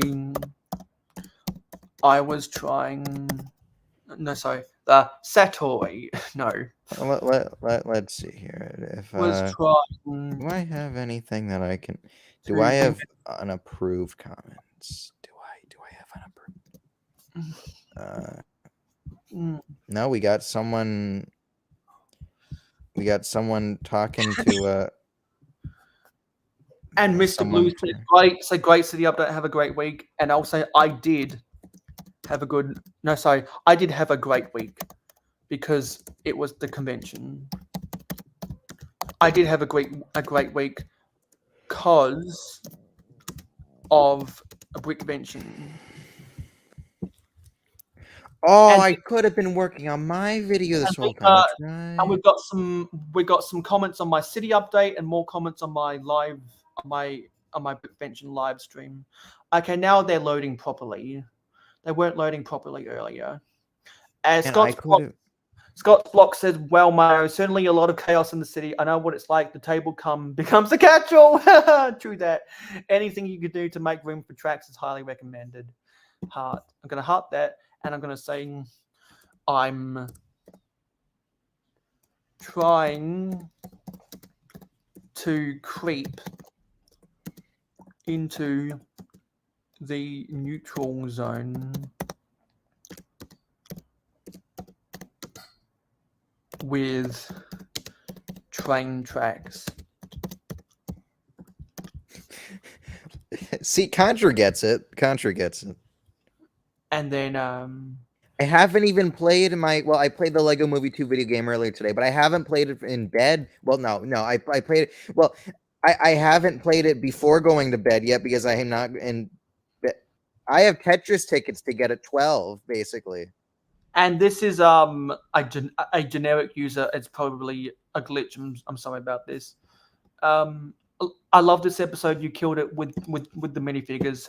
I'm gonna say I thank Contra for killing it.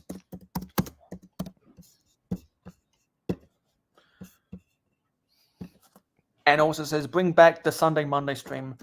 I will when there's popular demand.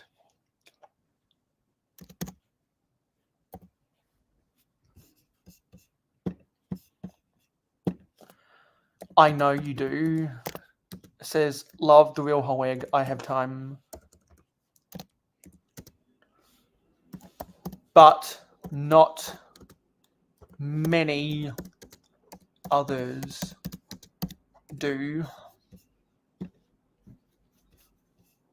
Karma Brick Mayo Creation. is milking this, Dave. You're And right. now we've got more comments on the Lego City update. Karma Brick Creation says a tornado has destroyed a Mayo City. I'm gonna say someone once Lego. someone once coined the term A Lego has been built in Lego City. Build the Lego. Hey. Mayo NATO. Someone has committed illegal Lego building technique in Lego City. Build the brick separator. Hey. And Joseph D27 says, nice, mayohosko. Maybe someone Mayo, use 2 hands, please. Will my other hands down here will run against bring it up. You'll go twice as fast then. Against me to prevent Lego head.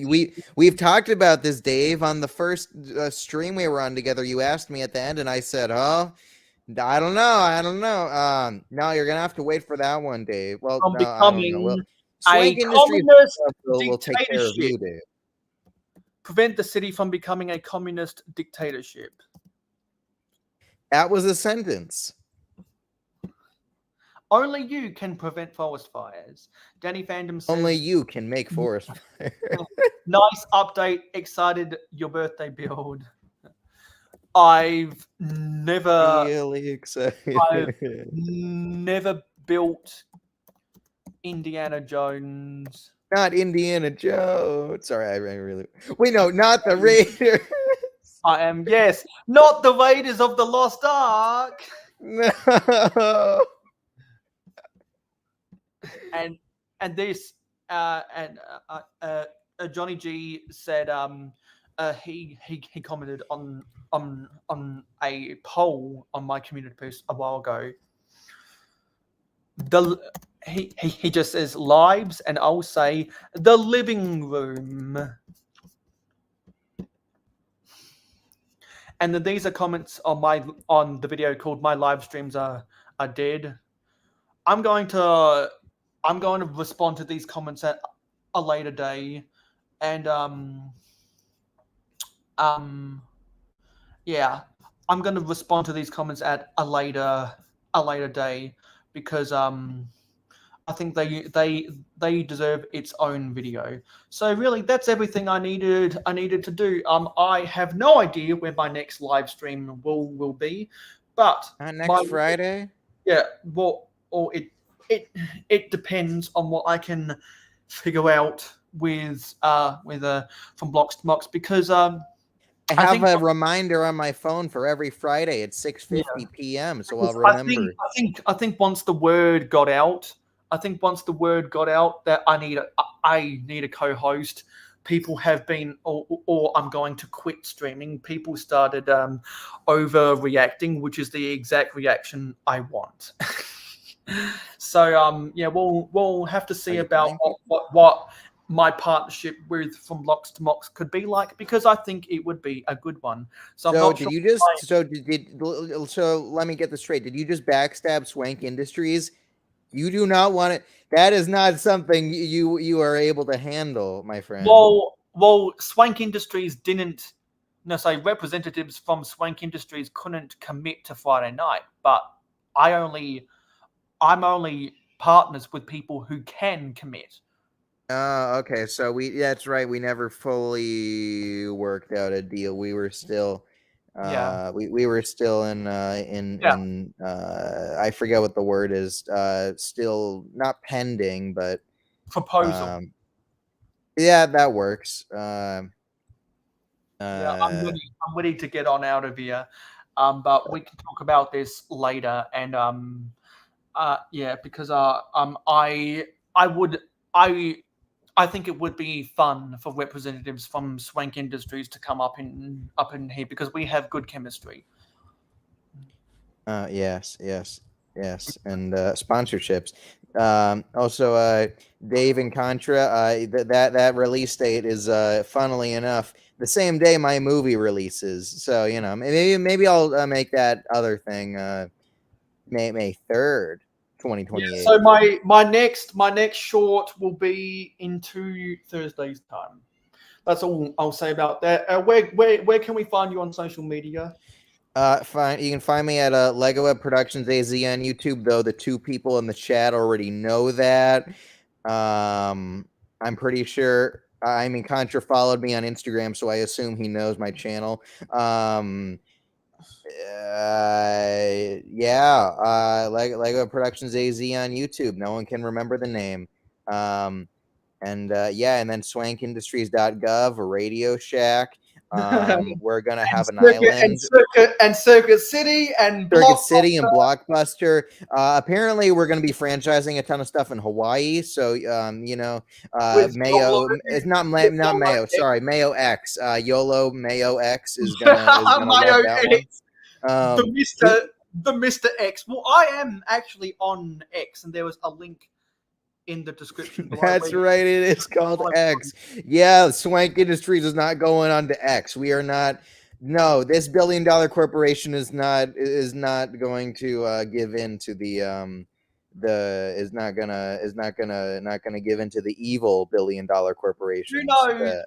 Maybe you can start off with a small loan of $1 million, and then you'll be able to buy the rights for both of those. Well, for all for those X, to become, Swank Industries. I'm X run by Swank Industries. I'm talking about Blockbuster, Radio Shack, and Circus City when they all become worth $333,000 each. Wait, hold on. Yeah, wait. Because that's right. We've looked up before how much is Radio Shack. We've looked up before how much is Radio Shack worth. How much is Radio Shack stock worth? Radio Shack. They don't even trade on the stock anymore. I don't know. It's talking about stuff. Aren't they defunct companies? Now? It says delisted. No, well, Radio Shack still. Well, doesn't Radio Shack exist in Australia land? Someone in Australia on one of my streams said they have a Radio Shack. Yeah. Well, I know that Circuit City is defunct, so maybe you should speak with someone on Wall Street and ask them how much it would cost to buy the whole company of Circuit City. Annual revenue of Radio Shack, $3.4 billion. Yeah, we can do it. Why not? Okay.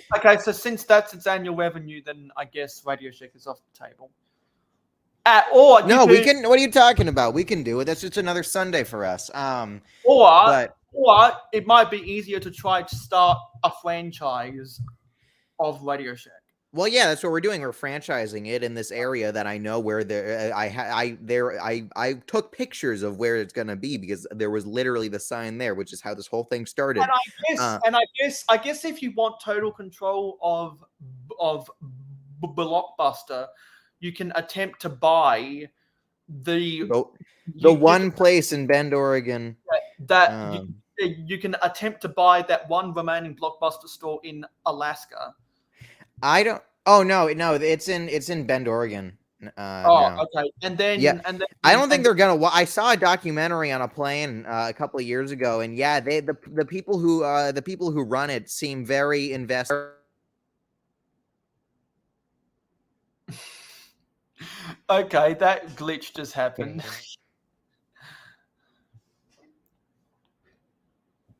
Sorry, my dongle was being weird. So what is it? Hey, Panda.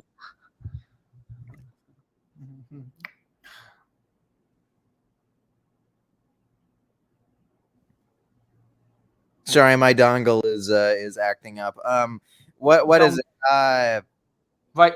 The Blockbuster owners. Huh?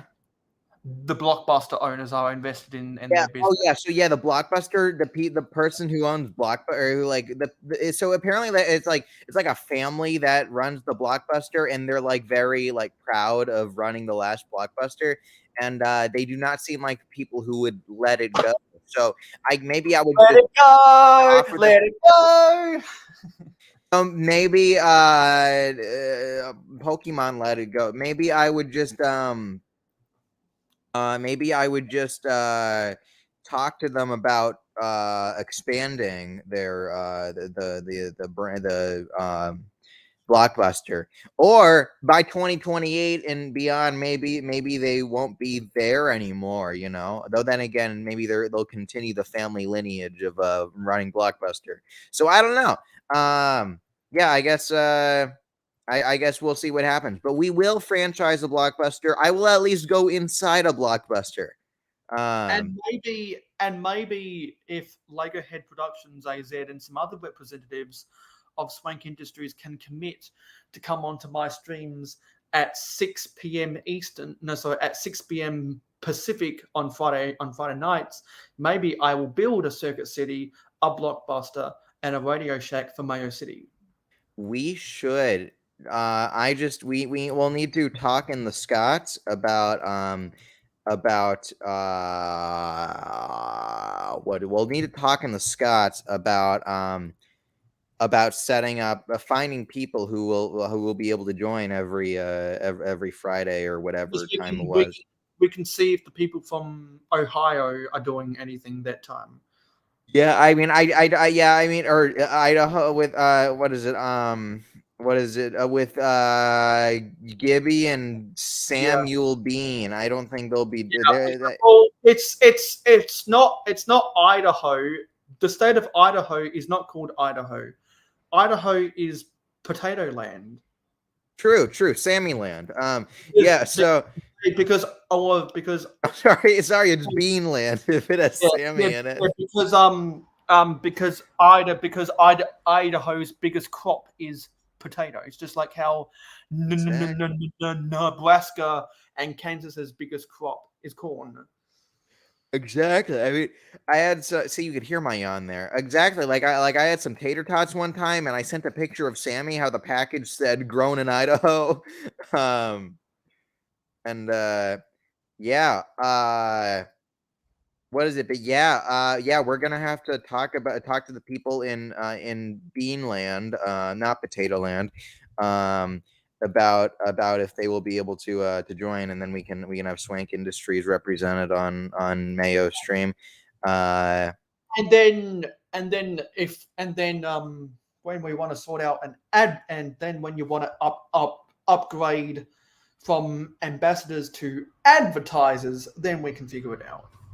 Yes, and then Swank Industries. I think we've talked about this before. Swank Industries will ethically fund the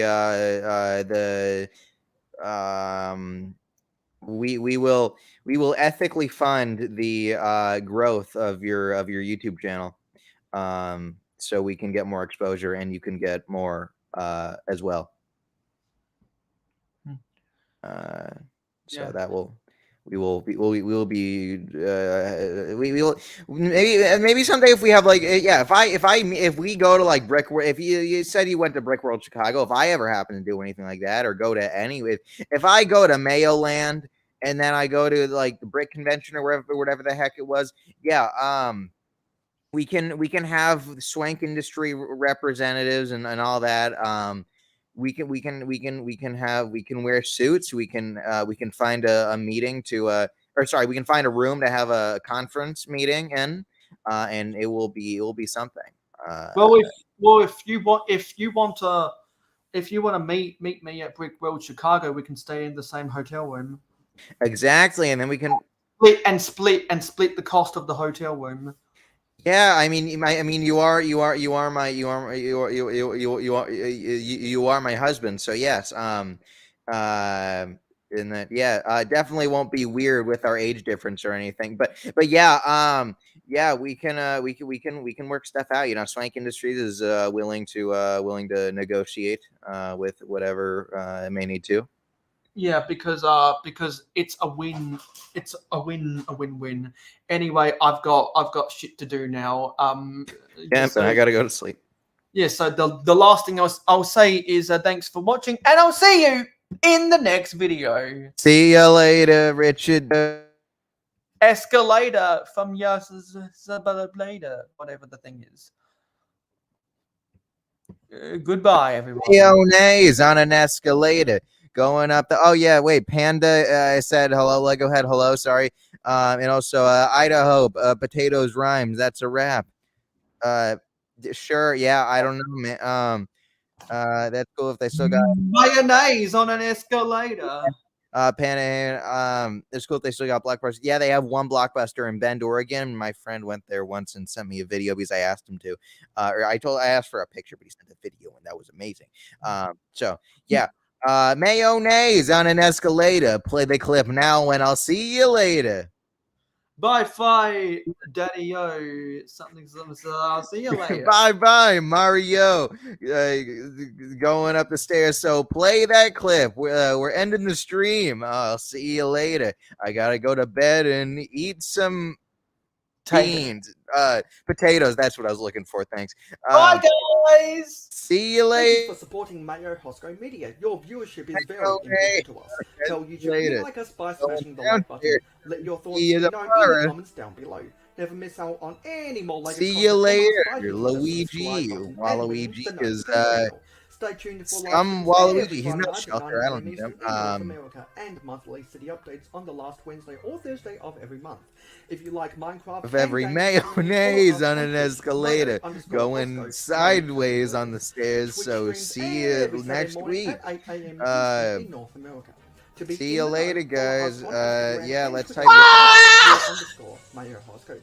Have fun with us on our Discord server. Friend us on Facebook and join the fan club group. For business inquiries, email us at mayohosko@gmail.com. For historical inquiries, check out our website. For special community perks, including behind the scenes, voting rights, and early access videos, become an investor today. by pledging to Am I our the only one that Patreon. heard? Links in the description. Watch this video recommended to you, or check out this playlist if you missed any previous videos of the same genre. This has been Mayo I'm Hosko, the only and one I that heard am a Mayo fan scream. of old Lego.